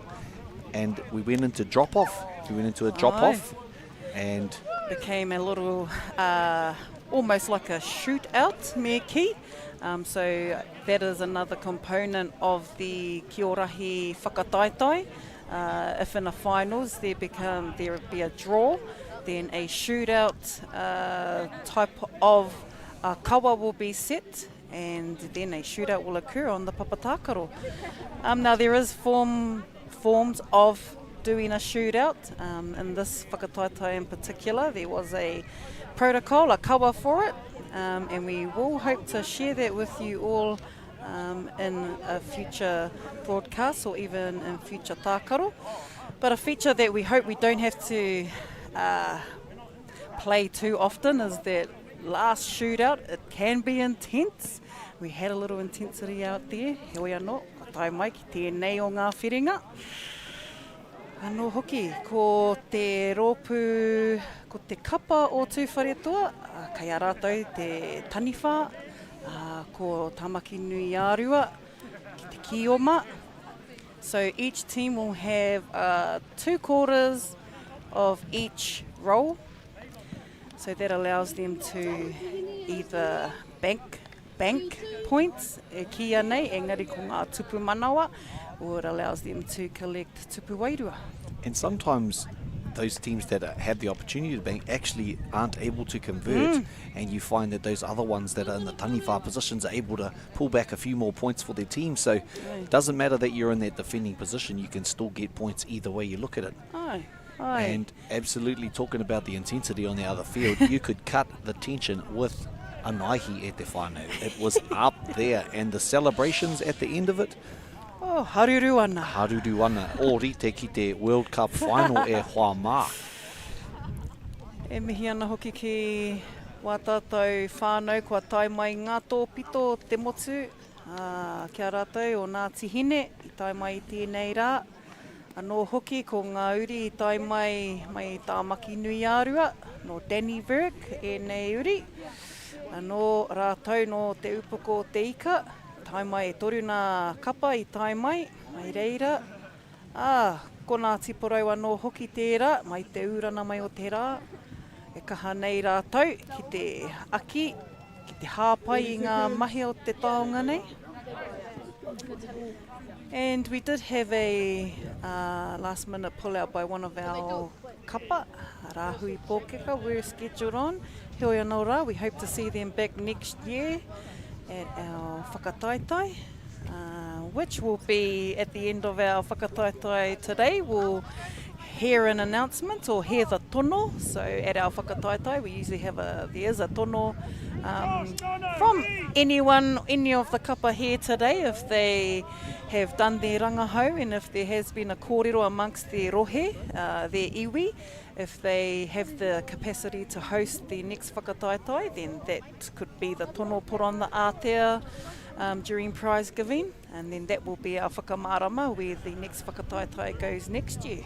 Ka pai e hoa mā. Nō reira, if you fellas want to hear who that place or where that place will be, you can follow us on Facebook with our Māori Active, and we'll post up there where our next one's going to happen. So you fellas can make sure you get a team ready, because I know all these kaimā taki at home are wanting to get themselves into this hākinakina because they see the value in it and the tremendous abilities of some of the sporting people, the kai tākaro. So soon enough you'll find out where that is, and you can start fundraising at te whānau. Tika tonu. He mihi hoki ki wā tātou kai tautoko, o tira nā puna pūtea kai tautoko. Kei konei hoki e tahi o ngā kai tautoko whānau, kia kaua hoki e wareware atu kia rātou. Māori Television for allowing us to broadcast, to have ata live broadcast, and have also this opportunity to have Kī-o-Rahi viewed by whānau all around the world. Nā reira koutou hoki a local gecko production, e kaha hāpai nei tēnei tākaro. To yourself, to Ethan, thank you for being with our kai kawe kōrero mō tēnei wā. Kei te pai e hoa, you've been doing most of the hard work. I've just come in along kinaki on the side, a little bit of kinaki, te taha.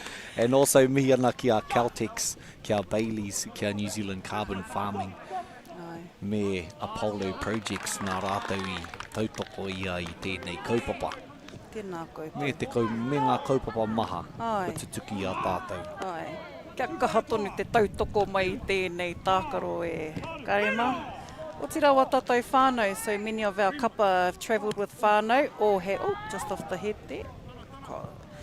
And a lot of our whānau have brought their support systems, brought their support people with them, their ringawera, their kai whakapai, so mihi katoa kia rātou. Tika.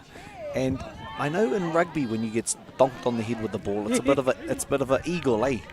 Koira te ingoa o te eagle, eh? Engari I roto I tēnei kemu, hea te ingoa o tēnā? Ko kore e kaha kitea te rā momo. Engari, if you do see that, it would likely be the kaitiaki getting those hits.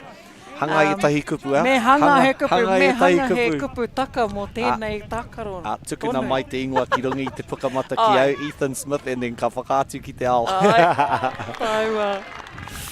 Tupu manawa mo Tāmaki nui arua. SGI still got it. And indeed, they've still got it. Still got it. Halfway in the first quarter. Tū Wharetoa still regathering. They've had some good plays today. Our host team from Tū Wharetoa.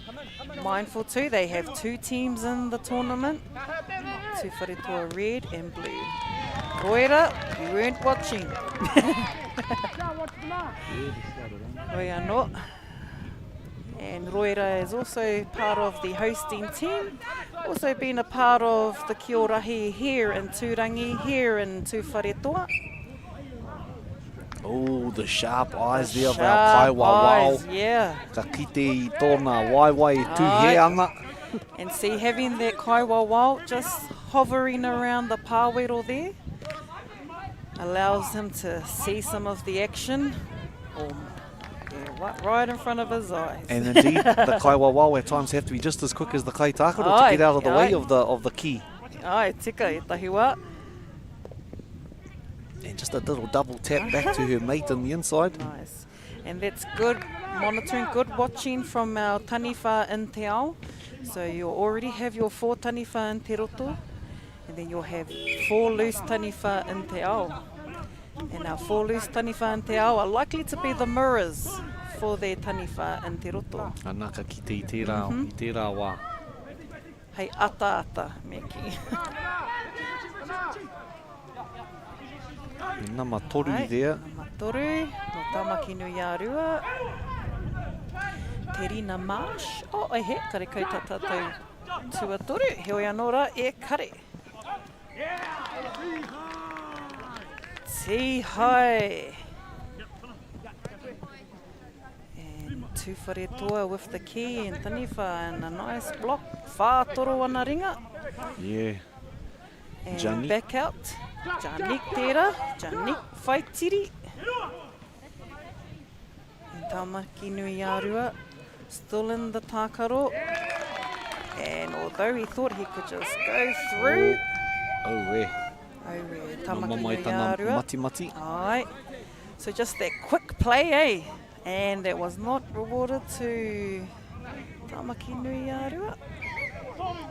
Hapai, kei te kaiwa wao, te whakatau whakamutunga. Nā reira, kei a koe te mana mā tauranga. Tāmaki nui arua. And our Tū Wharetoa blue kapa taking the field for the second quarter. So a restart after every quarter. Starts with the kick, a whana from Te Marama. And often you'll see teams come out of that quarter and get a quick point scored against them because they haven't quite woken up to it yet. Ai, te nuina o te wāne, tangi ana te pūtātara. Oh, kua whanahia te ki. Kua hia he piro tere. And you can't miss that fella with that hat on there, Homa. Tua waru, ko reina reweti. And he made that look easy with a little backtracking Michael Jackson move on the moonwalk there, Te Whānau. Michael Jackson. Hine, just a little pop up. And now flags gone from Tū Wharetoa. Yes. Nama te kaumā rua there kei Wainga Nui ko Kira Tauroa. And she's been playing an integral role for the Tū Wharetoa team. Nehi ana. And another tupu manawa from Kai Tākaro Tuawaru, Reina Rewiti. Tū Wharetoa. O e rua ngā wā, e kōrero te ana tōna ingoa, nō reira, e nui te mahi. Kua oti I aia. Ai, kai te maia, kai te mōhio hoki, te kaitiaki. Ko ia tētahi o wana kairiro. Kairiro, a receiver. Ia pai wei rā kupu. Ai. No te mea kare au I te tino mohi wei rā kupu, nea whakamahu, whakaako I au. Kupu no te puhi pēr. Ko puta atu te ki te tāpaparoa. Quick throw in from Tū Wharetoa blue. Regathered by Te Whare toa. Oh. Kei kona anoa Sheldon. Ai, ko Sheldon anō Te tērā. round the back tangata. Te whiu kei mui te tuara. Oh, titiro ki te peke o te tamara. Ki te tana peke. Tiaki Ferris. Tiaki. Bretherton. E tiaki tika ana. Anō e tiaki ana i te pōro, i te ki. He toki. Engari. He toki mō ngā piro tere. He wīra pēr kei runga i wana waiwai. Ka haku e kōtiro. Ko tiaho tērā. Kia tāmaki nui ārua i nai nei.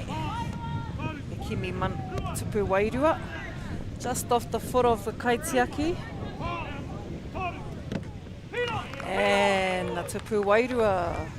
Richie Pearson. For the SGIs. And just got a little gust of tāwhiri. Paku noa te pupuhi o te hau, ki runga i te papatākaro. Could be an advantage. Throwing the key towards the wind. Okay, Kaitākaro couldn't take the key. He did not have his flag. No rippers on. So if you only have one ripper or no flag on, you aren't in play. Yep, Waihoteki. Waihoteki. Koe kohi te ki. Oh, rereke te whiu o te ki tērā wā ki te papa. Tino kaha. Te kaumā whā. Janik whaitiri anō. Attempt at the tupu. Quick pass from the kaitiaki to her kaitākaro. Ko Fearon Pro tēnā. Ko Sheldon hoki te tangata e. Ai, i riro i te tupu manawa. Ko koe anō hoki tērā, Sheldon. Ka hanei koe te whakauru i a koe. Ai bau mō tō kapa. Kei kona ia te tamatino tere o Ko tiaki tērā. Ai, tiaki setting up. Oh, quite a versatile kaitākaro too. Tino pai and a quick rip there from number 2. From Terina Marsh. So and just seeing that space there by Reina, he just spotted his mate Tiaki through that little puare, through that opening, and off he went. Ana. Tupu manawa. Ai. And see, those are some of the view of our kaitākaro. To have that view at such a speed and to see whether they could get through. They've got a split second to make the decision to cross the line, to cross the roto. Or they could just try and twist their way around to eventually get ripped. Kaitākaro anō. The attempt. And Kaitākaro Morgan Nicholson. Hoa. Kare. Hini horo i kākahu te hurihanga o te tamatara. Te nuina. Tino tata ara. Second quarter. The question is, how do you stop that? How can you stop that? How can you stop that? It was just too quick. It's a blur for those fellas out there. Well, for Matu over here, karere ki te iona. For Matu and Whai over here. Ona tihai. Kei whati nā hope. Nei taia, i nei trai. The second quarter here for Tāmaki Nui Ārua. Rātou kia tū whare toa, looking for those gaps. Right through, slid right through there, although the flags during that slide is flags. And here we go with the best fella and the best hat of the day. Tu a waru nei, a reina rewiti. Aye, and seeing some nice power plays here. Some nice, and from Tiaki Ferris again, he's been quite consistent throughout the day. And there's Fearon just feeding through to the kaitiaki in the middle there. Ai, rauak for.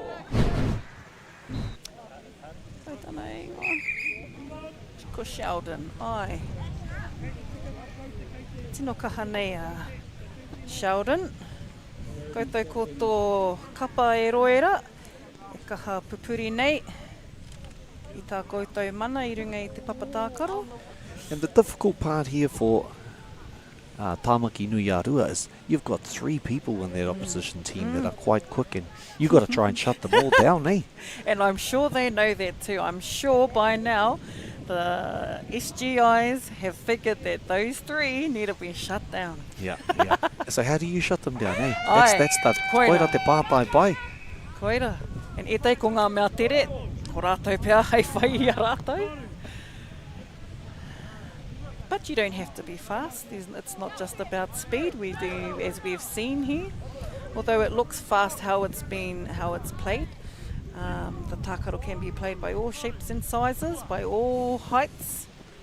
And we just saw a little bit of magicalness. I don't even know if that's a term. I don't want to make it up anyway. Hetu rehu. The magicalness from Te Rea Kaitai. He just chucked it around his back, around the back of the head to his kaitiaki in the middle. He knew they were there and he knew there was space. He just had to figure out a way to get it there, and he did such thing. And that's some of the confidence too that some of these kaitākaro bring out. When they trust that their player can pick that up, they'll do a little flare. Great drop of the knee there by Matua number 14, Janik Whaitiri, once again. The drop knee tactic. Been a popular technique, but as we can tell and find that it's one of the advantages for the kaitiaki. And not a worry in the world, his face just never changed the whole time. It just dropped the knee, back up, and haere tonu te mahi.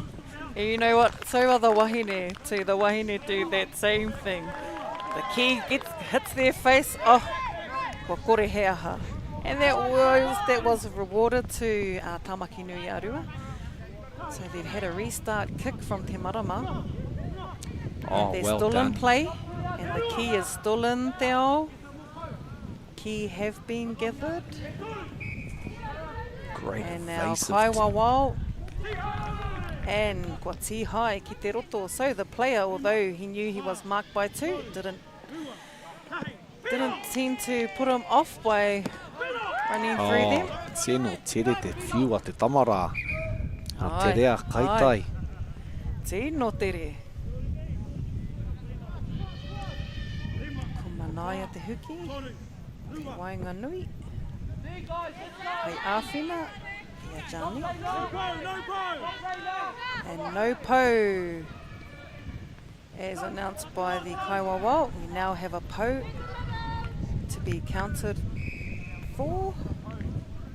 And there could be a reset. So, if po have been collected by Kioma and then intercepted by a taniwha, that is actually a reset. So you will lose your pose that you have collected if it has been intercepted by an opposition. It seems to be the way to go when you're defending those key, almost to stand in front of that key, the po, and wait for them to come to you. Hey, well, some find that that's a tactic, some do find that useful, but then it also slows the game down, and then you need your kaitākaro out there communicating. You actually need them moving around.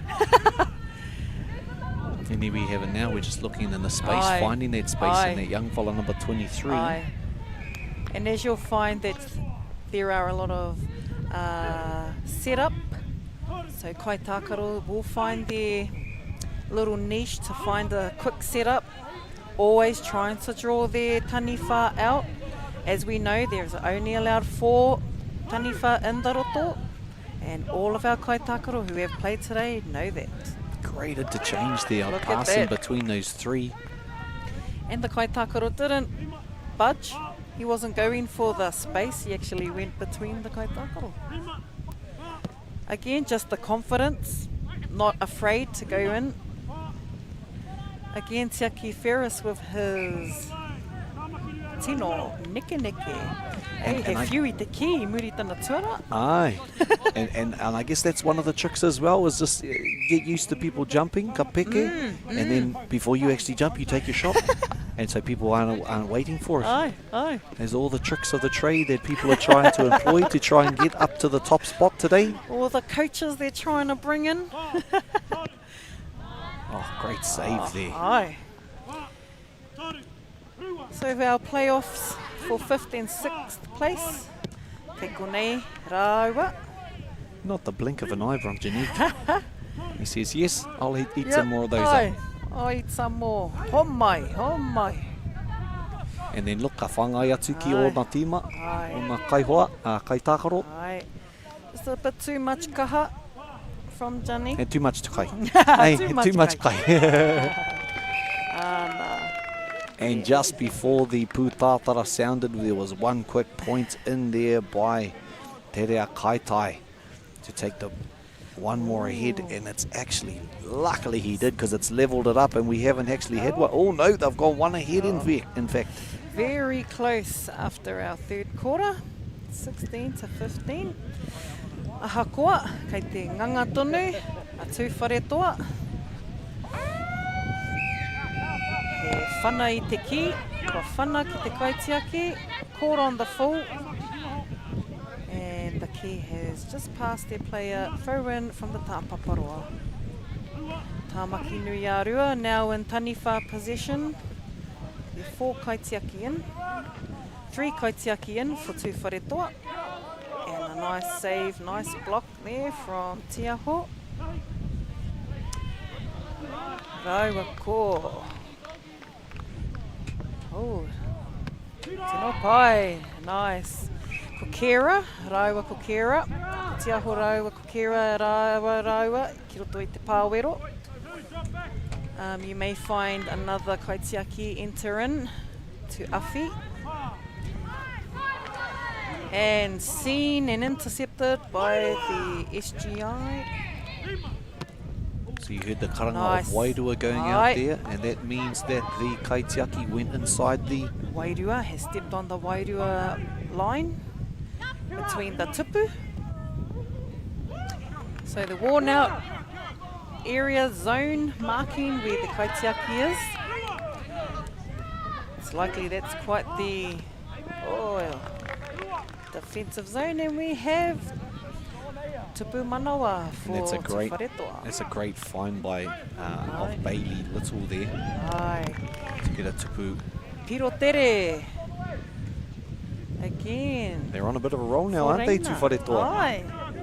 Ko reina reweti tērā, me tana Pirotere. These quick points are an advantage. Being Kioma last is an advantage as well in the fourth quarter. But kei a koutou tērā, kei ia kapa tērā. Taniwha could be your advantage. Kioma could be your advantage. E ronga na mātou, 4 on the line. Aye, anō. Wai ki te rārangi. Aye. Come this way. Bailey, come this way. So just watching the arms.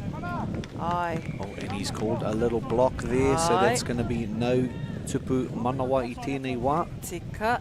So we've just had Kaitākaro Tūwharetoa just slightly fending her tag and pulled up by the Kaiwawa with a karanga wairua. So Tūwharetoa have also given a point over. We have number 2 there, Sally Perfers, passing that key in at that time. Right. He passes the ball over to Richie Pearson in the number whetū. Good shot at it, but even better kaitiakitanga. Picked up by Reina Rewiti again. Was on the lookout. Reina going in between Te Ao and Te Pāwero. And that's what we spoke about just before that pass, catching it in the air and actually getting off a shot before you're landing. It's quite a skill. Quite the skill.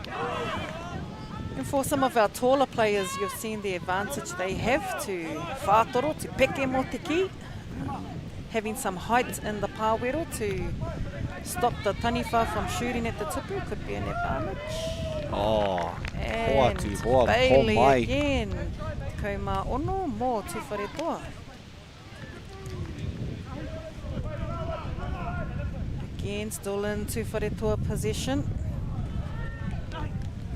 And a kotahi, te tupu manawa. E piro tere rānei tērā. And Reina Reweti showing his class once again. And here he is, anō. Oh, but he's just been pipped before the line by our... Tāmaki nui a rua, taniwha.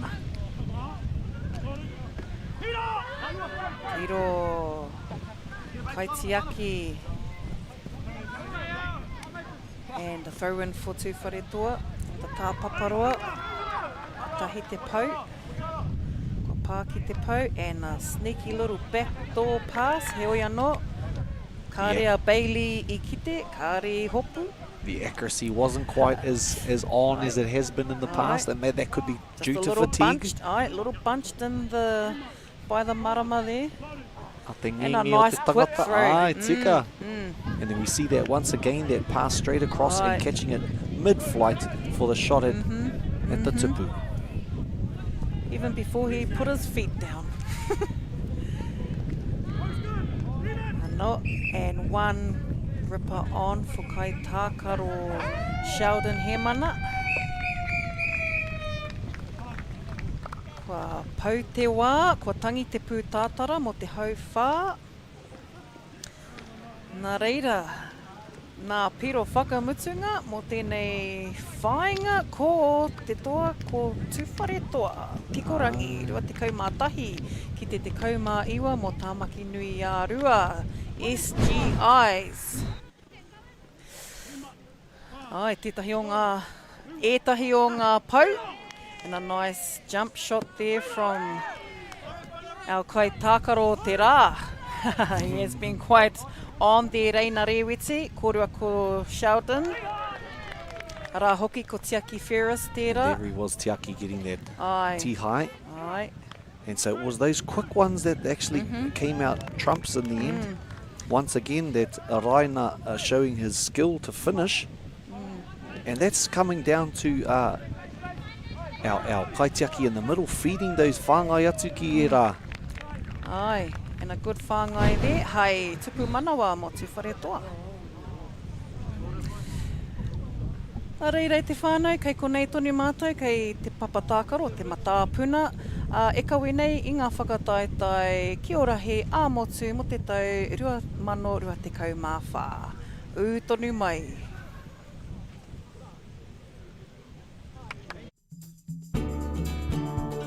I just want to thank New Zealand Carbon Farming for taking the initiative and supporting schools like ours. It's really important they have that outlet to come to kura for another reason other than curriculum, and for some reason in our water our kids just breathe sport, and having that resource here makes life that much more enjoyable and they can keep doing what they're good at. Having this funding, being able to use it specifically targeting sport is hugely beneficial. Funding is a real challenge. We know that a lot of schools face that ongoing, and the reality is if you go to a lower decile school in New Zealand, you are less likely to be able to afford to participate in sport. Obviously, having come through it myself with kids and being one of those kids myself who played sport, I know how much it defined who I was. And now being able to go, I can't fix it all, but we can help and try and give to those people who are going through really tough times.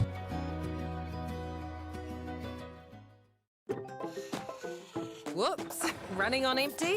Enjoy a 6 cents per litre fuel discount at your local Caltex with Pumped every day. Ah, feels good, eh? Get it at any participating Caltex.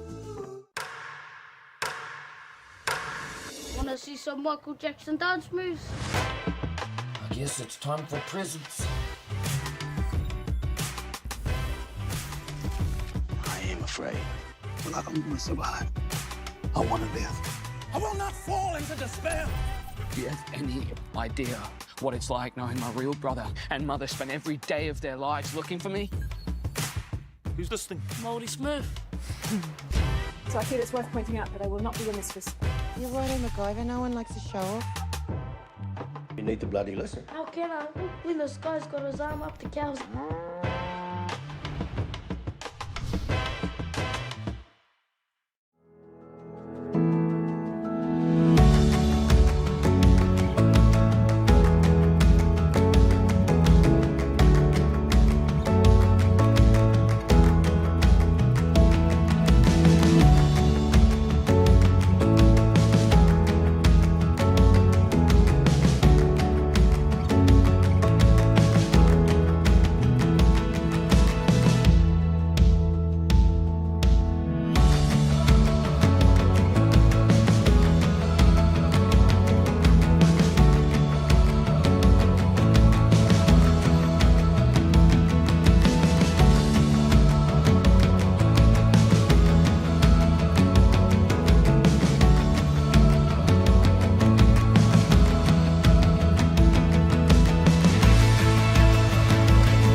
This is an opportunity that we can't pass on.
Tau mai rā, e nā iwi putanoi te motu o Aotearoa. Anei rā ko ngā whakataetai a motu o te Kī-o-Rahi, kei konei kei te puku o te ika a Māui, ko taupō nui a tia tērā, e mihi mai rā ki a koutou, e mātakitaki maina i tēnei o ngā whakataetai.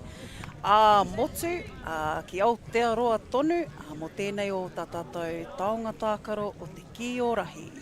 Kei konei ahau, ko Shana Butler, tō koutou kai kōrero mo te whakataetai nei.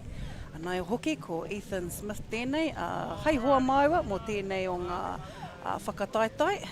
O tira, kua tai tātou ki tēnei o ngā whiringa, ki Wainganui o te upoko o te ika Māui. Rātou kia tāmaki nui ārua ko ngā OGIs. E kia nei, ko ngā OGs me te tikana. E rua o rātou tīma, they had SGI and the OGs. Nā reira, ko tēnei kapa ko ngā OGs no rangitāne o tāmaki nui ārua. And you missed some. If you're just tuning in now, you've missed some absolute cracker games that we've had so far today. But as you can see, we're into number 3 and 4, and these OGs only just went down on a close one to our whānau from. So they would have played over on the second field on the Papatakaro Tuarua.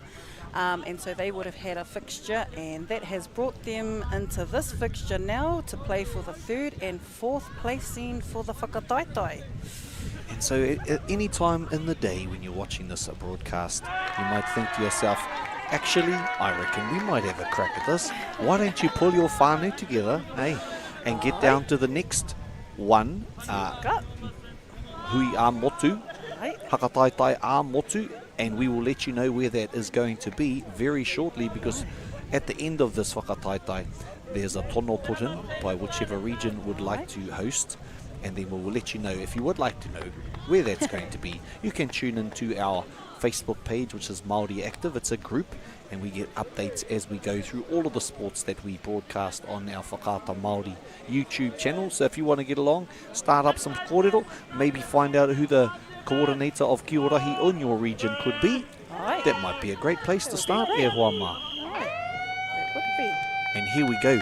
Tima tāna tātou I tēnei kemu kei Wainganui nei tīma, Papairawa atu. Tēnō Papairawa. So we got our OGs from Rangitāne. And OGs straight away having a crack at it. Having a crack at a tupu manawa. We have Upoko as taniwha. Kai Tākaro from Upoko, having experience. And also our Rangitāne whānau. Our Rangitāne whānau coming in with a tupu manawa, rewarded. And what would you call that? He just gave a little dummy. Hea tu kupe mo te dummy, with the dummy pass e hoa? He... Oh, ita paina e tētahi o ngā matua I taua. Taua kupu, dummy pass. Me whirihia anō ki tērā kupu. Hoi anō rā, he ko Rangitāne, he kioma, ko rātou nā kioma. Ko te upoko, te taniwha, and Rangitāne going to go straight in for a tupu manawa. And just a reminder that the flags and your rippers, tags do need to be on your hope. On your hope, not on your nono, not on the nono. And upoko are in yellow. Kaha te tama, te tāne ki te tiki I te rāwā. Whata silver from upoko. Again, we have another whānau from Te Upoko, like many whānau in the teams. We have the silver whānau in the Upoko team. 2 brothers and a sister. And no doubt there's been similar in other kapa. Hāmiora from Upoko, having an attempt at taniwha. Boronia Alilo once more coming up with the gold here and holding that key and diverting it from getting to the other taniwha on the other side. Tika. So both teams maximising the space on the papatakaro. Stretching the legs there. Right. The OGs. OGs finding the space, seeing if Upoko are lagging. And there's number 13 again, Tommy Lilo, one of the other whānau, and he's already coming with one tupu manawa, and there he goes again. Right. And Toru Piro I tērā wā. Anō hoki we have a whānau Lilo here from Tamaki Nui Arua. Awesome and beautiful to see whānau in the teams. And quickly gathered by Taniwha Kaitākaro. Whaienza Bishop there with his bullet arm. She's got a bullet arm on, needs an armband on there just to control yeah, that, otherwise it might turn into ahi. I reckon. And we all have been behind those bullet passes, Whaienza? So if you are a kaitiaki, Boronia, you know. Kia tūpato. Kia tūpato ki ngā whiu a taua tama a Whaienza Bishop. And collected by Whata Silva, shot at Tuna Silva, looking for a kai whiu. And nama te kaumārua, Kaya Walker Waitoa, she's showing some great tenacity in trying to capture that key, and there she is picking it up for her team at the moment, the OGs. OGs. Tino OGs, so some of these OGs are experienced. They have been around the rahi kaupapa in Rangitāne. Oh, lovely and a work rip there by Nama. Ramona Silva, one of the silver whānau from Upoko. Now the silvers are from Manakariti, or ex-Manakariti. And Again, another lilo. he decides, Tommy, to have a crack at it. He thought, I'll see how you go there, bro. Yeah, we'll see, we'll see. And collected by Kaitiaki. Under the safe hands of Boronia there. She's going to have a look for another one. Oh, yeah, there's the bro. Oh, and this time he was able to pull in that tihai. By Whata Silva. And Tupu Wairua by Tuna Silva. And a rip there by Ramona Silva. Oh, nice intercept. And just a little bit over. And a Tupu Wairua. And Te Upoko Tika dominating the Taniwha. And Kotangi Te Pūtātara. First quarter, end of the first quarter, dominated by Te Upoko Tika. And talking about intercept there, whānau, so bringing you some kupu as we commentate here today, and one of them is kokoti. Kokoti. To intercept. Intercept. Ara, e te whānau, e te motu, he kupu hou. So as we watch and mātakitaki ngā hākinakina, we'll try and bring you kupu that you might be able to use in your everyday life. Hey, someone's giving you a call, and in the next minute, kokoti, someone intercepts your call, then you'll know when to use that kupu e te whānau. Kia ora. Keanu Andrews there from Upoko. And a change of kaitiaki. So Upoko will now be in position as Kioma, and a rip there from the OGs. OGs now in Taniwha position. Upoko kaitiaki, Rāmari, Rāua ko Terina. Riki Hana Love there. And a rip there by our OGs. We also have OGs in the Upoko team. So we have Upoko OGs. And it depends who gets their registration on the first day. You can't be the OGs, we're OGs. We're OGs. And I'm sure these ones here, these Upoko kaitiaki, know they're the OGs. Kawai Terina again, the drop knee tactic. Now Terina has been one of the outstanding kaitiaki for Kī-o-Rahi in the Whanganui-a-Tara region. Consistent throughout and is still around the kaupapa. Beautiful to see the leadership. And no doubt she's been teaching some of the young ones about it as well. Great speed off the spot by the young fella there. We haven't got a number on him, but we're calling him Te Meni, tēnei wā. Te Mene. Nā te tere o tōna waiwai ki te wāhira, te pāwero. So Rangitāne OGs with the Tupu Wairua from JD. And again, that Stretch. Wow, almost, Wow, almost a Ramari. split, eh? Almost. And we know that Kōtiro does. Oh. Now that would have been a great tupu manawa. He oi, I taka mai tana wana tihai. I think you better get some new rips, eh? Because he was just running on that one. They just fell off. He was too fast for his rips. They couldn't keep up. Aye, look, he's even marked the field. And just past the kai tākaro. Oh, that was a tricky with that little... sneaky little and a piro tupu wairua. Oh, Just off the shoulder there from the kaitiaki o Upoko, Ramari. Great kaitiakitanga there shown by Ramari. And once again, pounces through the air like a blimmin' kangaroo. Kārawe, Kulogan Waikato. And quick as you like, they're straight in again. And a restart kickoff from Keanu. And a quick piro. Oh, ka mau te wehi Upoko te ika. Pai ka pe. They're going to have to try and shut this one down, aren't they? Quick hands It's from multiple Logan. points on the short term. Kahane. With an attempt for a piro tere from Riki Hana Love. That was a whole new dance move, Riki Hana. I love it. I love it. Mahia e hoa. Mahia. Now some experience again here. We've got some whātoro from Kaitiaki Ramari Clay.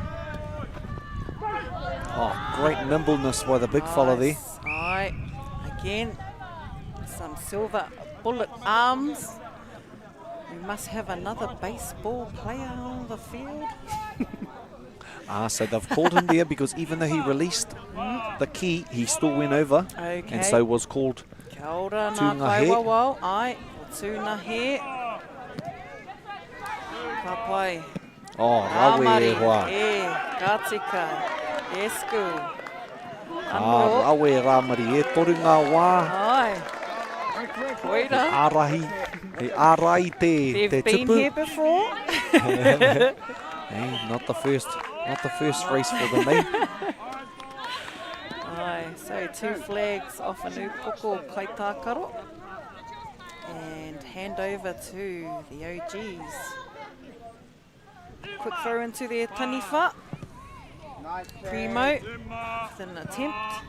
See if Isaac can land a tupu wairua.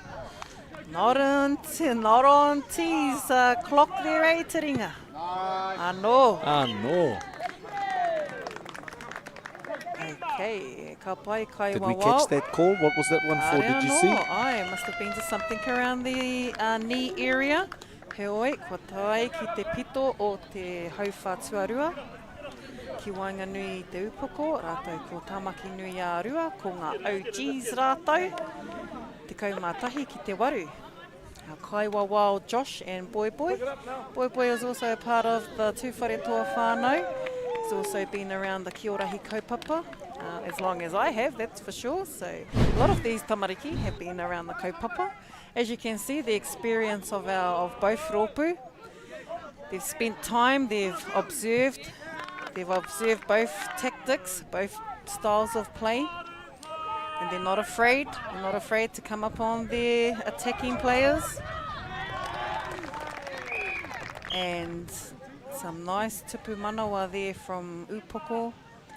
And some of those learnings come down to just years of refining the craft of playing this kēmu, eh? So slowly but surely you're building that base level skills, and then you start seeing the flair coming out, eh, once you've got all those base ones covered. So that's what we're starting to see from the flair coming from these more experienced players, because often you haven't got the speed and the agility that you once had, but from all those learnings over the years, you can still pull some tricks out of the bag that the young fellas haven't seen yet. Ka tika rā. Heoi nō rā, anei rā ko ngā hua o te whakataetai, Kī-o-Rahi āmotu mo tēnei tau. Upoko te ika versus Tamaki Nui a Rua. If you're just joining us, we are playing for the 3rd and 4th placing for the whakataetai. Aye. We have Primus McLaren, who is about to kick off for Tamaki Nui a Rua. So you roto i te rea, what would we call the kickoff then?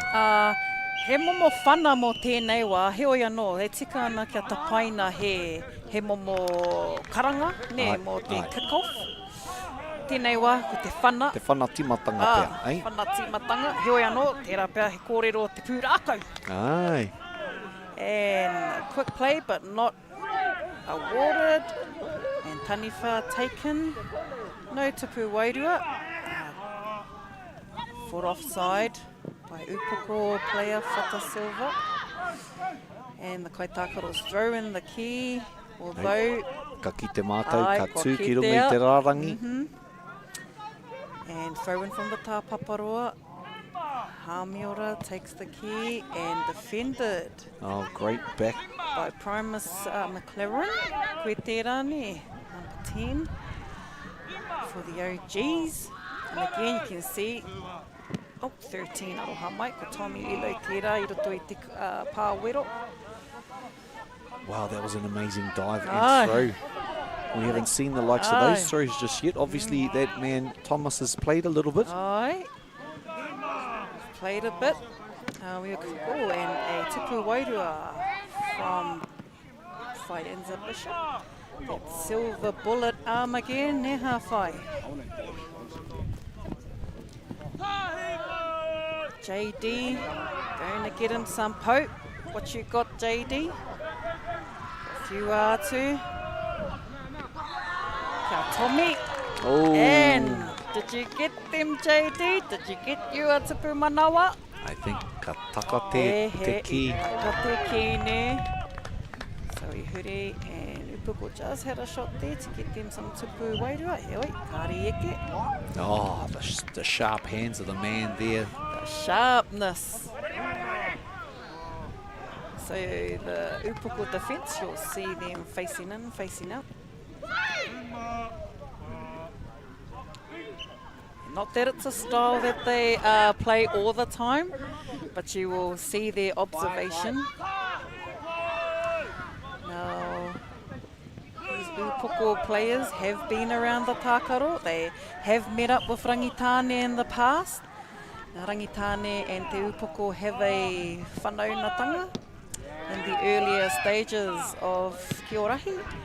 Te Upoko and Rangitane were meeting up to strengthen their whanaungatanga, to strengthen the Tākaro in their area. And nei hoki te hua, this is where they're at now with the awhi of Matua Troy Tāwhai. And we know that steel sharpens steel, so if you want to get better at a game, you must play against other teams that are at a higher level than yourselves to try and sharpen yourselves. And there we had a little bit of lost his tātua there. And that's what we can see between the two teams. One team has belt and rippers, and the other team have flag shorts. That silver bullet again, but saved by Baronia Kaitiaki, and she's calling the key in, use me or just come in, ara. But with that, he's lost a flag and gathered by Taniwha player. It would seem that there's more opportunities when they pass back to the Kaitiaki and then attack from the outside to try and get that, as we see just there. Hui anō rā for the Taniwha, they also have to be on as well, so they have to make sure that they're facing towards their attackers. So as the Kioma become the attacker, the Taniwha has to get in a defence mode, so they'll either face out to te ao, or they will use their other players around on the Papatākaro. Hewa nō rā, kei a rātou ngā tikanga, kei a rātou o rātou rautaki. And you can hear the Kaitiaki run it in, so they're giving the okay, they're giving the clearance that just take the tupu manawa. And that's what you need, that communication. When you can't see behind you, you want those other pair of eyes just communicating, and Baroni is doing that absolutely brilliantly, tēnei wā. Heading up to the end of our third quarter, but Upoko are going to try and get some more points up, try and close the gap between the OGs. And I guess when you're those Taniwha on, the kai tupu, Lost the Ki-o-ma. The Kī-o-Rahi. When you're those Kī-o-Rahi and you see those taniwha shooting, that's your time to have a little breather. Ai. Hey, Ai. hey, have time to have a little breather, otherwise you get no rest. Ai. And then tau te hau te wāko tai mai te ki a koutou. Ai. Upoko te ika e tākoro atu ana kia tamaki nui a rua ko ngā OGs. Te kaumārima ki te kau. Te hau whātua toru, third quarter. And Tāmaki nui a rua having to pull back 5 piro I tēnei wā nō reira. It's going to be a tough ask for them. But we have seen during the day that they're capable of pulling that back, eh? Very capable. And they're straight into it. Aye. Great exposure too for Rangitane. So Rangitane have a lot of kaupapa in their area. And Kī-o-Rahi is growing with them. Nice. And a tupu manawa by Riki Hana Love. Riki Hana with the smooth moves getting inside the pāwero.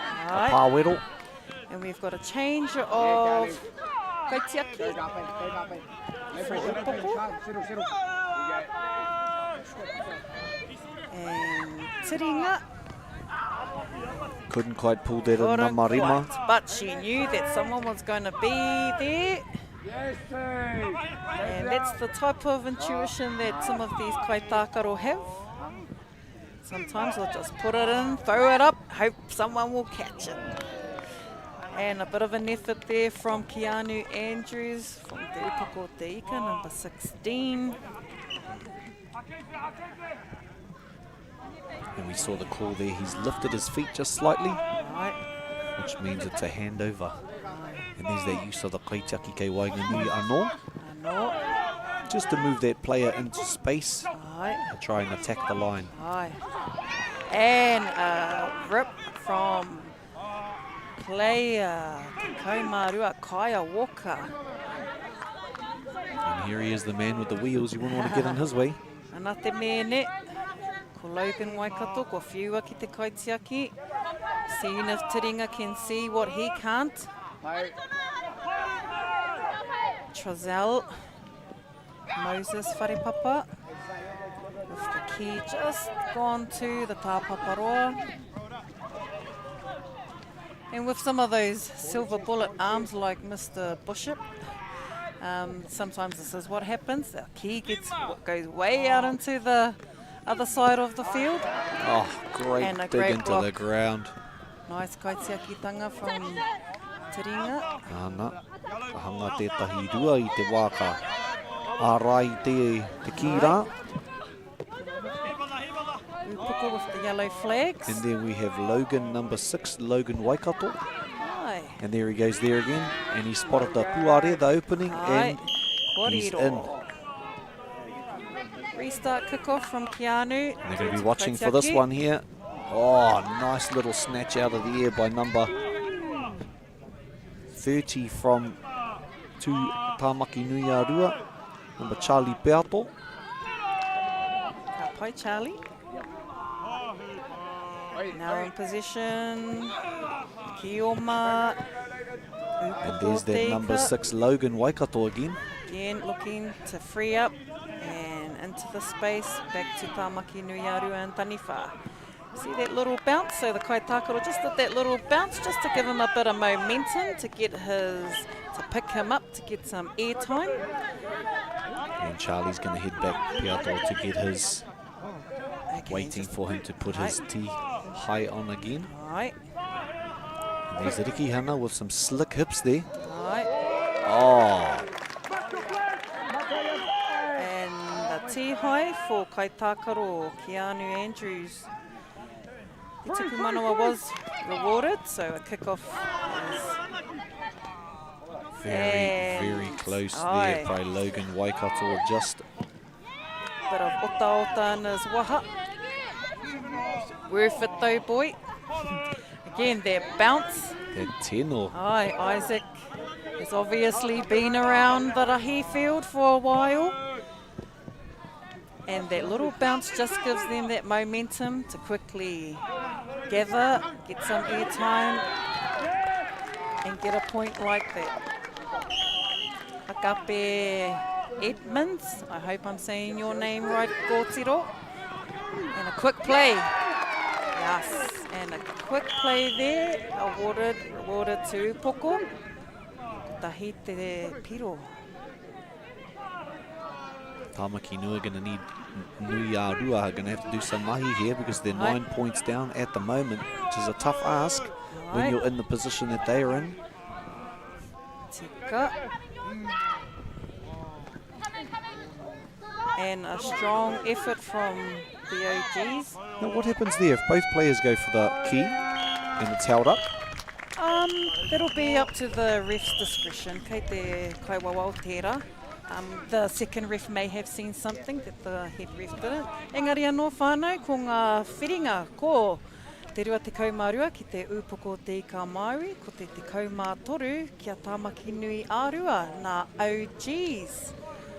Whakanuia ka tika. E harikoa ana hoki rātou. Ai tika, and they'll be pretty happy with that, the OG, oh not the OGs. Ai, ko ngā OGs o Tāmaki Nui-a-Rua e rā. Te kārawe. Ai. And they'll be happy that the day's over, I think, because the tinana will be feeling it, and that luckily there's some hot springs, some puna mahana tataki konei. Ai, tika. Ngā whā. Mō koutou ngā kapa e rua. Mutu ana e nei whakataitai. Especially on those Whakaaro knees. Nui, ai. Hey. Whakaaro nui kia haere ki ngā nāwha. Koe anō, koe nei ngā huai puta mai i tēnei tākaro ki Wainganui i te upoko o te ika Māori kia Tāmaki Nui-a-Rua. Ngā OGs, nō rangi tāne. E whakawhanau nā te hoki, we nei o ngā kai tākaro, ki runga i te papa o te matāpuna ki roto o Turangitukua. Aku aku e nei, e hoki mai anō, kia utonu mai.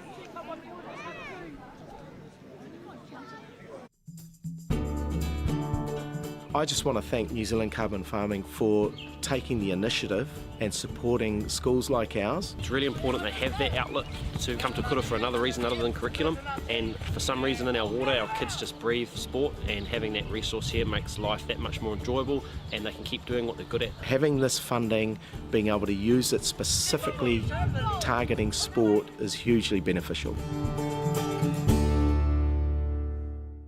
Funding is a real challenge. We know that a lot of schools face that ongoing, and the reality is if you go to a lower decile school in New Zealand, you are less likely to be able to afford to participate in sport.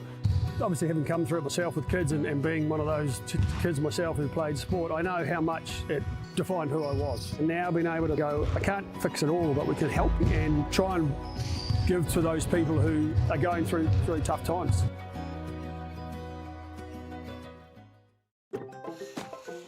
Whoops, running on empty? Enjoy a 6 cents per litre fuel discount at your local Caltex with Pumped every day. Ah, feels good, eh? Get it at any participating Caltex. Wanna see some Michael Jackson dance moves? I guess it's time for presents. I am afraid, but I'm going to survive. I want to live. I will not fall into despair. Do you have any idea what it's like knowing my real brother and mother spent every day of their lives looking for me? Who's listening? Moldy Smith. So I feel it's worth pointing out that I will not be your mistress. You're right, MacGyver. No one likes to show off. You need to bloody listen. How can I? When this guy's got his arm up the cow's...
shot, but I got the reach.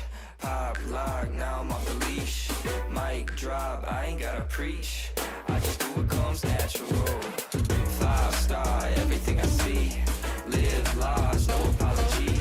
Take charge, no one can compete. I just do what comes natural.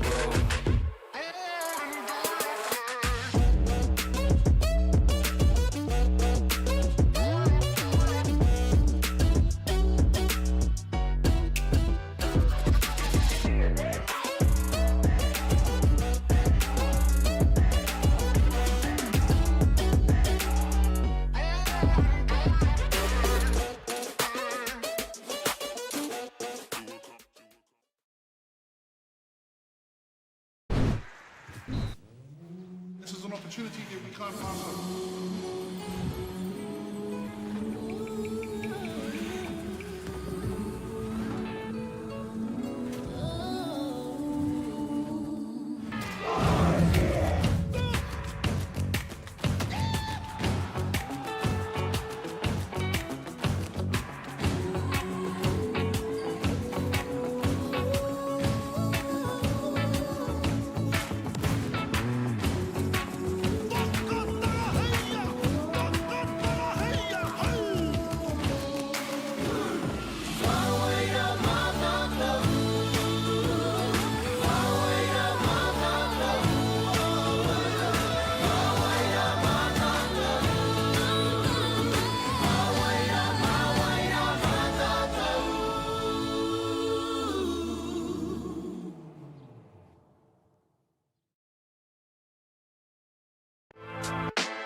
Tau mai rā, e ngā iwi o te motu ki tēnei whakataetai ā motu o te Kī-o-Rahi mo te taurua mano rua te kaumāwhā.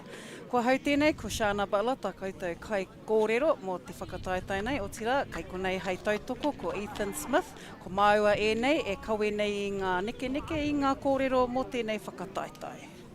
Ai, mihi ana ki a koutou, kua tai mai ki tēnei wā o te rā, ki te mātaki i te whiringa, te kēmu whiringa mō ngā whiringa toa i tēnei wā. Whiringa toa mō tēnei wā, ki Wainga Nui, i a Ngāti Porou, rātou ko te pane o te ika.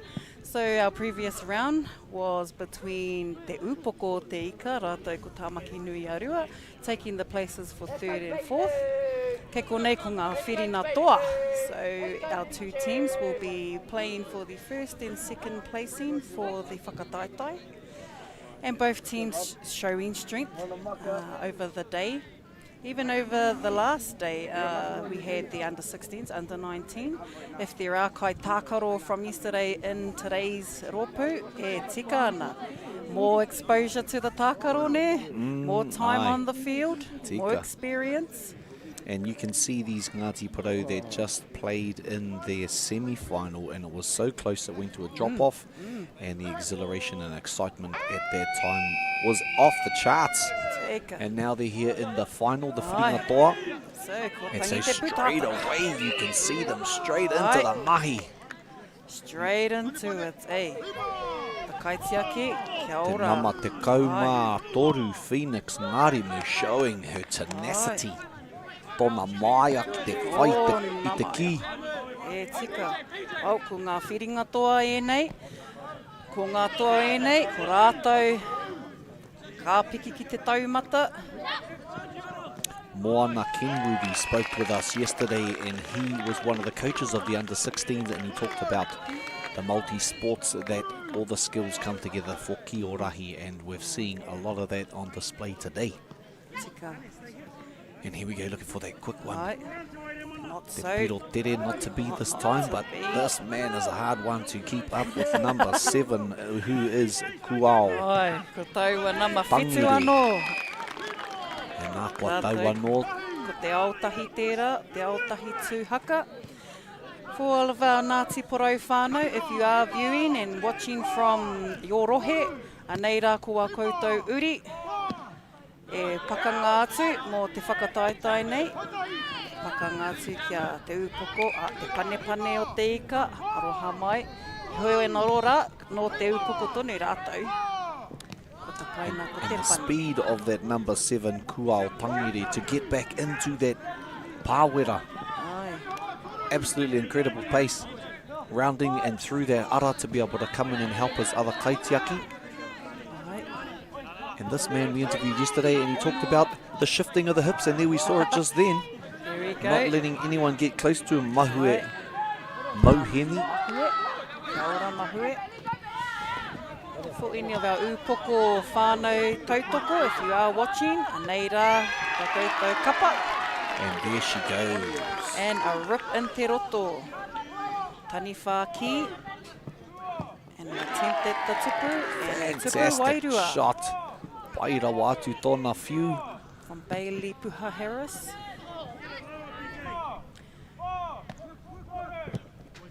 Our Pani whānau had the earlier game. And now they have the last game.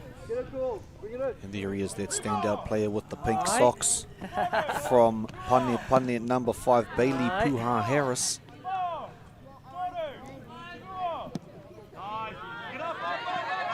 Oh, unlucky he didn't pull that up because there was a slight opening for them. And there he is, that man himself, Bailey Harris. Puha. 32. And we're trying Kazra. Trying to pass, trying to get through to his other opponents. Finding the gap. Unlucky. Ngāti Porou had Oh, the double rip and almost a tackle there, Te Whānau. with 4 kai wawao on our papatakaro. Head ref Kaya Wharawhara. And that was Te Wairemana Te Rito with that double rip. And Ki gone. Kai wawao said 1 flag. And the shot clock starts when Taniwha have possession of the key. And there are bodies flying all over the place. Ai, ka rere ngā tinana katoa I roto I tēnei kēmu. So that call, because the Kioma player was offside and the key had bounced off him while he was offside, and he still hadn't gone back onto his side. So the ref had called that up. Kai tākaro, Kūwao.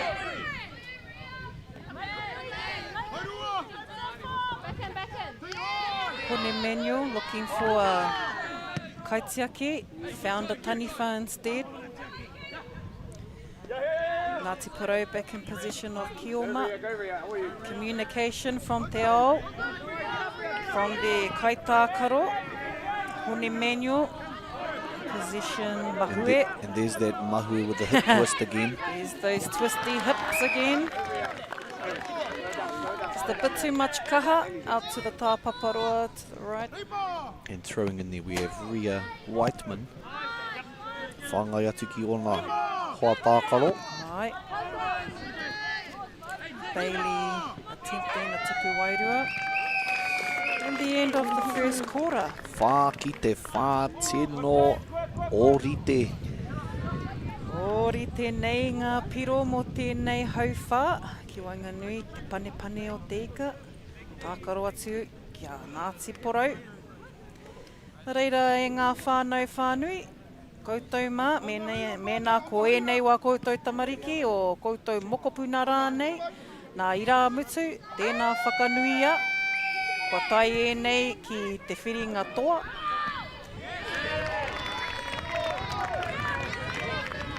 Anō, kua riro he piro tere.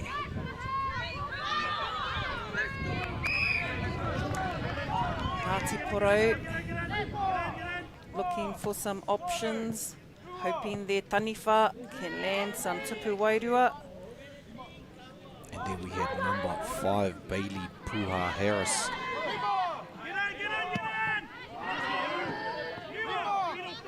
Kaha. And a tupu wairua. Was that awarded? Yes. His foot was in zone. Player Anahera Eru Solomon. And there she goes. Anahera in with the tupu wairua. No, tupu manawa. I got too excited and I was going to sing a song there for you, whānau. You're going to do the hakao part, eh?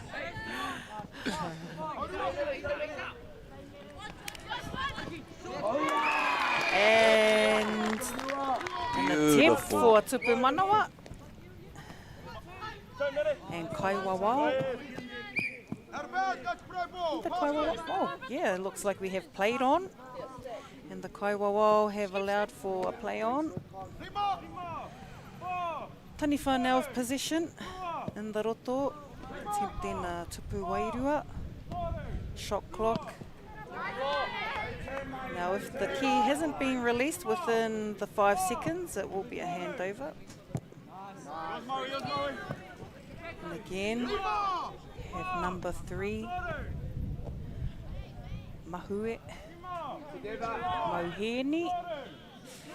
And if you're watching from around the motu, awesome to have you join us for the final for the Kī-o-Rahi Nationals tournament here in Turangitukua. And it's been an amazing 2 days where weather's been up and down and all around, but at the end of the day, ko te toa o tēnei, o ēnei rā, ko tēnei hā kina o te Kī-o-Rahi. E tika. Serenity Mills Simpson there, had her flag ripped, had her tag ripped off, and Kai Tākaro. Ngāti Porou just put the key out in the tāpaparoa, collected by Upoko. Quickly regathered, and the Ngāti Porou, Kai Tākaro too, swift. Kuao saw the Kioma coming through, not in his house. And over to Hunter Collins there for his first shot at it. Kaha pane pane. Right. Kei te tū pau, pane pane. 3 kaitiaki in. First time seeing Serenity in the pāwero. She's obviously there for defence to get the key, and a double from Ngāti Porou. And the key just gone to the tāpaparoa, collected by Pane Pane. Aroha mai te whānau. There's Anahira again with the key, and then following it through to the kaitaki in the middle, Kahukura, and finishing with number 9. Tiaki. Ko tiaki hoki tērā. Ai, o te namatua iwa. Ka tika tiaki o te upoko. Reihana, rip, 1 flag gone. 1 tihai. And tahi te tihai. And then we have Perkis there, Niwa, with the Whatu Homai. Right. Anahira looking for options. Back to Kai Tākaro. Perkis.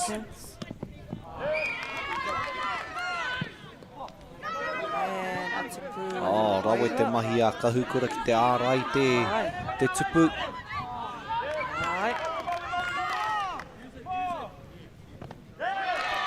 Engari tērā wā. Anō.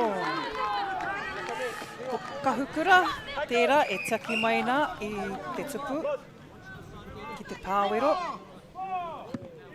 Kuhu mai ko Reihana. Hei pautau toko mōna. Āna. Patai ki te mutunga o te hauwhā tuarua. Ki Wainganui te pane pane o te ika maui. Anō, ori te tatauranga o ngā tīma. Iwa ki te iwa. Tika. Ori te anō. Tatarawa tēnei tākaro. Te whiringa toa tēnei. Ka re kore, ka re rātou e tuku. Ka kore hoki rātou e hia hoki atu ki ngā kāinga. Me te kore whai tohu. Enei kai tākaro no te upoko o te ika. And there was a beautifully executed pass and give and finish there into the tupu manawa. Once again there by Perkis. Good comms between the kai tākaro. Also seeing some of that whanaunatanga come out strong. So our pane whānau are a collective of rangatahi from Te Whanganui Ātara. And today you see a mixture of their skill, of their abilities, coming into this one kapa mō te panipani. And when you see those kaitiaki there, there's not much of a gap really to aim for, but obviously nā te tino aro, te kitenga o ngā taniwha, ka piro rātou. Ka piro, ai. So he tirohana whānui tēnei tākaro o tātou o te Kī-o-Rahi. It's very broad, so yes, you can't, it's not like any other sport where you have to run back and forth and up and down a square field. It's obvious your peripheral has to be on, so there's a wider view, a wider frame you have to look at, especially on this type of papatākaro. Now we're heading into our third quarter. We'll be looking for some of these cookies here, and there we have it, but no. The defence was up to the task, and number 12, Te Kaumā Rua from Panepane Ria Whiteman was ready for that challenge. And beautiful shot there, kei Wainganui i ngā waiwai, Bradley James Walker.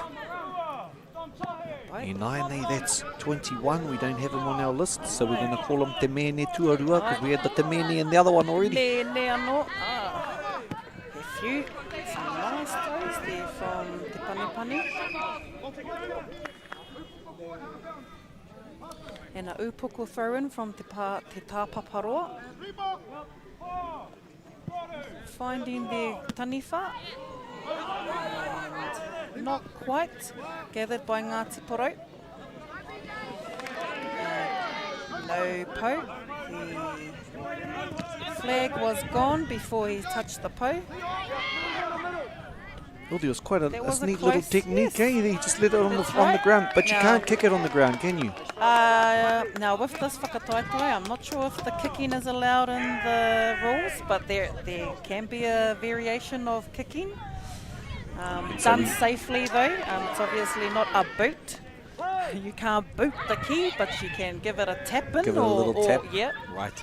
And so I think there might be a slightly different rules in this whakataitoe because we saw there, he just let it roll along, didn't pick it up because you can't take the tihai until you've got the key in your ringa. And that was a double whammy right there, Te whānau. And most tākaro are well versed around the early rips, but the heat of moments and the pressure does tend to get in the way at times. The hikaka. And another throw-in from Te Panepane o te ika. Quick throw. Oh, great defence there by the kaitiaki. 3 kaitiaki for Ngāti Porou, Phoenix, Rauā ko Whai Bishop. Ko Tuatoru hoki Ariki. Puanora, ko Putatu i te ara. Oh, te iro hoki e mahue. E mahue a koe kala. Ko whana te ki te kaitiaki. Ko hopukina e Phoenix. Ko riro hoki he piro tere. He piro tere. And so there we had an instance where the piro tere was scored, but then it was slowed down because she didn't have her tihai on. So they'll be looking again for another. That's right, and even their kai tautoko are reminding their players your flag. And tuku wairua for Te Panepane. And the quick thinking of Bradley James Walker capitalised on that space that they had, and here he is with the key in his ringa, in his hot ringa once again. His ringa wera, if you will. Hua nui, nā ringa wera I runga I te papatākaro I tēnei rā. Nā te kore e taihana mai a tamanui pēr.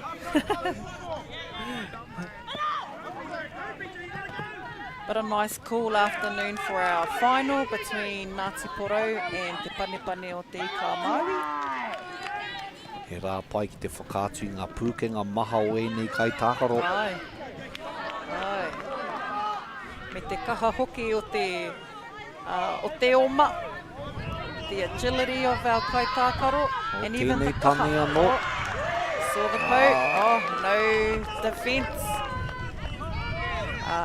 Panepane kai tākaro could have been caught up on the other side of the papa. And that's it, number 4, he came on, scored his Moana Kenworthy, did his job, and then off he went. Hoatu ana Ripski e tahi atu. Aye. And the shot clock is counting down. And a double rip from Te Panepane, Reihana Te Reina. Another one to watch, whānau. It was a great regather, but a double whammy takedown by the... Kātika. And the Kaiwawau reminding the Kai Tākaro. Tino tata nei. Ko tangi te pūtātara o te hau whā tuatoru ki Wainganui Te Panepane o Te Ika Māui. Kia Ngāti Porou. And there's nothing in it, e te whānau. It is close as anything. This is the first time, in fact, in all of the quarters that there's actually been a leader. It's been so neck and neck, and it wouldn't surprise me if it goes right down to the wire and we have a drop-off again. For those that haven't yet witnessed one, you might actually witness it this time because Ngāti Porou have already done it once today. Maybe they like it. Maybe they like it. Maybe it's their thing. They think to themselves, let's do it again. Tika. Maybe they like them shootouts. And a nice collection from Reihana Te Reina. And they're not going to get communication. To that. They're not going to get to the shoot-off if they can't shut down that amazing attack there by the Kī-o-Rahi. Aye. And Panepane now in Kī-o-Rahi. That's Niwa Perkis again, number. He goes in and a double movement. The Kaiwawau has informed the Taniwha, Kī-o-Rahi, there's been double movement. So that double movement is pretty much like you get tackled or you get ripped and then you're going to try again to try and get to that try line. So that's the type of effect that it's had.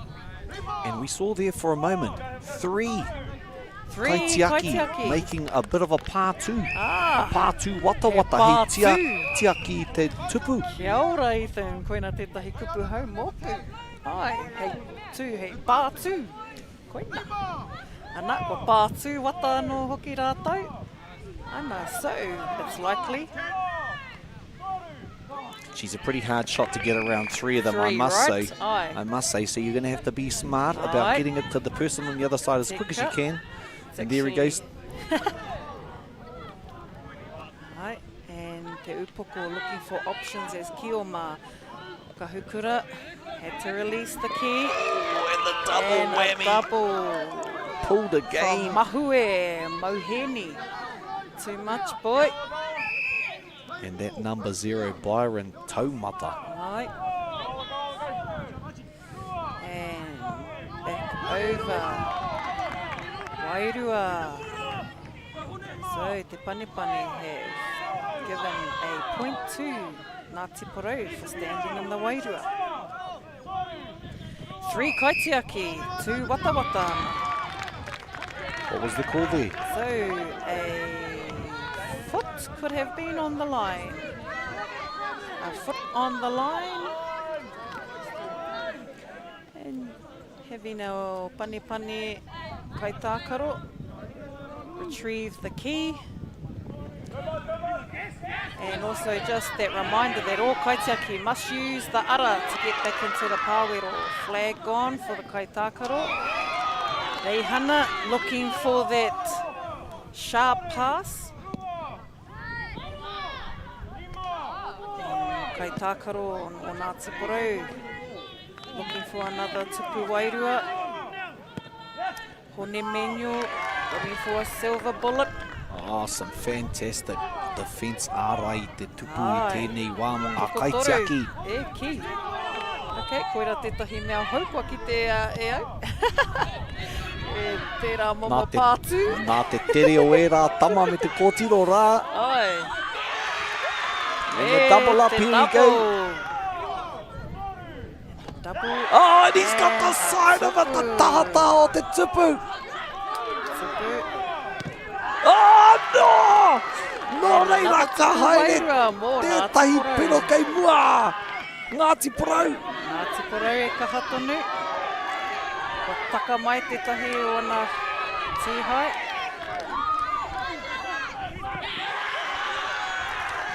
O, ka rongo. Te ki te tāpaparoa. Ka rongo I te ngā kaitautoko o Ngāti Porou I tēnei wā. Nā te mea kai mua rātou. Kei te kimi rautaki, o tīhai te tā.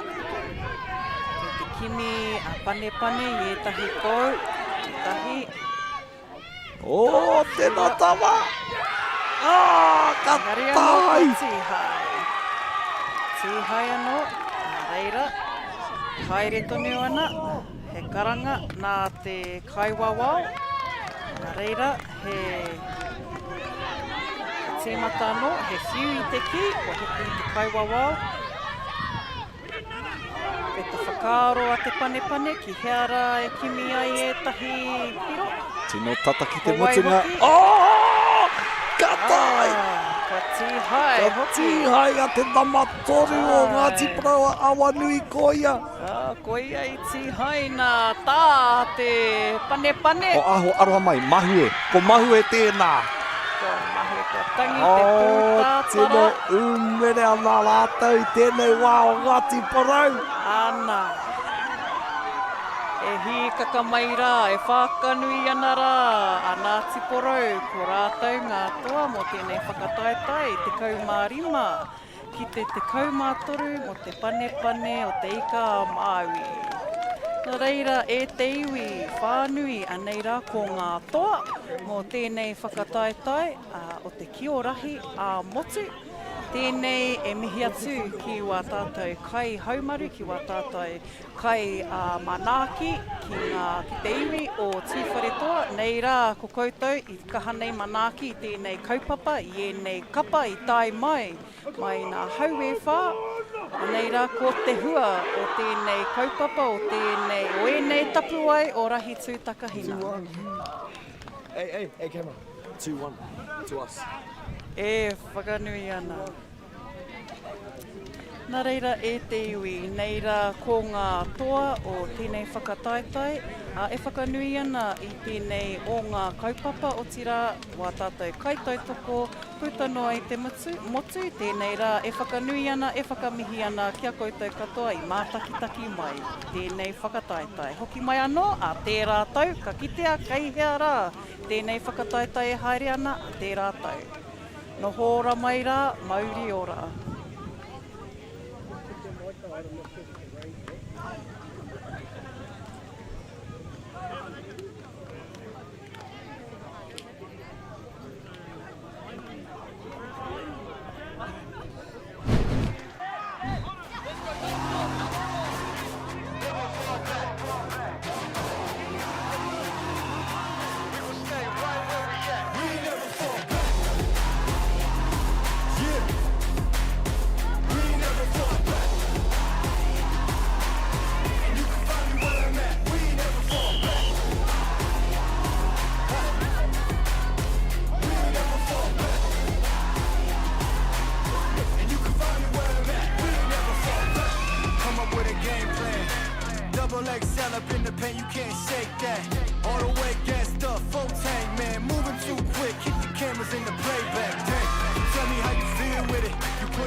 falter. Came with the hands out, get them off us. I'm 24/7 in the office. Pay attention cause I ain't repeating offers. Yeah, never met a man I've been scared of. Careful, you gon' get exactly what you asked for. Here for whatever you bring me getting handled. I answer to no one, I don't need to hassle.